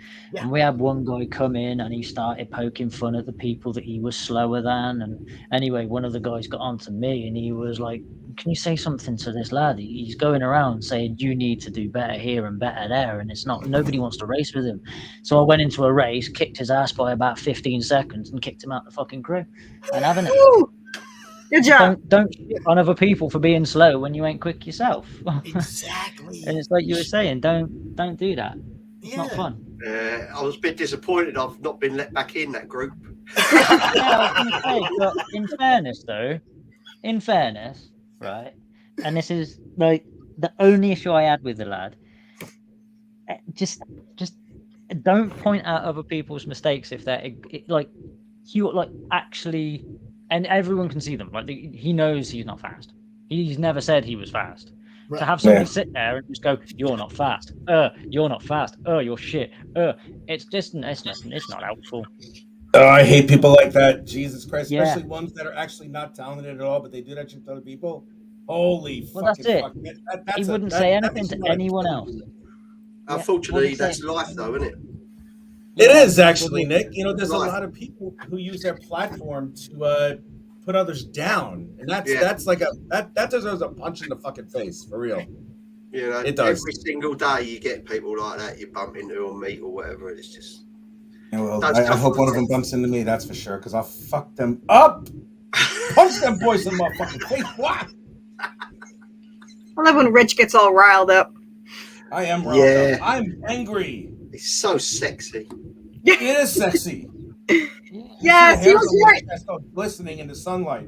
He was very protective when I told him I was getting yelled at online. He's like, "Who did it?" I was ready to I was like, "Oh, really? Who the fuck said this?" That's how you know who your true friends are, though. When you say somebody's being mean to me online, you've got good friends are like, "Oh, don't worry, it'll be all right." Real friends, all right, whose house am I burning? Yep. Absolutely. It's all the online shit, though, isn't it? Anyone can say anything on the end of a fucking phone. It's when you see them face to face, isn't it? It's... Well, usually I keep my opinions to myself, but that whole AI thing got me riled up, and I tried to, give information instead of being judgmental, and I just got beat down and yelled at, and I was like, okay, I wasn't even rude about it, just saying facts here. So. Well, that is the other thing about it over a keyboard is when you write stuff like that, people don't know whether you are being factual or whether you're actually saying it to be facetious and nasty. Yeah, or being a dick. Somebody's typing something. So there's no inflection. Yeah. There's no inflection. There's no tone. There's no anything in typed words. Okay. Yeah. Well, but when they curse at you for no reason, you can kind of take it wrong. I think there's a knock on the door. Right back. Yep, I'm right back. 1 second. What? Carissa, just fuck them off, darling. Just second. Don't even get involved with them. It just don't even waste your energy. What's the point? Right. Yeah, I stopped. The only people that we have a problem with there's two types of people. There's the people that shit on what others are doing, and there's the people that lie or are dishonest about what they're doing. Yeah. Okay. I definitely appall liars. Yeah, I get a lot of that. Not everyone has to be as truthful as me. I'm a New Yorker and an Italian, and I'm very blunt. But you don't have to lie, and there's no reason to. And it's not a lie when you say if you don't have anything nice to say, don't say anything at all. Well, this is one of the things I'm talking about is like people will come to me and they'll be like, "Hey man, I'm going to send you some books, man. Blah blah blah." And it's like, and they've been on the show and I promote them and stuff, and then they'll get mad at something somebody on one of my other shows did, and they'll blow me and the whole network off. And I'm like, okay, so where's what you said you were going to do for me? I did for you. I gave you a platform. I promoted your stuff.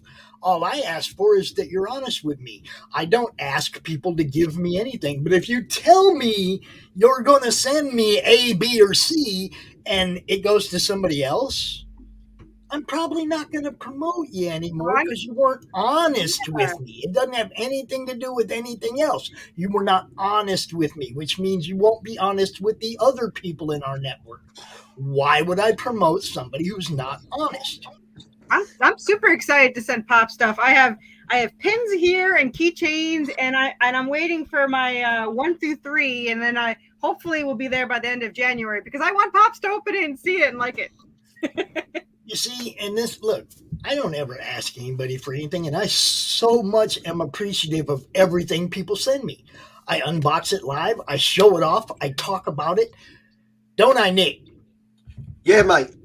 Don't I, Nick? Yes, he does. Yeah, you know, yeah. And you tell me that there's a spelling mistake. And it doesn't and look, it doesn't matter if I paid for it or if somebody sent it to me for free. I appreciate the fact that I have it. Yeah. Their word meant something to them, so I actually have the product. Those are the people I want to promote. The people that actually fulfill, the people that actually deliver what they say they're going to deliver and do what they say they're going to do. Keep your word. If somebody's not on our network anymore, it's probably because at some point they didn't do what they said they were going to do, whether it was for you. Because they suck, that's why. You know? Yeah, they're lost, man. Screw them. They're lost. They're ugly and stupid. They don't belong here. I love Rich's loyalty. It's my favorite. Yeah. Well, see, and that's the whole thing. It is about loyalty. Well, yeah, it is. At the end of the day, you're loyal to the people that take care of you, that are loyal to you. You act in kind. We all act in kind. If somebody's shitty to us, we're pretty much shitty in return, or we ignore them completely and leave them behind, right? Rile together. You know, I'm seriously want to build something that serves the comic community. I've been working at it for 3 years. I don't need people to go out there and try and make it like I'm not doing what I'm doing. It's exactly what I say I'm trying to do. I'm trying to get eyes on your stuff. Period. That's the be all and end all of the whole network. Okay, that's why we invite anybody to bring their content to our network, any kind of shows, because I'm trying to get eyes on what creators are doing. Period. Because you're awesome. Well, I mean, people can take it for what it is, ignore it, whatever, but don't go out there and put it down or act like it's something other than it is. I'm tired of being accused of being some kind of fraud or grifter when I put in hours and hours daily to get eyes on what people do. Please, they can suck a dick. Yeah, who the hell's accusing you? We'll beat him up. Oh, there's plenty. I got plenty of people that say, "Well, I'm a fraud," and blah blah blah. And, they're frauds. How are you a fraud? You're not even promising anything. It's not like exactly. There's one guy here's the thing. I paid for, whose book I bought and promoted, who's out there calling me a fraud. And it's like, what did I do? Did I not promote you? Yes, I did. I backed your book. You didn't send it to me free. What did I do to you, dude? Other than try to help you sell books. Now, anything that happened on the side that you brought out into the public light and you're whining about, had nothing to do with the network and promoting it. Had nothing to do with that. Okay. You found a reason to not like me. Okay, fine. That's not a reason to not like Rich or Nick or Carissa or Adam or be behind all the other creators on this network that are trying to get seen. If you're I don't give a shit if anybody likes me. Because he's on my show, then you're kind of the problem. How can you not like Rich? I didn't say Rich. I said Nick. Nick's the ugly guy. You see that? Oh yeah, no, you're not allowed to. Yeah. No one I like that. me. I don't care. Yeah. You see, I've heard these speeches all the time. Pop does these speeches all the time, and the thing is whenever I hear him, I don't know whether to revolt the troops, throw a petrol bomb, or clap. Yeah. Yeah, I'm like, who are we blocking and banning for life? Yeah. But and see, but I don't want to do that. I want to be able to promote these people. I want them to just be cool. No, we don't promote unappreciative people. No, but he is right. Yeah, we all know. We Pops try is a to. massive fraud. We That's a give lizard them in a hat. we give them every opportunity to just be cool and come out here and show off what they do. We give them every opportunity. If they want to be over there talking shit, can't do much about it. That's true. Karma, I believe in karma, so I think they'll get their own. The problem with that, the problem with that is then everybody who they're trying to help gets that shit. Just like everybody I'm trying to help gets shit because of me, then I would be passing that on to the people that they're trying to help if I was in turn to shit on him. No, I'm not judgmental. Do you see what I'm saying? It's like I might not promote him, but I won't tell people not to go and look at his stuff or be part of what he's doing. I won't be that guy. I might not say anything about him, but I'm not going to tell people not to. You're a better person than me. Yeah, well, I'm a better person than a lot of them too, and they just don't realize it. But the karma isn't us wishing karma on them. Karma's just going to get them in the long run. So if they're going to screw people over, people are going to screw that person over, and then he's going to get a taste of it, and he's going to be like, "Oh, this is what it felt like." Yeah. What goes around comes around. That's right. See, Nick knows. I only have ill will toward people that try to hurt me or my family. Same.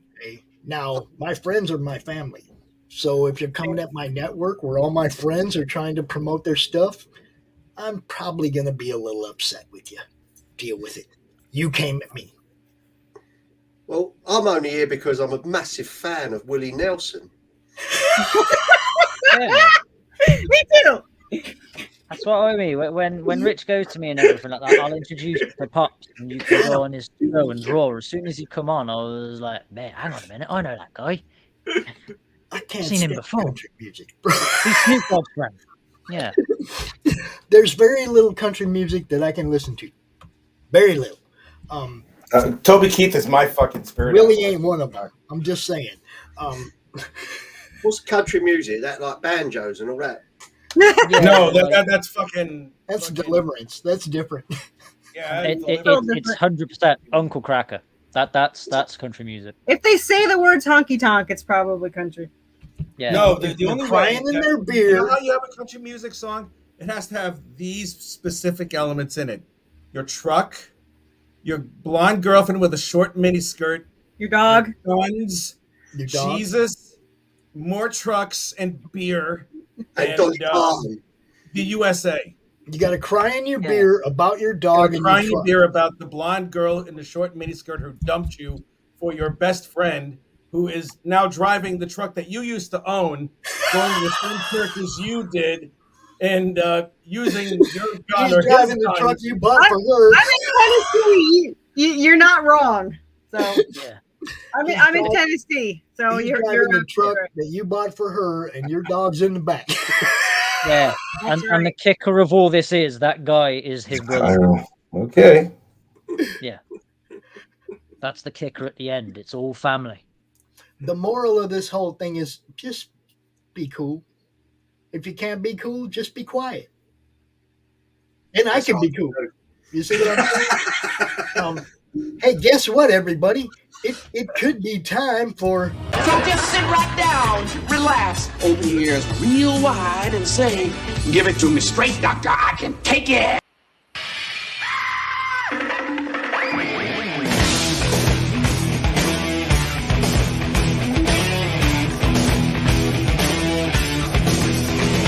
Kick the chocks out from under the wheels. Flaps up. No offense, Margaret. Contact. We're off. Rum, rum. Doctor, give me the news. I got a bad case of loving you.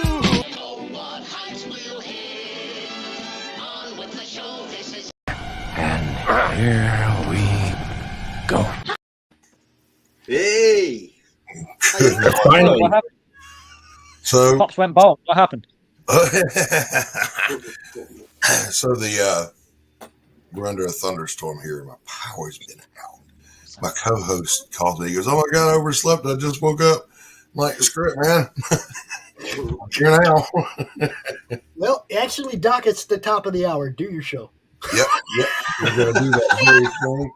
But before I do, I'm so delighted to have all these wonderful co-hosts with me today.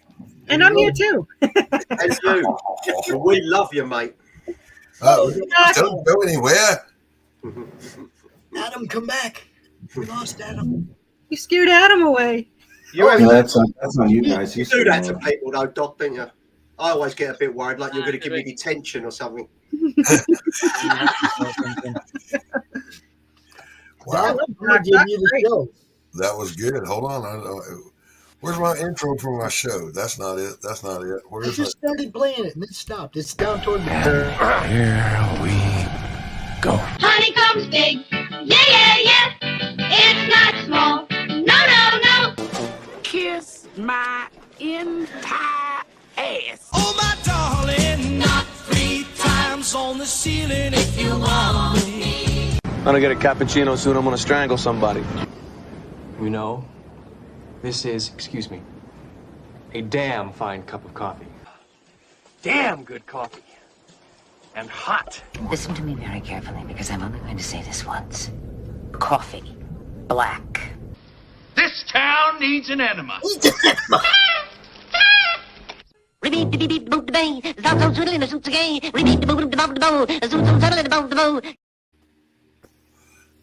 Jesus Christ. Oh, God, it's Rich. That's fucking. Who let him in here? That wasn't me. That was you with that fucking lame ass fucking introduction. Jesus Christ. All right, you asked for it. Boom! I'm a strange guy. Really? Yeah, I worry.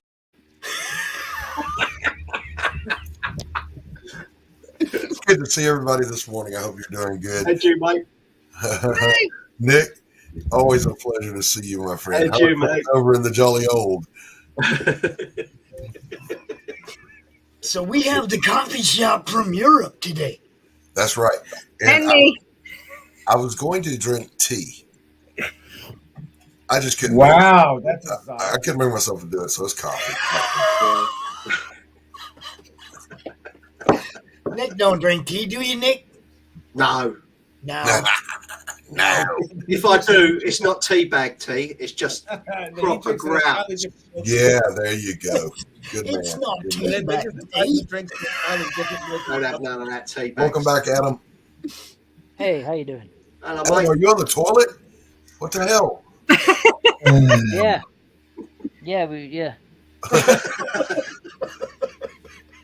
Jesus. Yeah.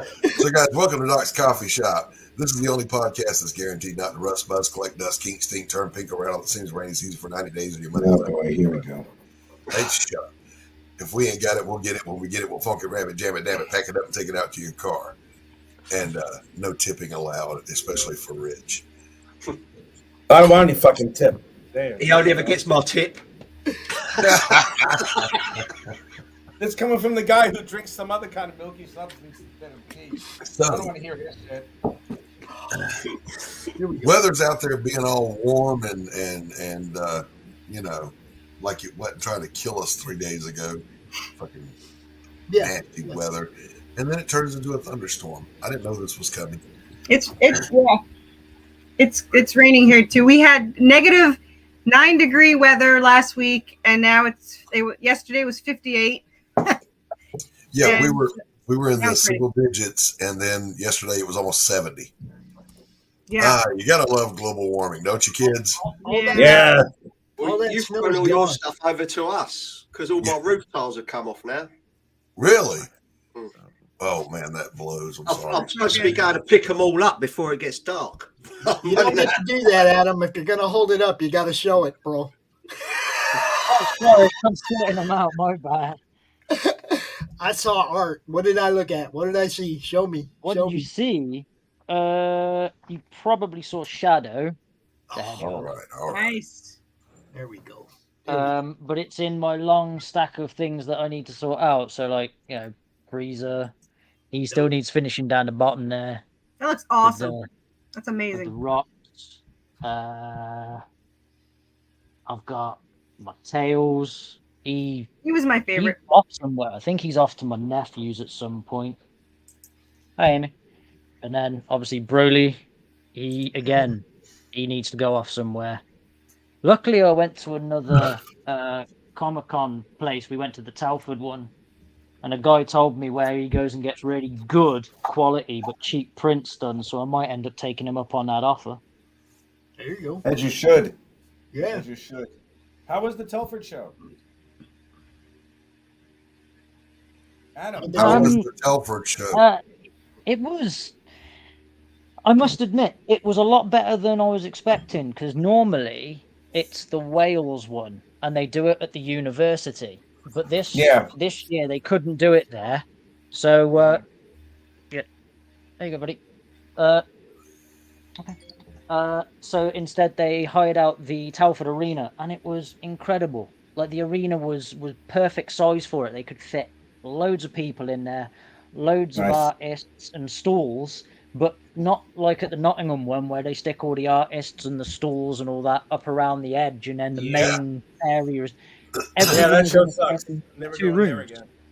It's always good when you could stretch out and use the space. But that's it. These rooms were colossal. They had one room at the one side that had loads of food stalls in it, and then a stage and a bunch of seats where they could do the questioning and meet the meet and greets and question and answers.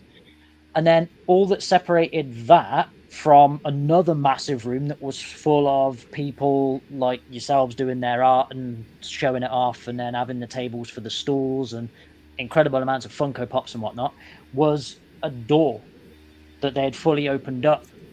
And then that was open to those guys, and then another door was opened up, and then they had all the guys that were doing sign-ins and everything around the edge, like Danny Trio and all that, like, all around the edges.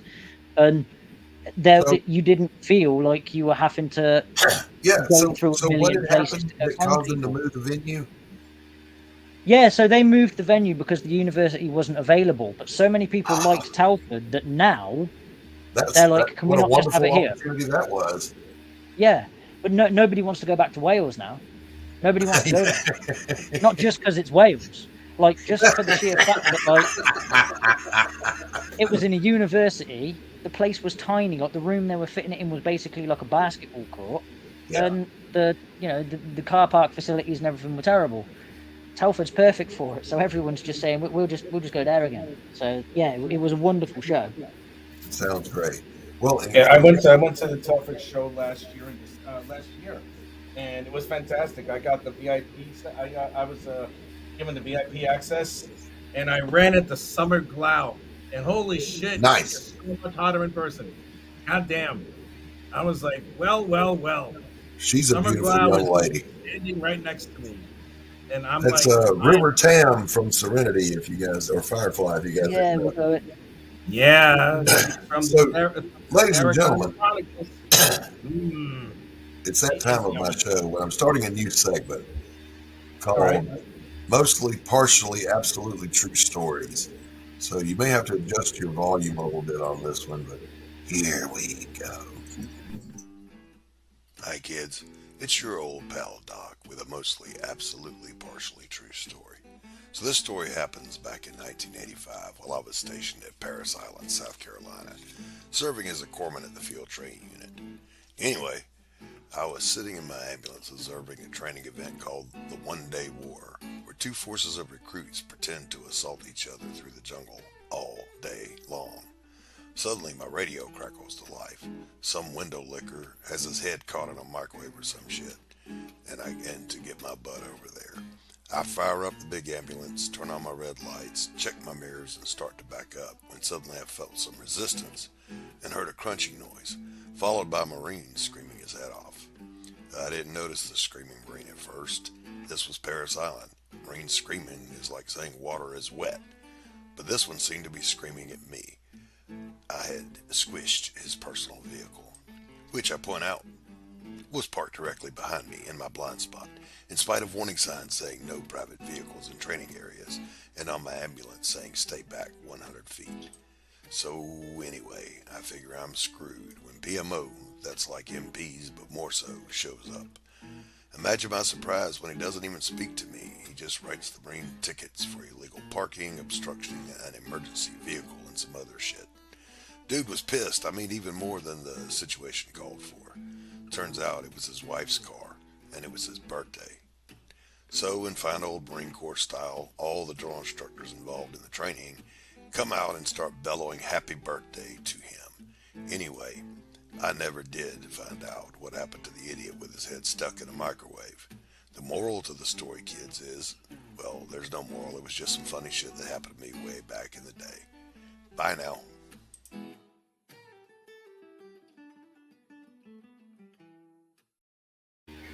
Doc's mostly, partially, absolutely true stories. Worthy chaos. Correct. I loved watching you backstage shuffling everything around. I was able to finally. This is the first time I was able to do the retractable banner, so I have it up. Very nice. I actually, this is the first time I got to see it actually open, so I was excited. Yeah, no joke, man. That looks good too. That looks really good. And it's retractable, you said, like a window shade? Yeah, it actually goes higher. I don't know how to do it, but it goes there, so. Is it on grey back? Is it what? Yeah, it's gray in the back. That's the right stuff then. The vinyl, yeah. Yeah. So, Adam, I wanted to ask you, with the show changing venues like that, was that successful for you? How'd you do? It was actually very successful. I mean, we went up there really because my other half's a massive fan of Supernatural, and there were a couple of people going, like Mark Sheppard and that was going up there, the guy that played Crowley. Nice. So that's why we ended up going up there. So she could basically go and talk to him for an hour while I went off and did everything else. But then I ended up chatting to Danny Trio, who I didn't realize was like 4.5 foot tall. Like, say that again. Like, we went to see Danny. Like, Danny Trio was there, so I was like, Yeah. I've got to go because me and Dad love Machete. We've got to go and go and see him. And he signed a little bit of paper, like, to my daughter saying Uncle Machete and all that. Like, it was wicked, and gave me a free hat, like the Danny Trio taco hat. And I was like, oh, Jesus Christ! And you said he's like 4 feet tall. You got the That's taco it, hat, dude. Yeah, I got a Trio taco hat from him. There is someone smaller than Rich then.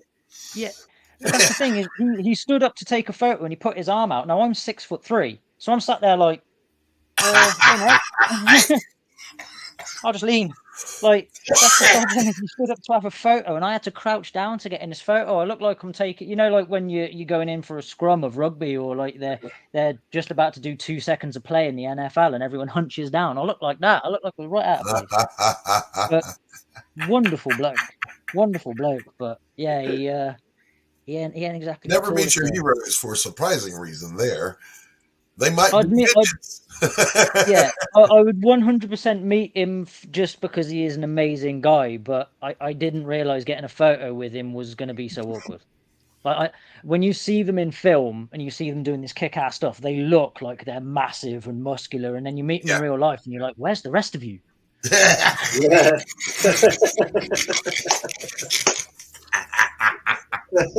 Green adds more than 10 pounds. Yeah. Catch it, bitch. I'm gonna have to shoot, guys. I've got to go and sort out this roof. Nick, you bastard. Hey, Nick. Before it gets dark. Yeah, right, go my fix friend. that roof. We might be Good to see you, Nick. Yeah, and you. Happy New Year to you all. You too, All right, brother. man. Yeah. See you later. Stay safe. And you, have Nick, an healthy take care, man. one. You take care, Adam. Lovely to meet you, mate. London Yeah, Dock, you, mate. ladies and gentlemen, go check it out. Yeah. I'll see you all soon. See you, Take buddy. care. You will. Have a good Take New Year, care. man. See ya. LondonGothic.uk.co. That's Go it. check it out. You can read the first 20 pages of the book. You can get an idea whether it's something you're behind. You get the idea from talking to Nick that he'd be great to go have a pint with, but when he's had like 4 pints, he's going to be the guy that's going to get you in trouble. No, he's going to want to arm wrestle the bar. No, he's going to pick a fight with somebody.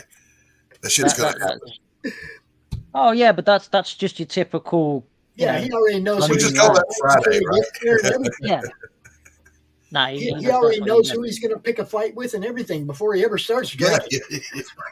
Yeah. That's why I was worried when he said he's got to shoot. I had to make sure that he meant he's got to go and not actually like sort of start tapping veins or something. So. Adam, jeez, man, that was brutal. Yeah, that's him. That was good though. That was good though. Fair clue. Wow.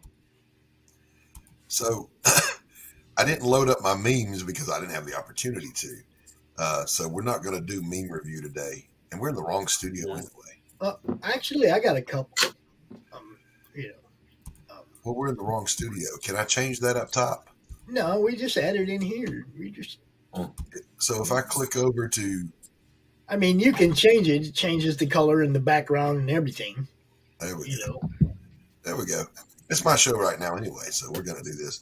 But here's what I'm going to do. Panel. Yes, I'm talking to you. Go and find the best meme of the week right now off your social media and be prepared to share it because it's that time.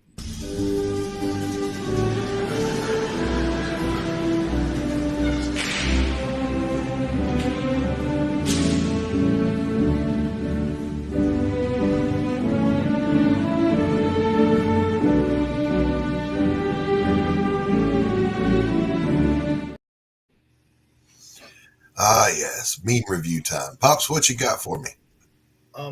Let's see. How about this?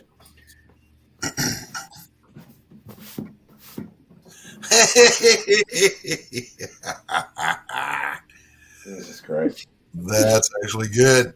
Yeah. Bring the fire, bro. I have one more. And if this offends somebody, I'm not really sorry. I like that. Told you so. There you go. There's mine. Oh, we are joined now by the OG himself, the king, the one, the only, Jay fucking Fairclough. What's up, Jay? Hello. What's good, man? Look, he put on the leather and everything to come on the online show. Check him out. No, actually, I was putting on my Tims. Yes, Jay, to respond to your comment earlier, I was sending you psychic messages. Oh, Get your ass on stream. No, I just remembered that Pops was supposedly doing a European thing, so I just quickly remembered. Right. It is CRoM Con Europe, but we are currently in Doc's coffee shop. Europe. So kind of a bastardization show, if you will. And before you ask, Pops, this is a non-alcoholic beer. That's all right. You do you, bro.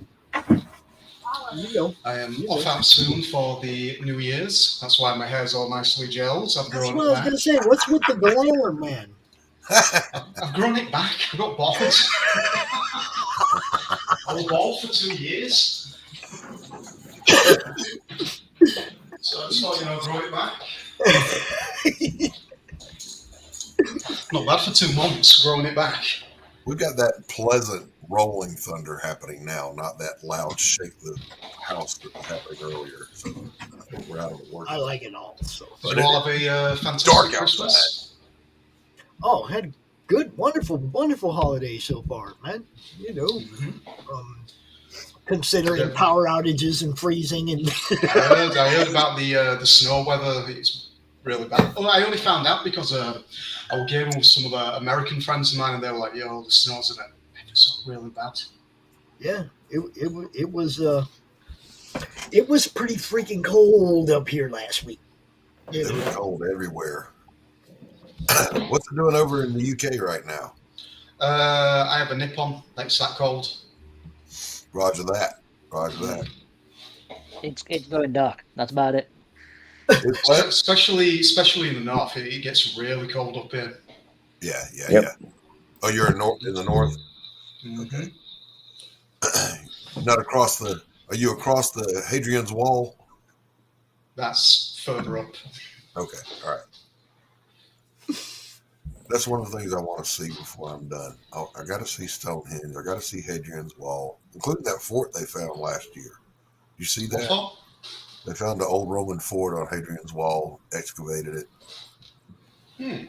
Well, in the River Severn, just down the road from where I am, because I'm in Worcester, they found a completely rusted World War bomb shell that was like the size of a minivan.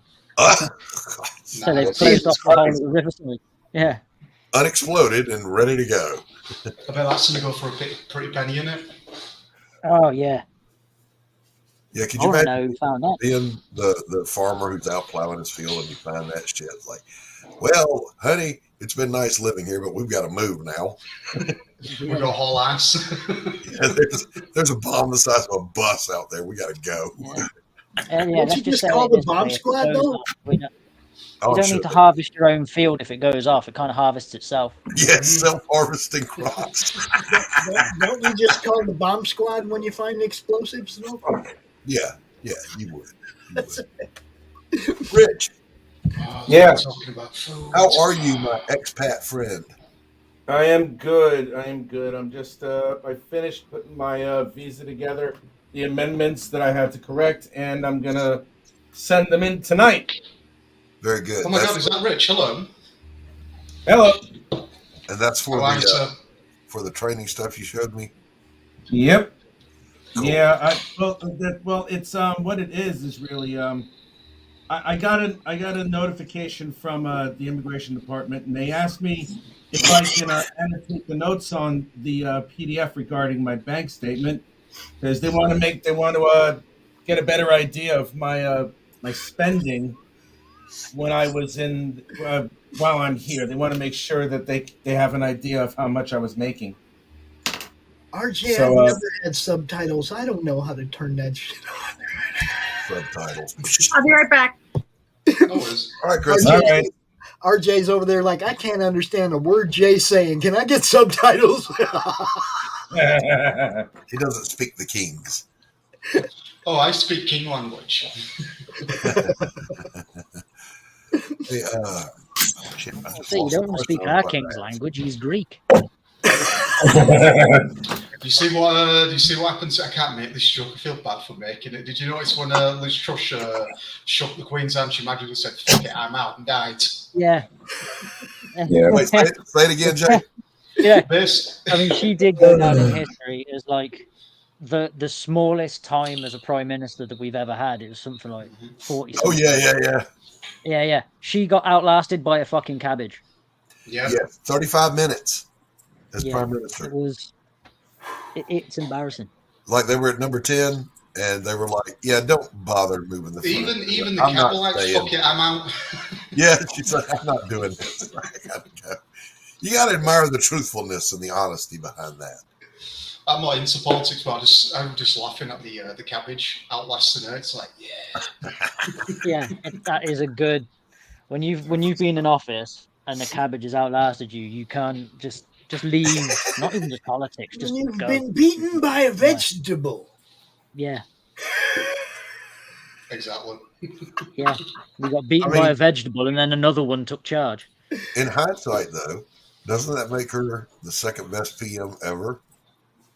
No, not being beaten by a cabbage. I mean, it was a cabbage that was in power before she came anyway, because let's be fair, Boris Johnson is literally just the male version. Well, he's the realistic version of I'm Mr. talking Bean. about she wasn't in there long enough to fuck anything up. Oh, no, she did. Fucked a lot of things up. Oh, she fucked a lot up. She lost like a stupid amount of billions of pounds in economy. Really? And then fucked off. Yeah, Really? and then left it to the next guy. So it's amazing then, isn't it, how quickly... Well, she was there as a plant. She did that on fucking purpose. She was told, and she did her job, and then she left. How quickly you can screw shit up. Mm-hmm. When you're in office for 5 minutes and you tank the economy. Good on you! That's what it was. Her campaign took longer to convince us to put her in charge than it did for her to completely fuck up everything that 3 or 4 prime ministers have been doing. This is why I don't vote. They can say, "Oh, we're gonna fine you £80 or £70." It's like that. No. The only reason I don't really vote is because it doesn't matter who you go for; they'll put in charge whoever the fuck they want to put in charge anyway. Well, it's a weird system, man. Yeah. How my granddad used to say, he used to tell me they all piss in the same pot. Say it again, Jay. They will They piss all in the same piss pot. in the same pot. Yeah, They do. Yeah. Mm-hmm. So basically, over there, it's the people vote for the party they want, and then the party chooses their leader. It's all, Well, each party has a leader, and then that leader goes out on a campaign to become prime minister, and then that's where the Labour or Conservatives or whatever get into power. But even if we vote that person in, they'll find some way of condemning that person and putting whoever the fuck they want in charge anyway. Now, this is how I would do it. Now, this is how I would do it. I would get in charge, and I would purposely put a dog in office. You can't hate on dogs. So No, you can't. That's right. That's what I mean. Yeah. I would be happy paying tax to a dog, not some guy that's going to fuck up on holiday. Because the dog would spend it on just like biscuits. The dog will eat it. There's a couple of dog mayors, and their towns are doing great. So Yeah, there are several dog mayors here in America. and a cat. There's a cat mayor too, or was. Yes. Yeah, that was. Well, I don't really trust cats because I've been scratched by them. They're lovable, but I don't know. It's just not about them. I'm more of a dog person than anything else. Cats are Well, shit. there's They're always one plotting. that wants you to pick up their turds. Yeah. Well, one of the lovely people that live on the same floor as me, the other day I put my rubbish out, opened the door. The next door neighbour's dog tried running into my apartment, jumping on me. I'm like, this is the way I'm going out, finally getting licked to death by a dog. Yeah. This is how it ends right here. I'm going to get going because I just found out that's what I was doing with the cameras off. They sent me the wrong size one, and this one does not get taller. And I paid for the 20-inch taller one. Oh, you don't get them, Carissa. Yeah, and you can see where my logo is cut off, and that's how I realized it. And I'm like, oh, maybe I just didn't pull it up all the way because I don't know how to use these things. And so my husband came in and he measured it, and we couldn't do it anymore. And it's the exact size of the smaller $100 less version. Oh, So now go get them, That's Carissa. my earlier question then. Whose house are we burning? Yeah. This is Vista print, so I'm not completely shocked, but I Yeah, will, but now in defense of Vista, if they get something wrong, they do fix it. yeah, and that's what I'm hoping. And it'll even be a bonus if they let me keep this one because the picture is not cut off, so I'm okay. I actually like that. Yeah, That's a really nice picture. yeah. That. So They I'll let you know probably how it won't goes. have you send it back. They'll just send you the new one. Yeah. That's the goal here. So, All right. All right. so Good I'll for talk to you. guys later. But All right. Go get them. See you later. Take it easy. Y'all go check out worthychaos.com, worthychaoschronicles.com, I think it's. Go check it out. She's got one book Really out. Chaos Comics. There you go. worthychaoscomics.com. Go check it out. She's got one book is already out. Book 2 is in pre-launch. You guys know what to do. Thank you. See you later. See ya. So Jay, what's been up with your brother? Plotting world domination like normal. That's what I'm talking about. That's what I want to hear. Staying sober. I'm actually drinking non-alcoholic Becks. I didn't even know they made non-alcoholic It's Becks. actually quite nice, actually. It's like I've been sober for 9 months. You know, it was one thing to pick it up.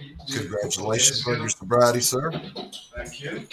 I just want you to know, Jay. I just want you to know that you're the same guy to me, whether you're drinking or not. I know, it's one of those you gotta get used to. It's like, wow, he's actually sober now. He's still the fucking same. Yeah, Right. you see, to me, it's you're the same guy. I'm good. You know? Yeah. One day at a time, bro. You got this. That's right. And then the other day, I got told, "Oh, Jay doesn't need a black card. He gives them." It's like, okay. And now we're So I going. know you got plans. I know you got plans going on, just like I do. You got bigger and better things coming, and I ain't trying to get you to give anything up, but give something up. What? How I'm gonna slap the shit out of these ex-pros with my independent comic book independent comic book company next year. Yeah, like that. See, That sounds like a wonderful plan, Jay. doesn't it? Doesn't it? I'm all in. Well, started off me messing around 9 months ago, talking about my wonderful idea about this independent comic book company actually became a realization. It's like, okay, you want some competition? Bring me into fold and you're going to get slapped. Nice. I'll be right back. I got to warm my coffee up. All right. Ooh, make us coffee, please. But yeah, you know what's going on. You know I know what's going on. It's time to level up, right? And we won't be doing it through Indiegogo. No.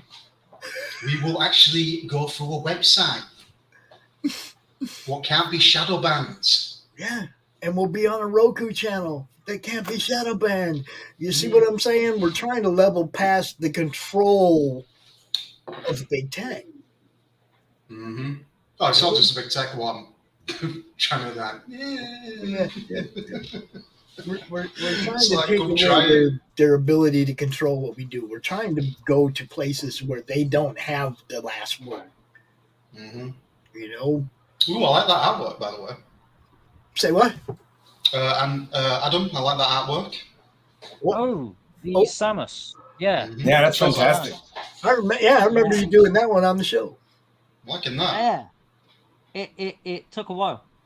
But yeah, I'm Nice. really happy with that one. I've had a lot of tattoo artists want that one. Actually, sort of just straight up go, bring it to me. I'll edit it and we'll tattoo it. Yeah, I've got a lot of tattoos myself, and it's like some of the things I've seen artists draw. It's like, oh, can I get that tattooed on me, please? Well, a lot of the time when I bring stuff in for tattoos, because again, like a lot of my tattoo stuff is sort of pencil drawn for now, like Baby Yoda, Cloud, and then obviously the anime stuff, like Broly, Vegito, things like that, the bright colors. They're like, yeah, man, Broly's a bad motherfucker. Broly is bad motherfucker. Broly is probably the most popular one of the things that people want me to print out and send them. So it definitely is a popular choice. But a lot of the time with the things that I send to the artists in the tattoos and say, look, I can tattoo that, I can make that a tattoo, I can make that a tattoo. They edit it so heavily with light and dark colors, like with the Samus and everything here, that it sort of takes away from a little bit of the detailing and the grubbiness in the face. I recommend going to a realism tattooist because they knock it out of the park. If you go into a standard tattooist, they'll end up trying to add their spin on it and it won't give it justification, the artwork.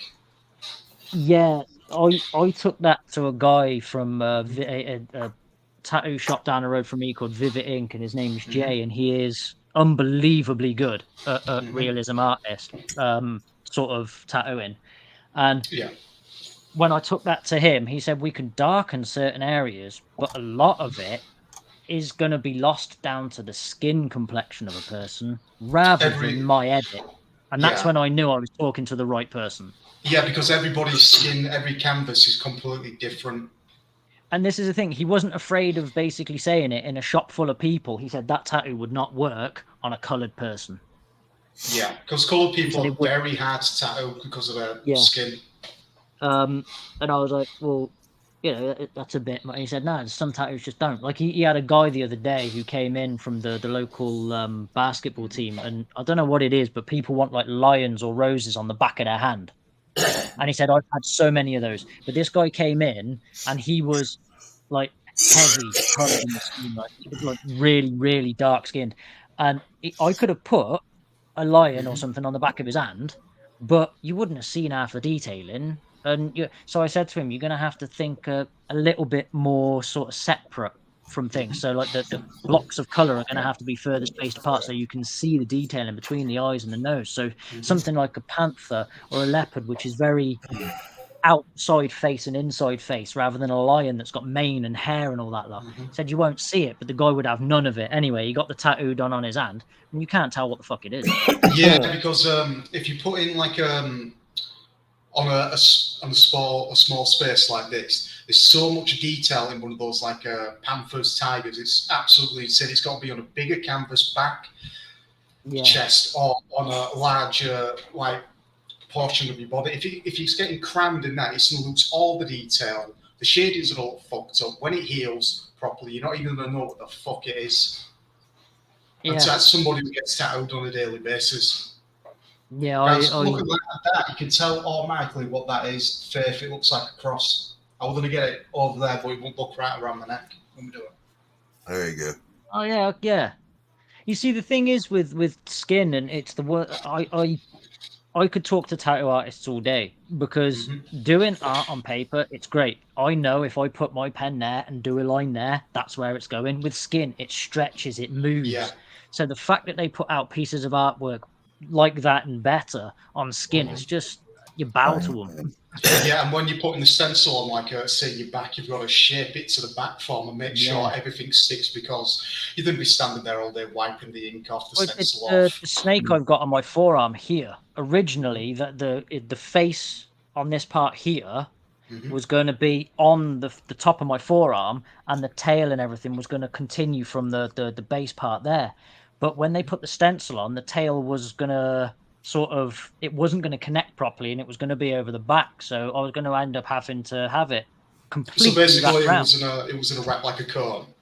Yeah, and the thing is they said that's going to be super awkward to tattoo. So what she did, because it was Sarah and everything who did it, she put the face on this side, wrapped the snake up over the top, and then actually moved the tail from back here to here, so that it looks like the snake itself is coiled and the tail's coming underneath. So I could have it all on one side. So I've still got a bit of my arm there done, and then the rest of it goes. It looks natural like that. Adam.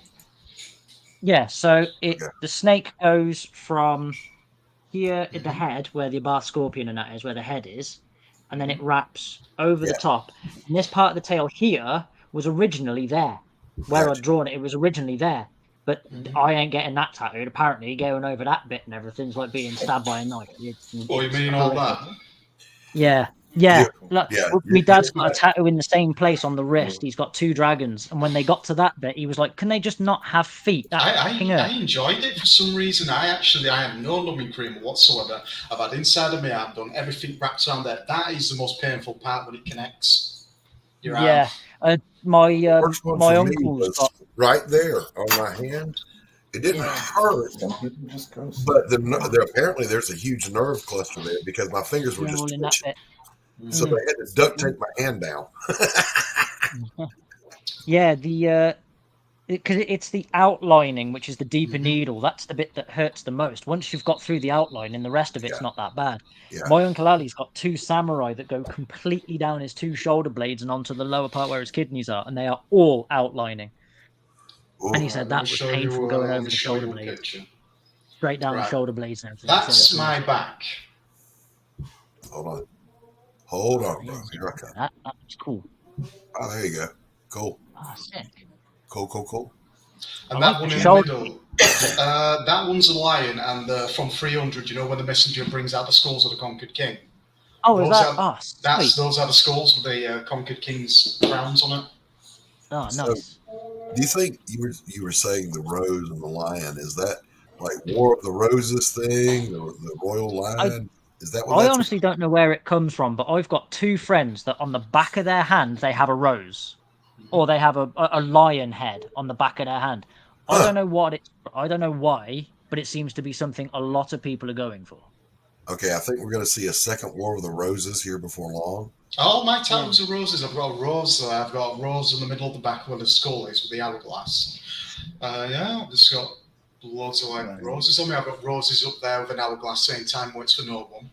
War of the Roses. You heard it here. Yeah, it's coming. The thing is a rose it's a wonderful thing to have tattooed, because they do look brilliant when they're done and coloured and everything.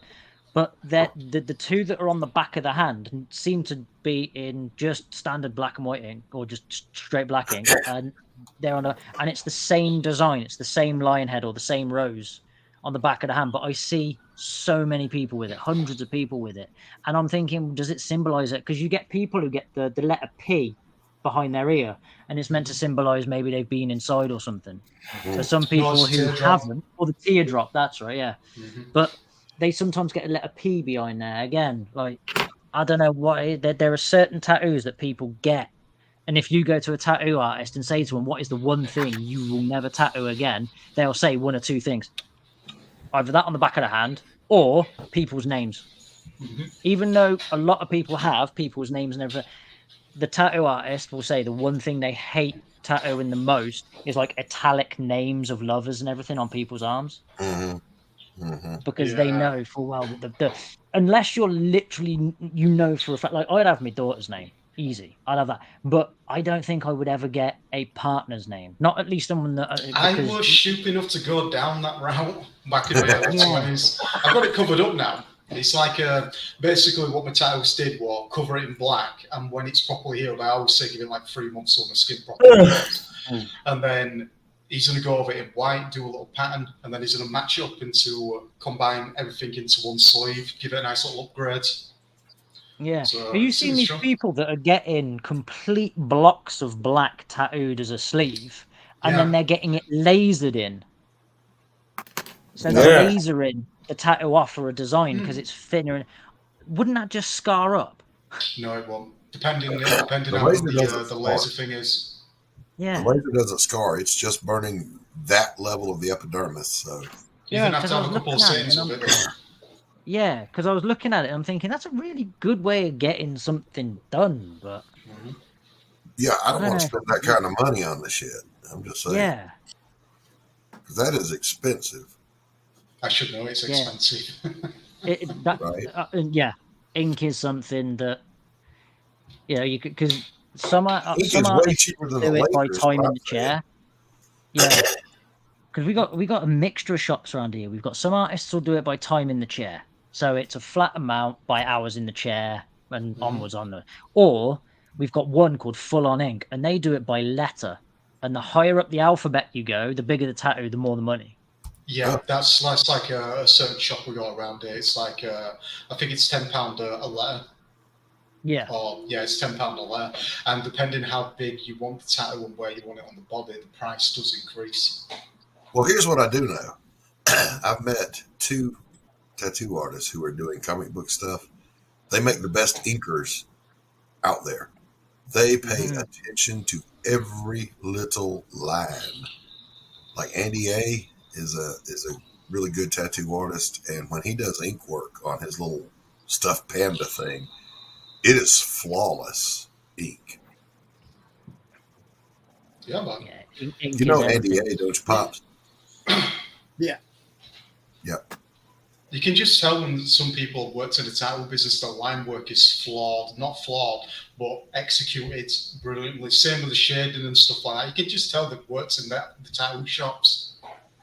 Because there's no way I've seen that some of the guys from the mainstream do that kind of shading and that line work that perfect. And you can just tell somebody's worked in the shops. And then you give them paper where they can actually undo a mistake. And it's badass. Yeah.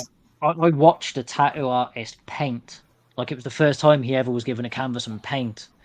And rather than sort of look at the canvas and think, right, I want to plan this out properly, he grabbed the paint and he just went, I'm going to draw a line there, I'll draw a line there, I'll draw a line there, and I'll draw a line there. And then with those 4 or 5 lines, he just kept adding to it and adding to it and adding to it. And before you sort of realized that he was just adding random lines, it actually started looking like something. And then he started adding a bit of detail in there and a little bit of detail in there. Bit more. And then it turned into this wicked sort of angel, like looking over somebody down like that. And he was looking over some, and it was like, Christ, and all he was doing was adding a line. But the way he was painting is he was almost using his finger to draw the line and then the paintbrush to follow his finger. So he was just one line like that, like pinstripe artists on cars. It's just like down, across. And it was incredible to watch him paint. It was mesmerizing. It was almost jealous. It was like, oh Christ, I wish I could do that. Not have to worry about fucking up. Just that's fine. Doc can paint a whole painting just stroking up and down. Oh boy. Yeah, but then it distracts him from the painting. So he should like. Oh, you mean with the paintbrush? Sorry, I'm actually a painter. I'm a fine art. Yes, he is a painter. That's what I say. He can paint a whole painting just stroking up and down. Yeah, okay. Jesus. It could be worse. You could have an act name called Sweet Dick Willie like me. Good. Jesus.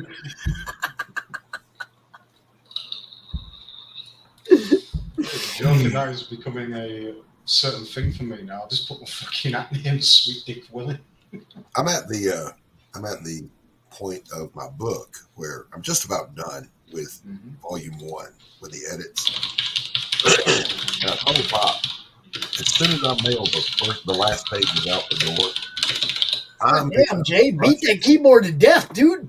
I'm picking It's up mechanical, my brushes, and I'm going to paint every day for at least 4 months because I miss painting. Yeah, Doc wants to paint. I miss it. Yeah. It is weird. It's like I was saying to these guys when I first joined, I haven't actually managed or been able to pick up a pencil and that for about 3 months because obviously I had a broken collarbone on the right-hand side and I'm right-handed. So, it's been... I had a video on my Fine Art YouTube channel, Adam, that is when I broke my arm, my right arm. I did a painting left-handed to see if I could because my proposition to my students when I teach art is art isn't what you do with your hands, it's what you see with your eyes. So I put that to the test, and I could, in fact, paint with my left hand, but it was exhausting because the little muscles that just get the work out when you're painting that you don't think anything about, your offhand has no ability to compensate for that whatsoever. It's exhausting. But yeah, painting left-handed. It's on Christopher Blalock Fine Art YouTube. Be sure you go over and look at it. And I did do tonalism instead of impressionism because it's just too much. Text message. Cards. Sorry, I'm just buying something. So basically, that anecdote led to this response. Nobody cares. Nobody cares. What you need now is the life of Brian. You got to look on the bright side. Life of Brian. Let's see what you got there, Rich. Absolutely top film. I'll check him out. Her. That's a her. What a lovely specimen of womanhood that is. Yeah. Thank you. Looks like my ex-wife. Female predator. Right, what is it? Give them this code. Why do I always have to give people codes when they order things? Right, put it over there. Hey, I'll tell you what. Over the years, I really learned a lot from my mistakes. You know what I mean? So I decided I'm going to make more mistakes so I can learn more. What do you mean? Make more mistakes. That's what I do. Why were you planning on doing, Pops? Say what? Why were you planning on doing make more mistakes? Nothing. Seriously, you planning on doing something? I never planned anything. It just happens. Well, I've just ordered myself another case of this non-alcoholic Bex. I'm actually quite enjoying it. I've been doing this for so long without doing any kind of plan. Why would I start now? Well, I don't need a New Year's whatever the hell they're called because I'm always going to be an asshole. I just figure, we get the network up and running, and that's the best I can do right now is to expand, try to make it bigger and better. So that's what I'm going to try to do is just keep making it bigger and better. Mm-hmm. Now, I hope this person does not do what they did a couple weeks ago when they ordered what is it?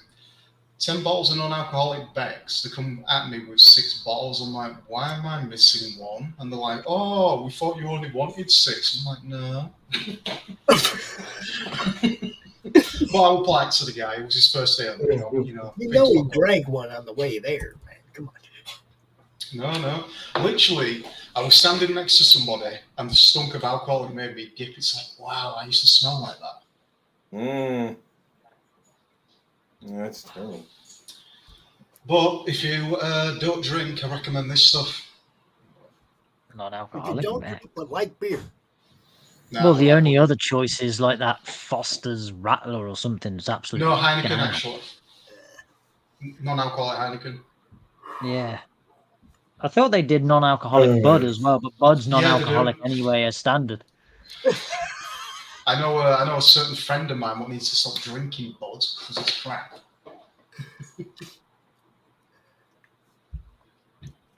I like 2 beers in my life. You smoked a lot of weed though, haven't you? I liked Henry Weinhardt's Private Reserve. I thought that was really good. And I can't even remember the other one. That's how long it's been. That good. Pops, you smoke a lot of weed, that's it. Yeah, there you go. Mm-hmm. That's my game. And there's flavors, baby.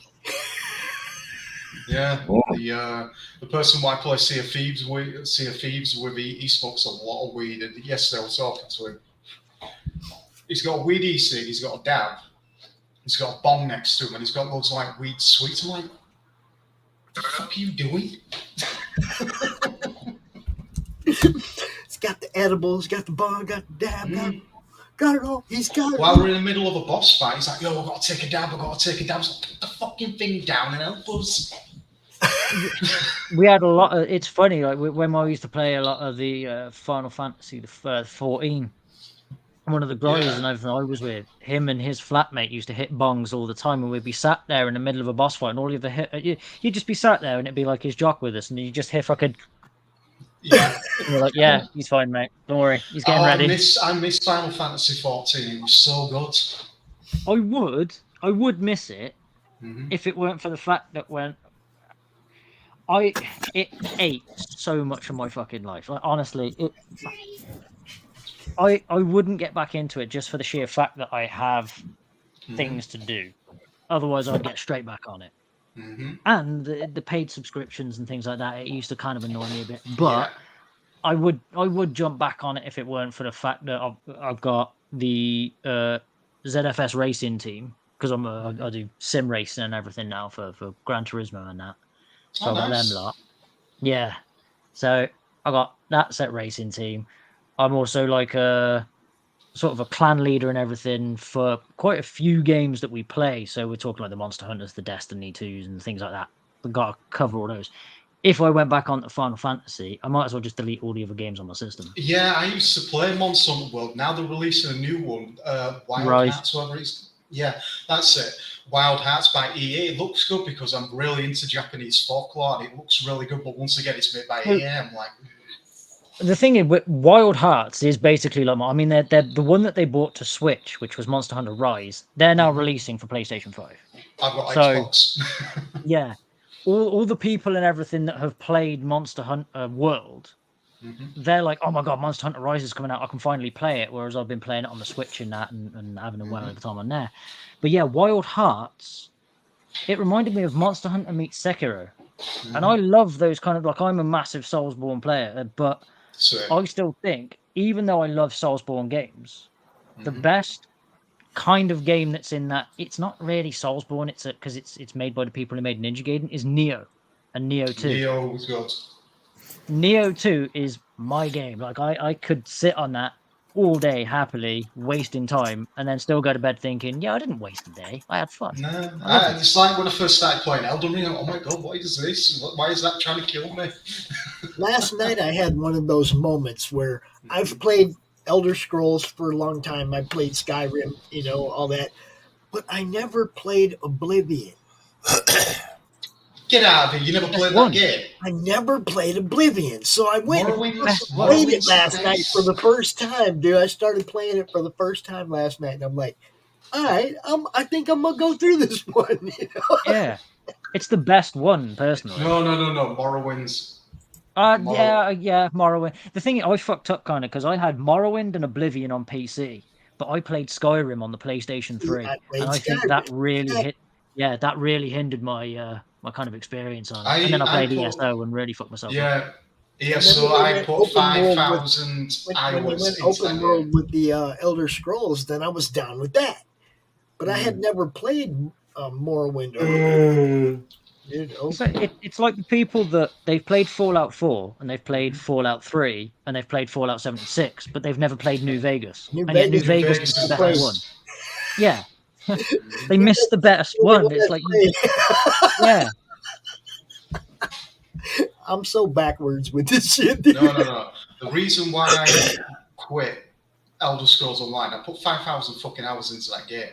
And plus, every time I keep going back to the game, I miraculously have my bank card in my hand. It's like, I want that mount, I want this, I want that. Next month, I spend like 500 quid in the game shop. It's like, And now I've just finally figured out they're stopping they're still doing the year-long chapters, but they're giving it us all at once instead, breaking up like a year. I'm like, you should have done that to begin with.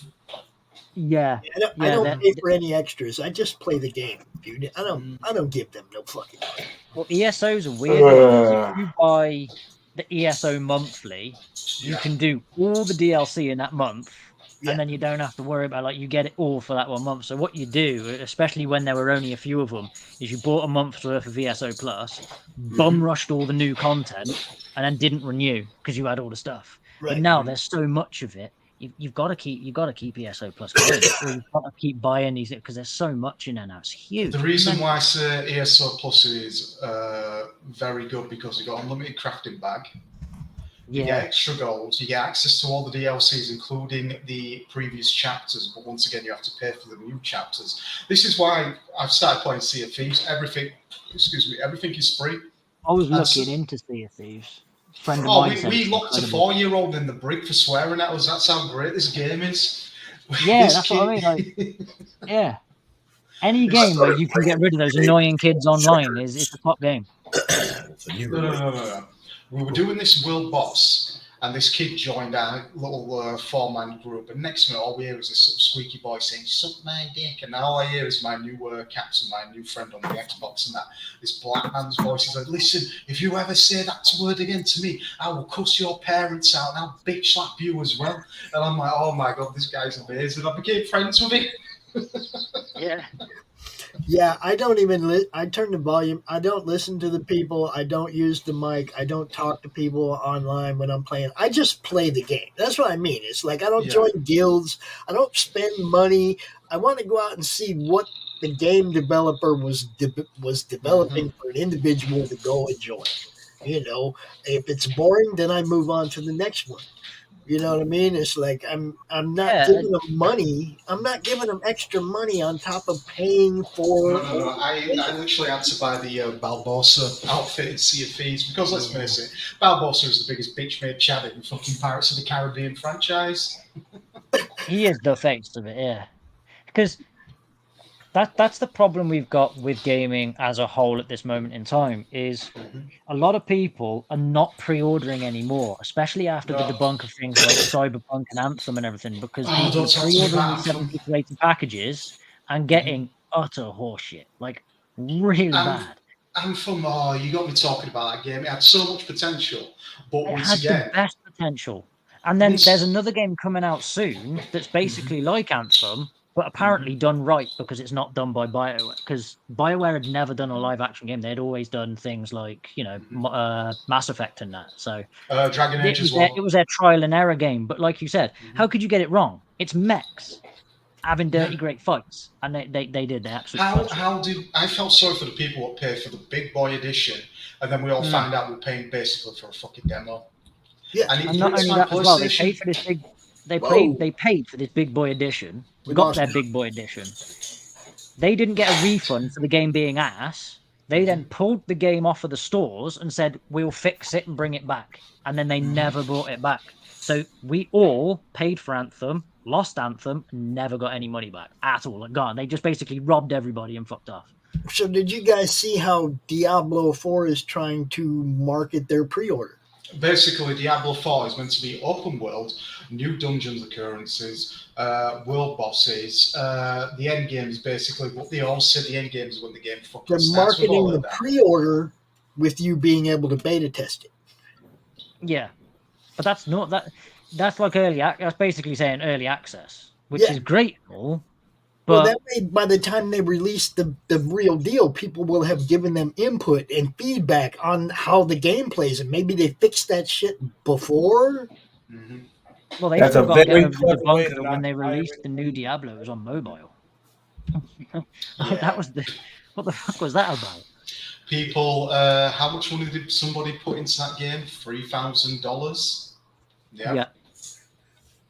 Trust me, the gaming world yeah. world is more complex and more cutthroat than the comic book world. Trust me, people will literally sink money into a game so they get the best loot, everything to the end, and make sure they're so overpowered. But once again, people actually do grind out the stuff and not actually buy the pay-to-win aspect. So it gives you everything what you paid for. People just kick the shit out. Look at Black Desert Online. That quickly became pay-to-win because you can easily buy all the top level stuff.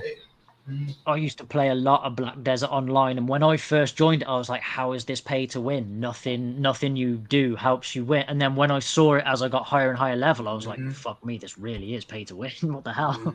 It's not until you get to the higher levels you realize, Christ, this is actually really bad. Like, to the point where you can't even play the game if you don't do it. I had a debate with a friend of mine because I used to play World of Warcraft religiously.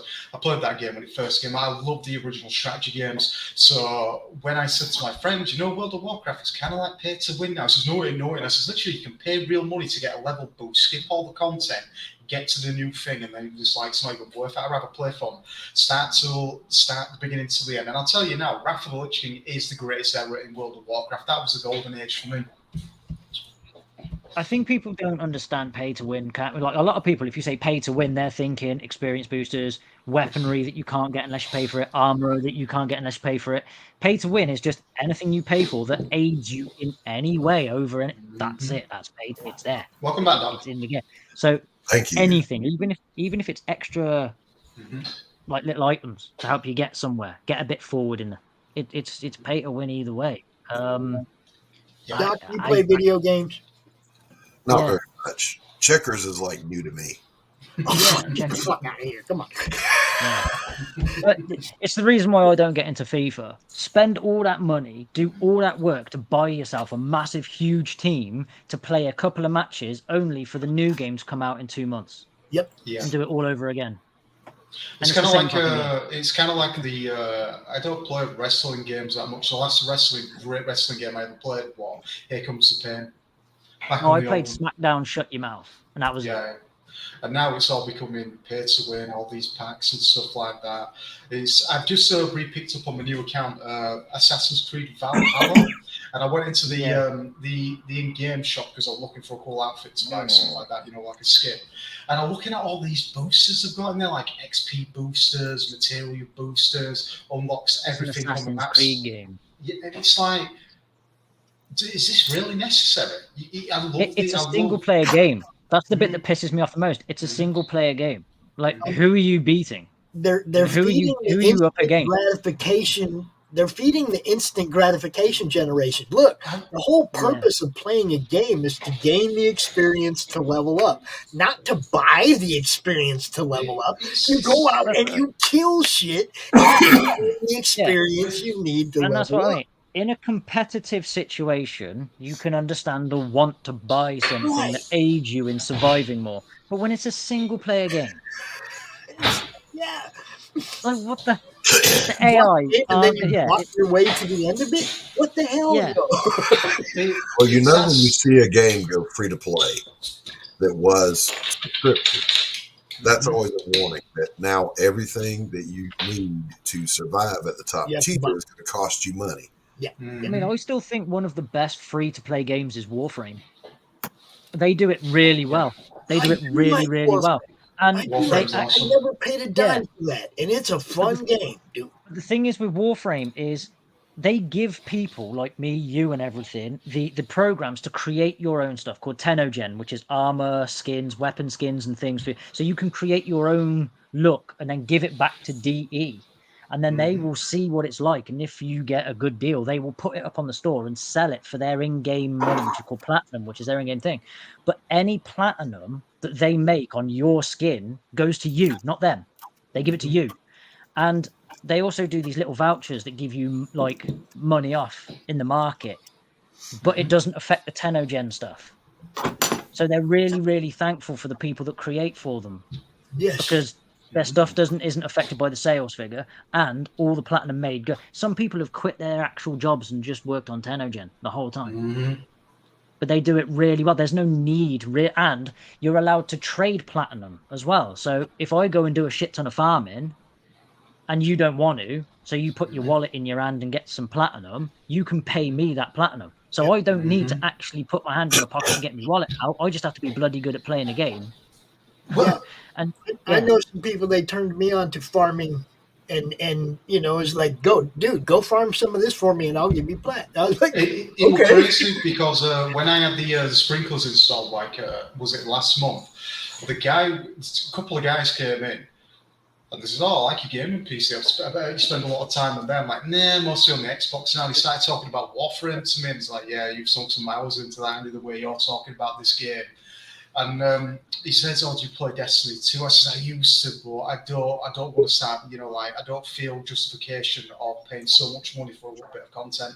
So Warframe is, if you want to play anything that fast paced and stuff like that, just play Warframe. It's so much fun, especially the open world aspects, and you can start farming mats to craft these cats or something you were talking to me about on your ship. You got to throw a welcome out there to Mr. Wilson Ramos down there in the corner. Yeah. Look at it. Hello, Happy New Year's, guys. Happy New Year's, man. Glad to have you, man. Cheers. We got like totally caught up in talking about video games, but it's all good, man, because that still really comes down to art and inspiration from comics and whatnot. So That's very true.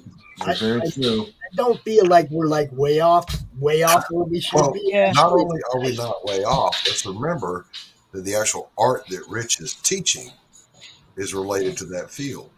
That is true. I wish I could relate my video game spending habits to art, but I really couldn't. My video game spending habits are nothing to do with art. I saw a racing game, and then like 3 days later, I had a full racing rig. I don't know how that's artistic. It's just fucking expensive. Was it Forza Horizon? I picked up Forza Horizon 5, actually. I'm quite enjoying that. Without art, we didn't have those video games to play at. That is true. The art. I got to admit, the artistry that goes into Gran Turismo 7 and Forza and everything. It's wonderful. I'm a bit of a car nut. However, yes, it might look amazing, but when you just ditch I'm talking like 700 quid on a racing rig, chair, steering wheel, pedals, the lot, so that you can go vroom vroom in your own living room. That's not art. I do it with this, bro. I still do it with this. Vroom vroom. Yeah, but that's what it is. You spend a shit ton of money so that you have can the steering wheel and the pedals and all that. It's like, then I'd be stuck in it. I adore it. Like honestly, I have actually gone back and enjoyed games that I kind of fell out with because I had the steering wheel, like dirt rally games and things. Because give me a sec, guys. 1 second. No worries. Yeah. I want to introduce my friend to you guys who don't know him. This is my former colleague at Marvel, Wilson Ramos. I've known him for quite some time. How goes, man? How are you doing? I'm doing well, thank you. I actually just got over a little bit of a cold that I caught on Christmas, and so I'm trying to get back into it. That's why I canceled one of my live shows. But I was on jaredosborne.com YouTube channel last night, and I had a lot of fun. But again, it's just the sniffling. But that's kind of past this morning, so I actually feel pretty good. So nice, man. I picked up something from a family member. It's like, get away from me. This is why I don't really see you. What have you been up to, man? What's been going on? Just working comics. We launched a few days ago Blue Sultan campaign with Ron Friends doing a cover. What? Are you kidding? Do you have the link to that? I do have the link to that. Yeah, can you post it into the comments and we'll pop it up? What do you say there, Pops? Is that a good idea? Yeah, I got no problem with showing off comics, bro. Hey, Pops, I gotta step away for just a few. I will be back. All right. No, you got Ron Friends to do a cover. Are you kidding me? Yeah. So, fucking awesome, man. Let me figure out how to put a link. 'Cause I think I got to go to YouTube to do it, right? No, just drop it in the private chat. I'll take care of it for you. Oh, okay, great. Okay, that's my alarm. My alarm's gone off. I have to unfortunately go because the other half's finishing work and she gets a bit kind of wants to come home. So I'm going to have to go pick her up and then I'm probably going to go and do some dinner and everything. But either way, I will more than likely be back again soon now that I'm okay and I'm all sort of mobile and that again. So Yeah. No worries, man. It was absolute pleasure It's to an meet you emotion. as well. Again, bro. Thanks for coming out. Yeah, it's We great always to be back. do the Yes, Josh on I've missed Sundays, chatting. dude. Yeah. You guys keep it easy. Take care. You too, brother. You too, man. Good seeing you again. And I'm going to drop this link over here in the chat where you guys can check out Blue Sultan. Let's see Blue Sultan. You Blue Sultan, you. Yeah, that's me. I did the lettering of the book as well as the production work and stuff like that. So some really cool things on it. And so we've launched that about a few days ago. So it's 14 days left to go on it. And it's cool to be able to work on something that Ron Friends worked on, because my very first comic book to collect was Amazing Spider-Man, and Ron was the artist on that. And I remember clearly back in 1984 picking up those books, and Ron was the main Spider-Man artist on there. So to be able to say I worked on a project with one of my heroes is actually a lot of fun. And that's the cool thing about comics. The industry is small. We eventually will work with each other. Yeah, it's a very incestuous field. That's the truth. That's the absolute truth. So with it being tiny, you get to work with everybody at some point or another. Yeah, I mean, how many editors do we know? And I know of one particular one that you know, of course. Like, this person went back and forth to Marvel and DC about 5 times and then jumped ship to another studio. I'm like, yep, that's quite a bit. I mean, it's like everybody just switches things. It's like a one big incestuous family that just keeps going back and forth and all that stuff. If they don't work for Marvel, they work for DC. If it's not DC, it's Marvel. Yeah, or it's Archie, or it's, if what I learned in the years that I've been working in comics is that you get to meet everybody, you get to know a lot of people. I did most of my freelance work was because, I went to the conventions, and you end up talking to everybody, because after a while, you go to see the same people, especially at cons. We had the first people that I met outside of Marvel on my first con were the DC people. And they came over to say, how are you guys doing? Everything okay? Do you need anything? Because, outside Marvel versus DC, but inside, we're all the same people doing the same things. So it's easy. And back then, it was easier to do things like crossovers and events and things like that, because there was a one-on-one connection before it became overly corporate. Before people got bought out by other people and what have you. But everyone in the background stuff are all hanging out together because we're all in the trenches. We're all in the same trenches doing kind of the same thing. And you would have, conventions is definitely one of those places where there was always an after party, and you got to talk to other people. You get to meet other editors. And most of my jobs used to be getting it from cons. It's having that FaceTime, face-to-face, talking to somebody, like, oh, what are you working on this week or whatever, and then you can show it off. Because on social media, we can't really talk about what we're working on until it's public. That's true. And I want to show off the stuff that I'm lettering, but I can't, because those books belong to Nickelodeon. And I don't want them to get upset by showing something early. Right. So, it's one of those things where at a con, you could just pull up your iPad and go, oh, this is the current work that I'm doing. And there's no real problem doing it that way. So you're able to show off your artwork and that kind of thing. Or like when these Kickstarter things go on, I'm able to share this with you guys now. But I haven't had time to come to the show because of being just so busy with other things. And that's, and that's what it is. Because I get the alerts when it pops up, and it's like, if I have time, I'll at least listen to the show.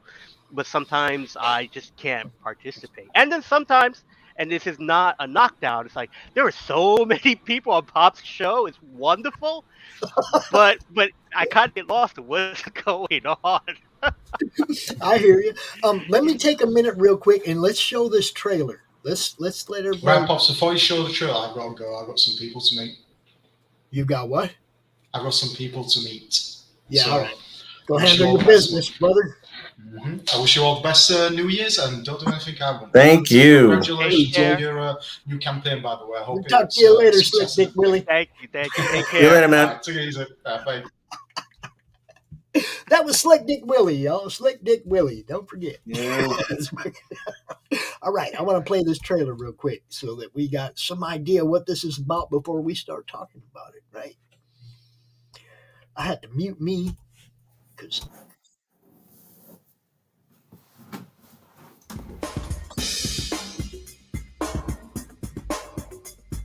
You know him. You love him. Ron Frenz, the legendary artist of Spider-Man, Spider-Girl, Thor, and Thunderstrike.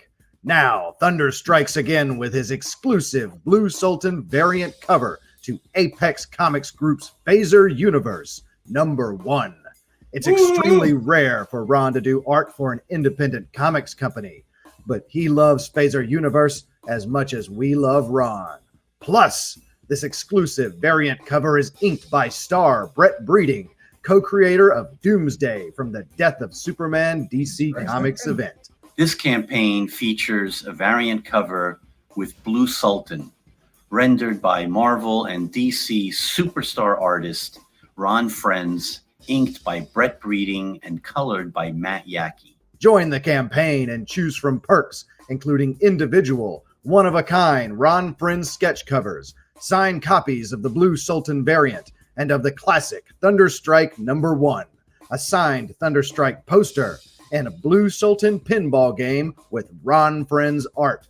It's a total Ron Frenzy, with items available nowhere else. Join this historic crowdfunding campaign today, available only on Kickstarter.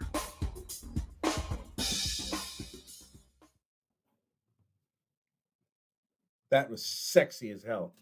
Thank you. Holy shit, that was like yummy. Anytime, Jay. All right, so let's Yeah, we know about the Ron Frenz part. Let's talk about the book. All right, so the book itself is it's written by Mariano Nicieza, and oh my god. And it follows a character named Phaser, and Blue Sultan is one of his main villains. And for the storyline, is Phaser has the ability to travel through times and dimensions, and Nicely done. he is bonded with a alien creature that's also basically chasing him through it. And in the course of this particular story, as you see the cover, there are extra people on there. They're part of a team that are trying to get Phaser back. And at the time in this particular story, Phaser was fighting the Blue Sultan, and in the process of bringing Phaser back to the normal reality, they kind of open up this rift. So you're going to have dinosaurs, you're going to have robots, you're going to have creatures and aliens running around in the course of the story of trying to bring back their friend and fellow hero ally. So this particular issue focuses on that adventure, but at the same time, we gave Blue Sultan his own cover because he's a villain that's, up there with like Cobra Commander, a type of villain that has an army and is basically trying to take control of the whole situation. So we figured he was a cool enough villain that could have his own title if there's a good response for it. Excellent, man. That's super dope. When is this going to be released? The books are ready. As once the campaign's over, we're ready to ship them out. Because it's one of those things where we want to try to have the books done, so there's no wait time in delivery. Mm-hmm. So in the background, we've been working on this for a year or two already, and so things are pretty much done. So this way here, once the campaign is done, I think it really just depends on a few orders of stuff, because we have things like the version metal covers those would need to be printed for print to order type of thing. But everything else is already done. And of course, the things like the sketch covers will hand draw them. They'll be hand drawn, fully colored sketch covers, but we would need to know what the person who's going to be ordered from. If it's going to be Ron, if it's going to be me doing the sketch covers, and it will be of Blue Sultan. So those would be the only thing that kind of could be wait for, because it'll take 3 or 4 days to draw these covers out. But everything else is ready to go. So we have extra stuff. We have like coins with the characters on it. Those are already printed. The pinball machine thing we got there, we thought that would be a fun throwback to the classic, because I had a Spider-Man one. So it was like, it would be really cool to have one with these characters on it. Same thing with like the canvas prints. Those are pretty much ready to go. So and then with the extra stuff that we have, like the Thunderstrike poster, the Thunderstrike books, those are already done, because these are posters that Ron had that we would be able to get from him to have it all set up. So again, we're trying this thing where we could have as much done as possible. So once the campaign's done and we collect the money and everything's set up, the books go right out. This is the I think this is the third campaign that we've done where we've done it in that type of process, where everything's already printed, everything's ready to go. We just are waiting on the orders. Nicely done, man. Congratulations. Thank you. We And this can is all see it. really Apex, which with my partners there is Mariano Nizieza, as I mentioned before, who used to be an editor over at Marvel, and he's done quite a few campaigns, and Frank Levecchi, who's our editor-in-chief. And we're just working together with people that we met along the industry. And the best thing about doing your own comics is getting to work with people that you like and that and it's cool to have Ron come aboard to do this cover for us. Excellent, man. Actually, dude, I'm looking at the interior art, Wilson. Mm-hmm. I'm killing it, dude. Well, the interior art was great because I got to just letter it. I didn't have to worry about coloring it this time, and I think we've done a pretty good job with it. Matt Gaudio done a wonderful job on it, and again, to me, it feels like a classic Marvel book, lack of a better term, where it's nice, open, clean artwork. The storytelling's there. There's dinosaurs. That's a lot of fun. I like the coins. All of it looks good, man.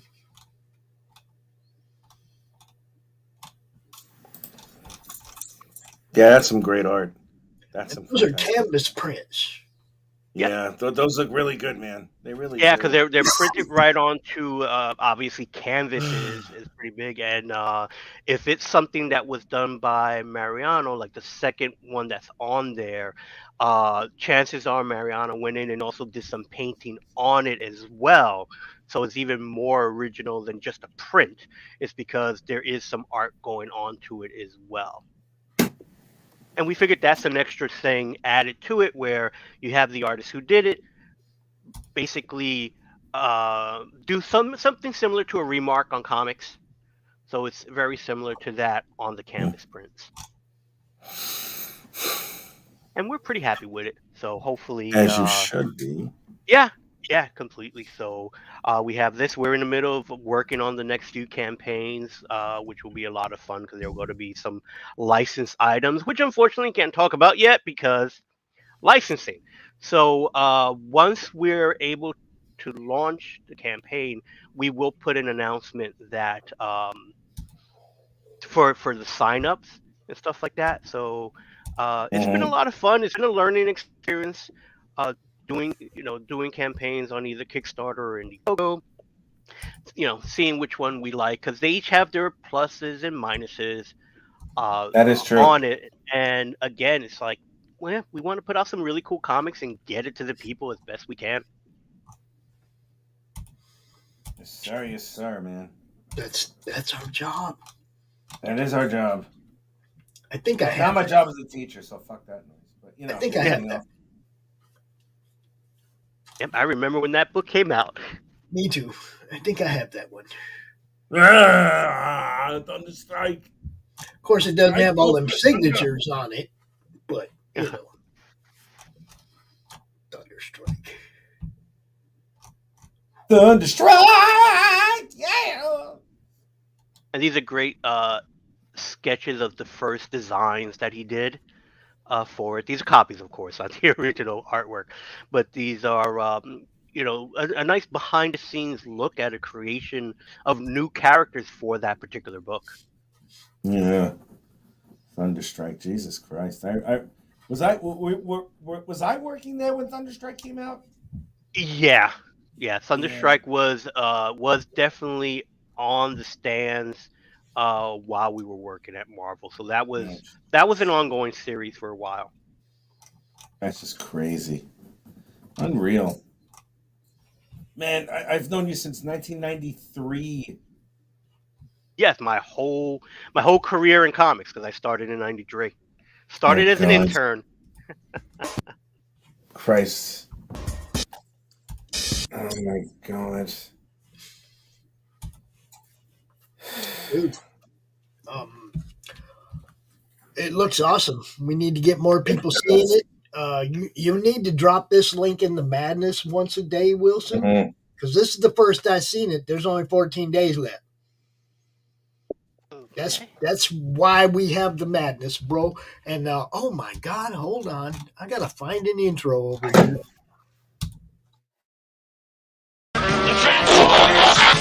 More than meets the eye.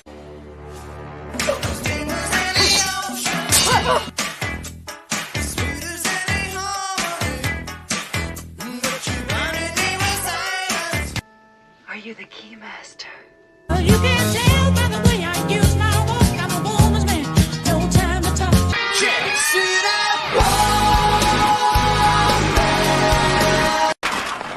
As if. Oh, there she is. Hey, what's up? There she is. Hi, Christy. What's happening? Oh, man. Hey, guys. I'm tired right now. I didn't sleep well last night. Wasn't partying all night. I was playing a stupid game last night.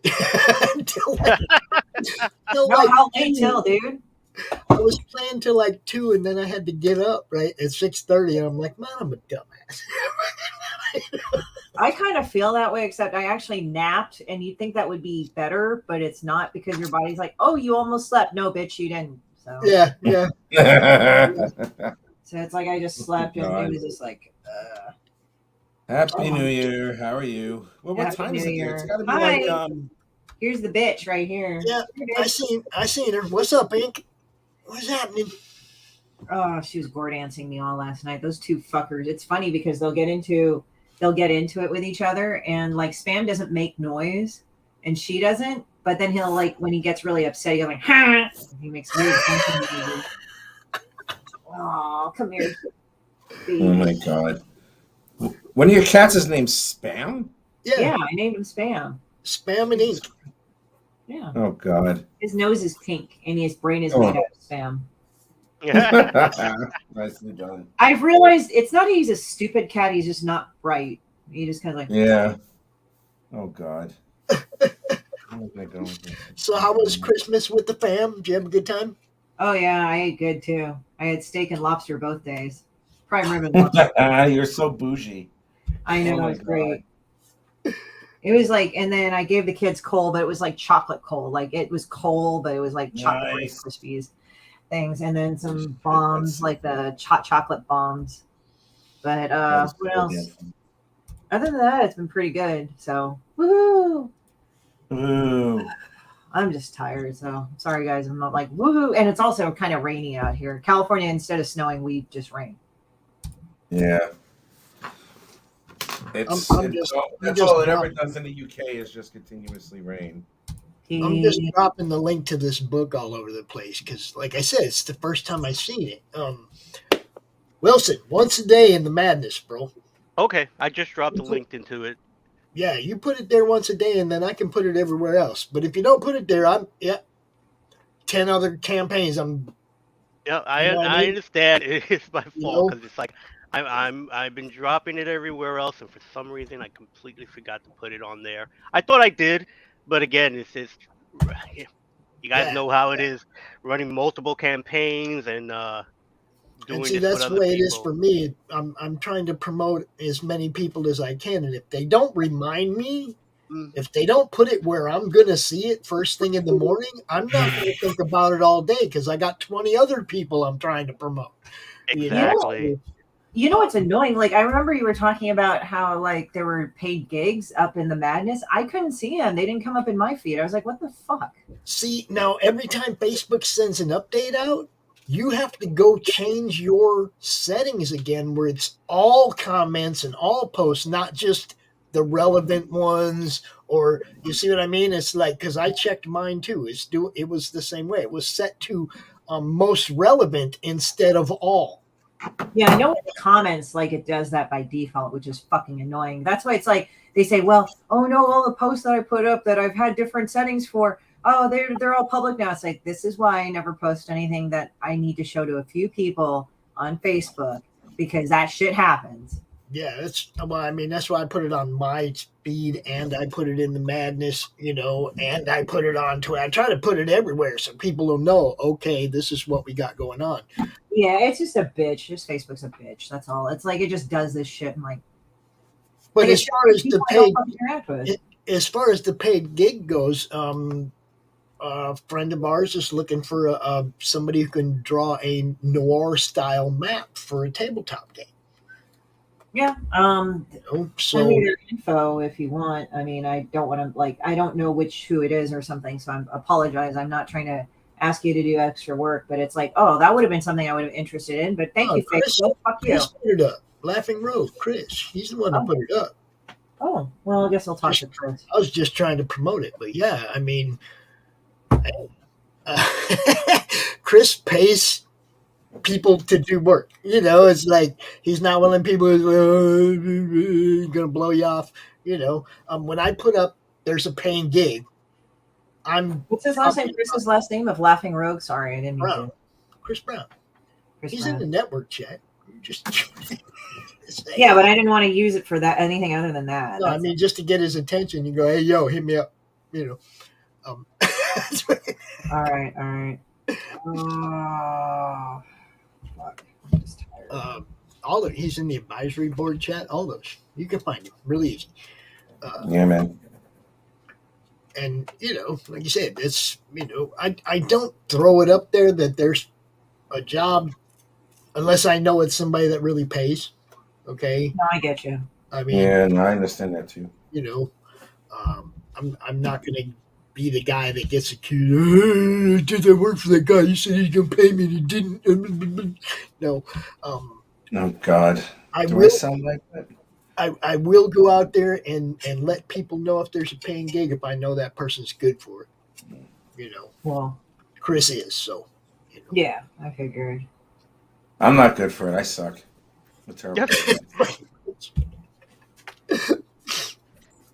So back to this here lovely looking campaign.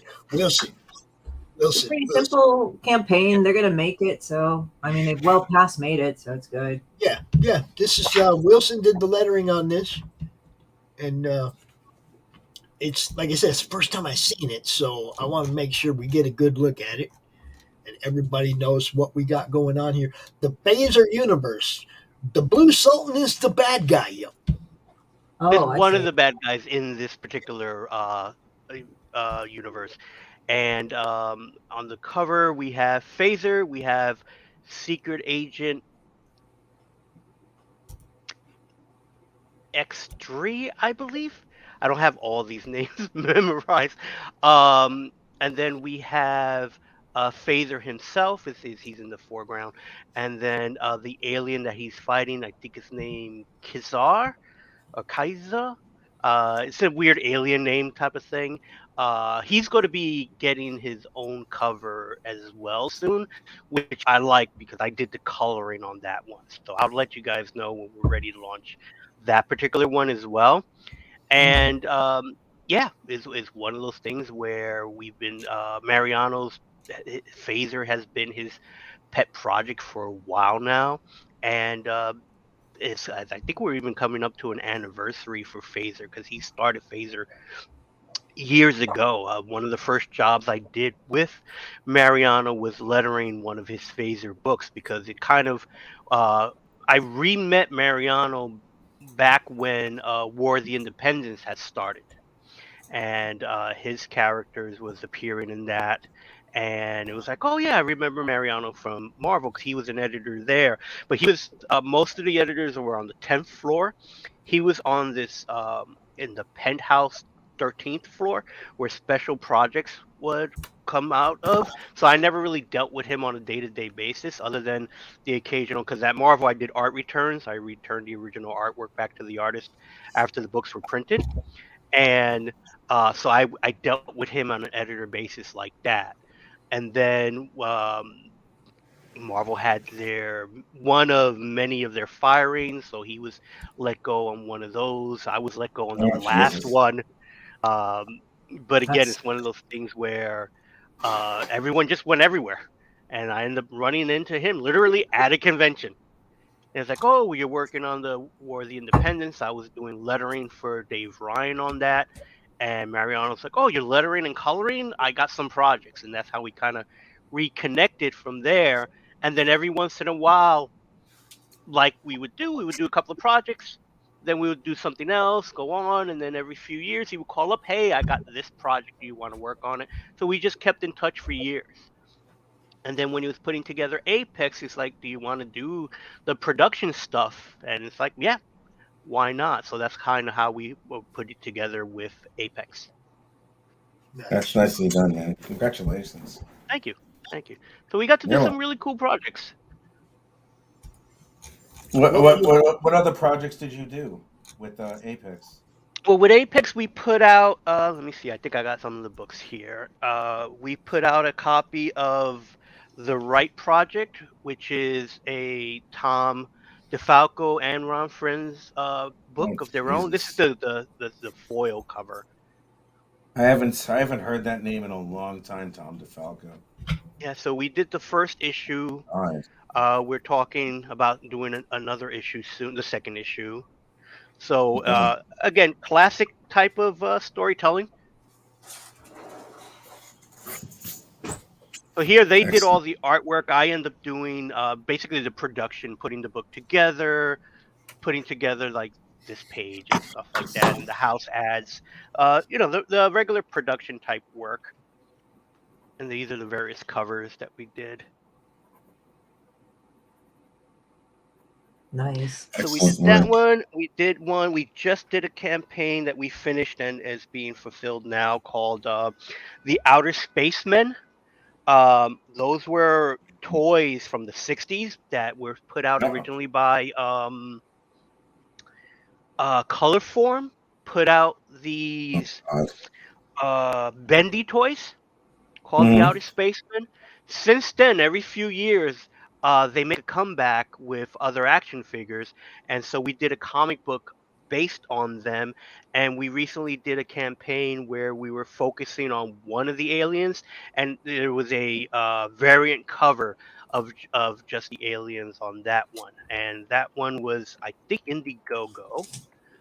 And if we set up the Indiegogo correctly, we can still order books from them for the Outer Spacemen. So it was Mel Bernkrant, who was the creator of the Outer Spacemen, did a sketch, and we turned that into a cover because it's the first time he would actually have a comic book cover. He's a toy designer, toy collector. Matter of fact, the recent Disney show about toys, he was on there talking about like he has a huge Mickey Mouse collection. But we did a campaign with him, and that did pretty well. I have to talk to. I don't know if you're still watching or listening, Doc, but Christie sent a meme for your meme review. Oh, Jesus. Are y'all ready for this one from Christie? I don't want to see it. It's going to hurt my brain. Whoever nervously checks the room for fire. Oh fuck. Damn. I found that. I was like, holy shit. That's too soon. Yeah. That is way too soon. Holy shit. Oh, I love it. I love that, man. That's so fucking hilarious. Jesus Christ. Oh my God. Help Oh, I me. know a worse one. I'll send that to you, Rich. Don't. Why does it got to be a worse one? No, do you want it? It involves yeah, don't. Why does it got to be a worse one always? It's like, Well, this one was Christie actually. Shinn goes all balls, no quit, fucking balls deep. There you go. I'll send it to Pops. I knew it. It's like, The funny thing is that you can actually find it on Facebook. You can find it on Facebook as one of the gifts. And I'm like, that you can actually find? Holy shit. Yeah, that's just nasty. Oh, you sent it to him anyway. That's great. I didn't see it yet. So where the fuck is it, man? I told you not to send it to me. It's going to be disgusting. I sent it to Pops. Commenting? Well, thanks. I feel left out. I'm not commenting on it. I'm not telling people what it is. I don't think you should. I don't think you should. Wilson, we're rather I burned my eyes out. And sometimes it's rather treacherous what we do here on the Madness. What Christie does is treacherous, man. At least we have attractive females on the show. You know what You'll I be mean? like, oh, I got a message from Christie, and then you open it up and you'll be like, oh.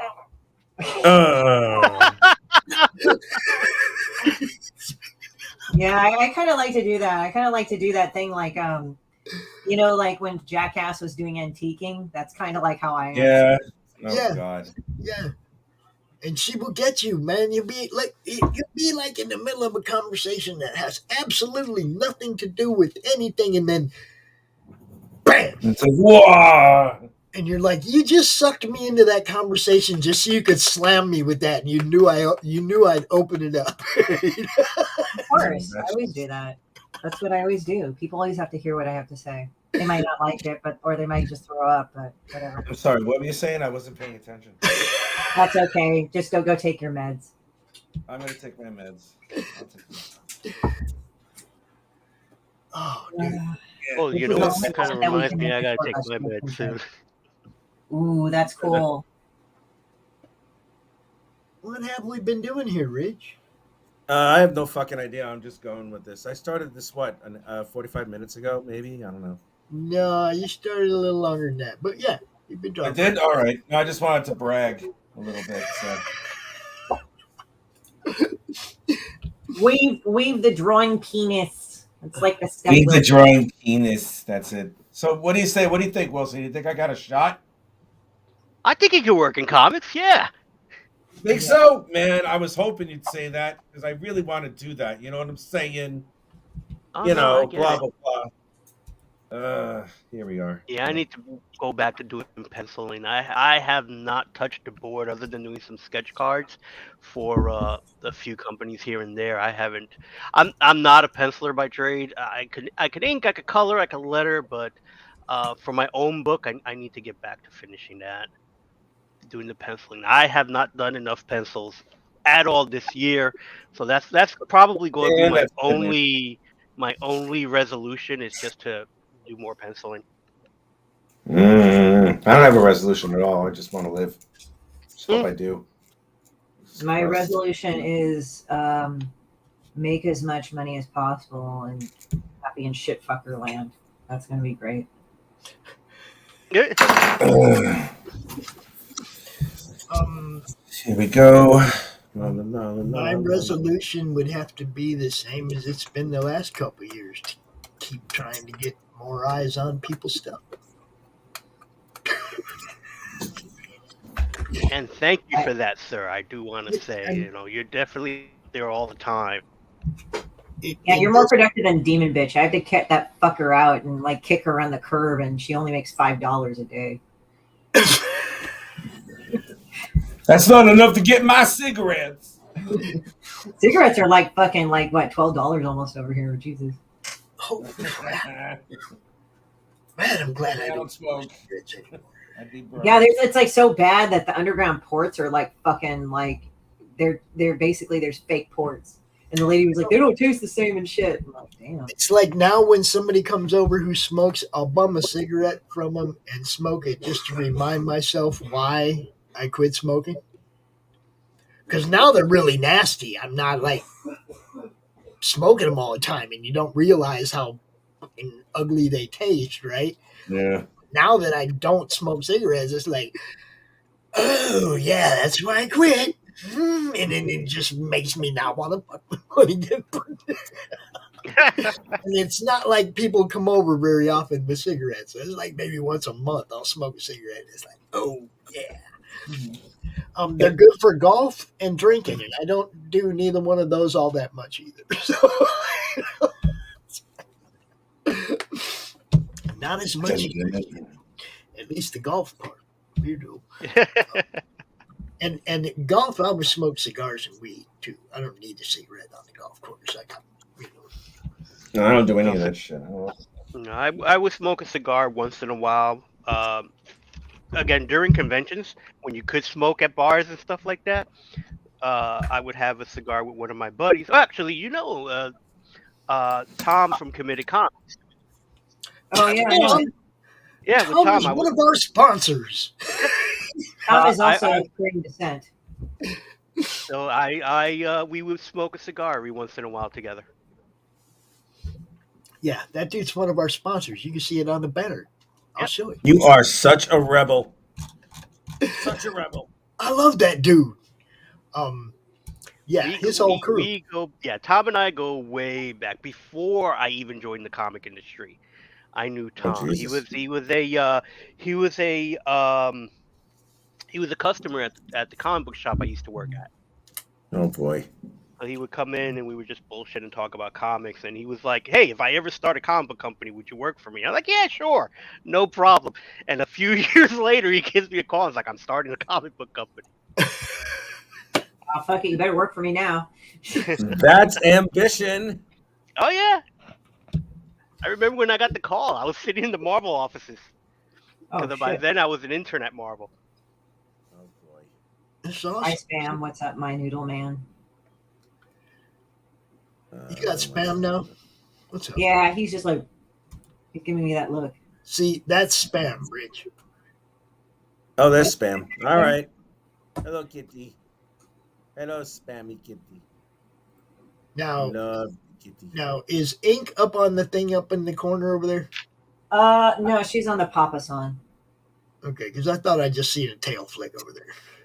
Oh, well, she's like behind that box. The thing is, my fucking office is a mess just because I'm just getting like everything organized and all that. So it's like I got like a Cintiq from Mog, like a big ass Cintiq, and it works, but I have to kind of have a holder for it, and I got to redesign everything, and I haven't been fucked all to do it.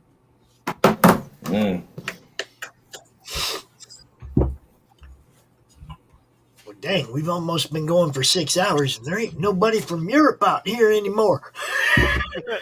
Like fucking like passed out. Yeah, I know, right?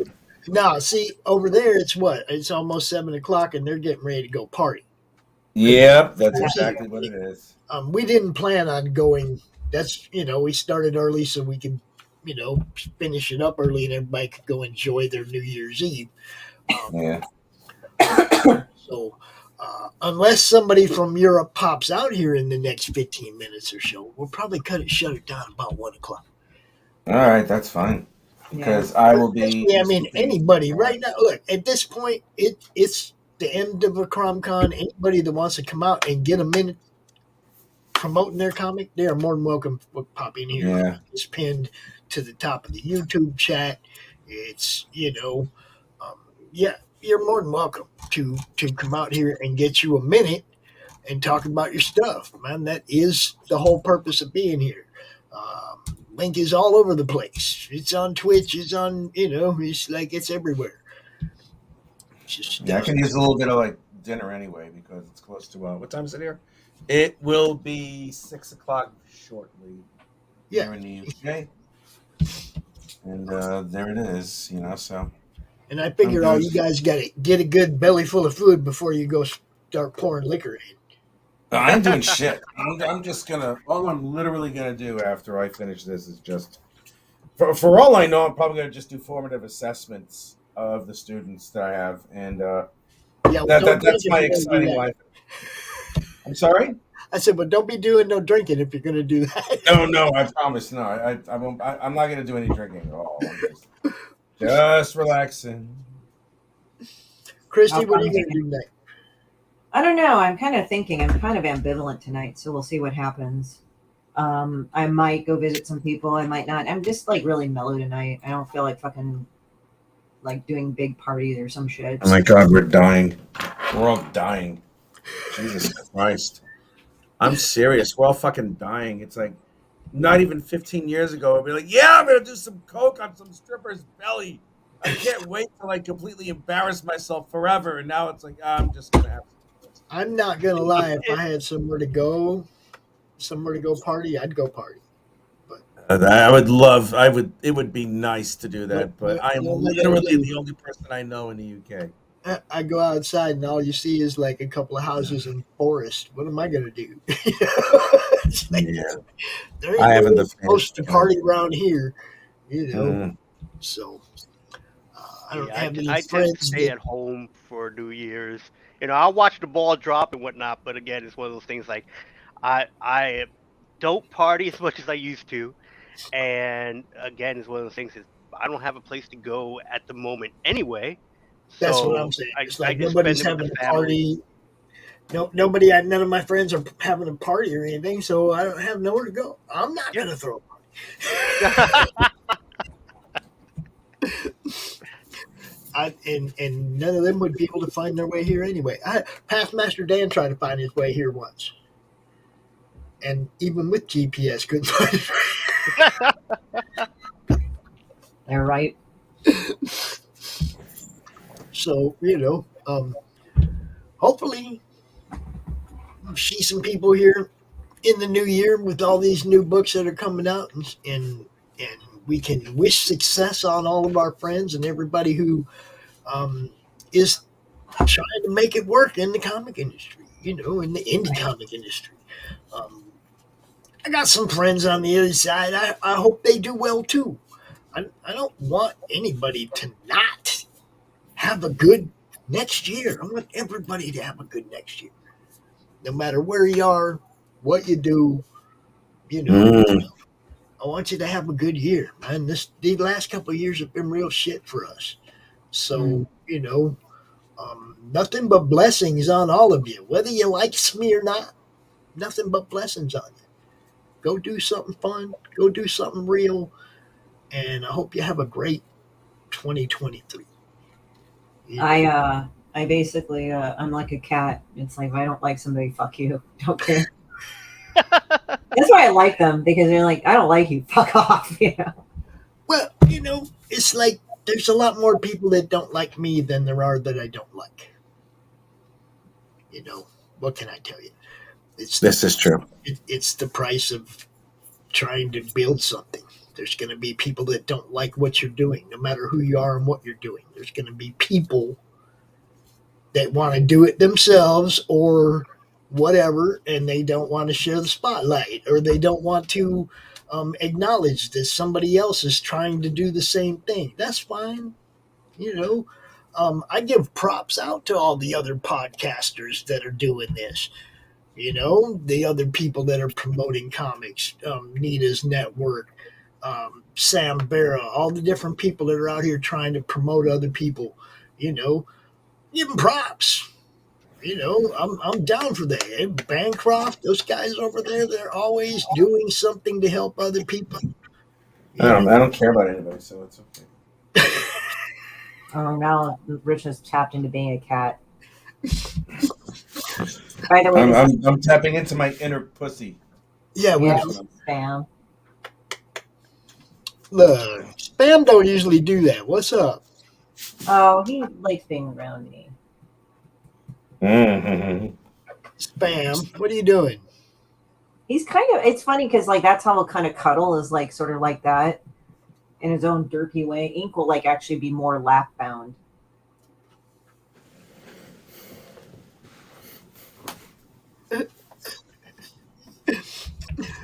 So, Yes, sir. I hope everybody had a great Christmas. I did. I had a good one, man. I had a good one, yeah.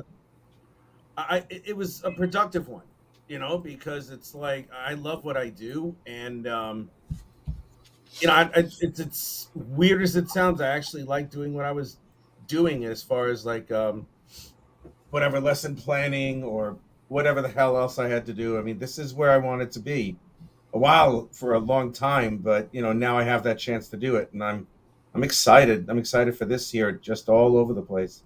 I really am. You know, Where one way are or you the other, teaching? it's going to work out. I am teaching at a school called Confetti in Nottinghamshire. Oh, It's right in okay. the center of the city. Yeah, it's a school. It's the Confetti.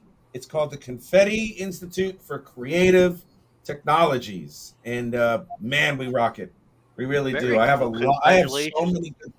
Dude. I have students now who are who are on the cusp of like, you know, there's about 2 or 3 of them who can probably pencil for Marvel at this point easily without any questions, and they're not even 20 years old yet. It's just nuts. Incredible how good they are. Very cool. Yeah, man. I'm stoked. I'm stoked. I can't wait to see what these cats do, man. And I get to teach them. Cats. Here's Spam, all derpy as fuck.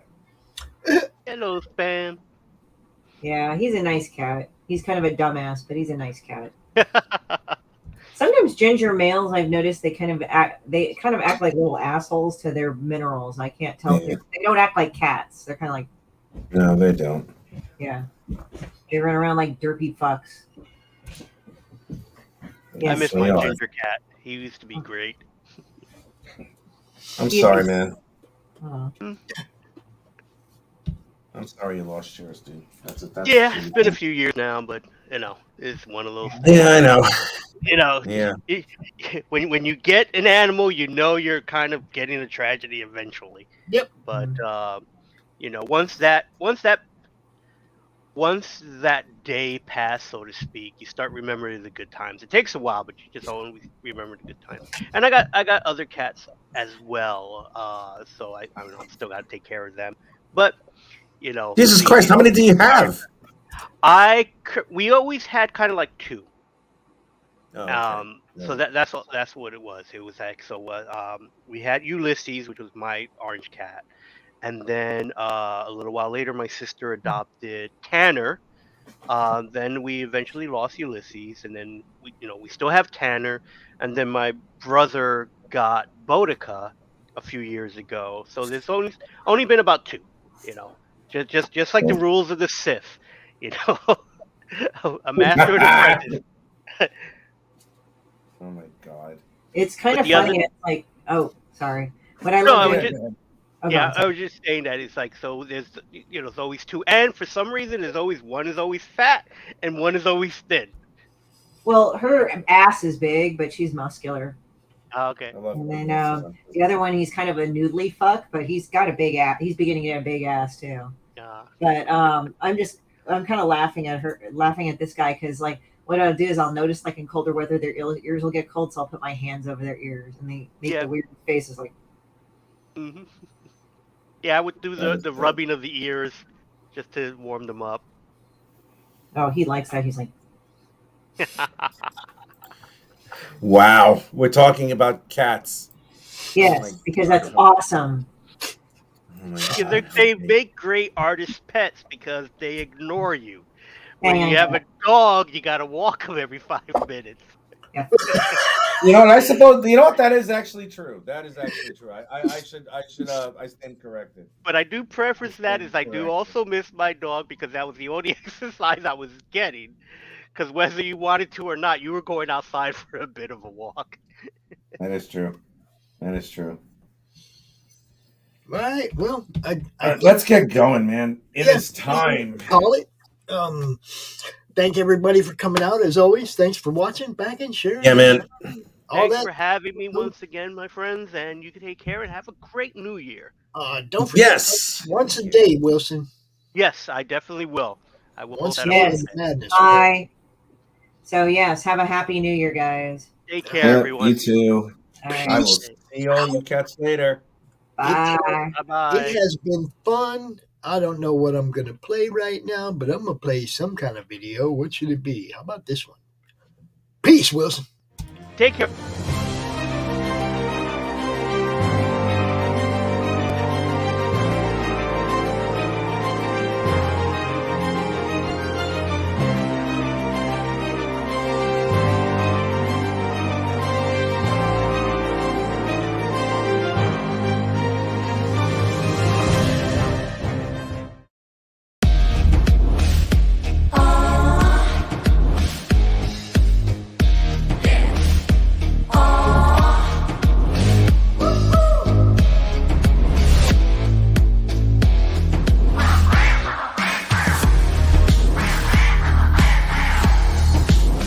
Your favorite podcast, it's Critical Blast. How do you end this thing? How do you put the where's the brakes on this bus? I forgot. Jazz how to drive. hands. Jazz hands. All right. Comic Books for Kids provides comic books to kids in hospitals and cancer centers across the U.S. It's a place where we can all work together to make sure every child has a comic book. 100% of all proceeds go towards the kids. It's about making a difference, and while they're in the hospital, allowing them to fly like a superhero, battle dragons, or rescue teddy bears. We are in every state in the country and now support over 160 hospitals. Every month,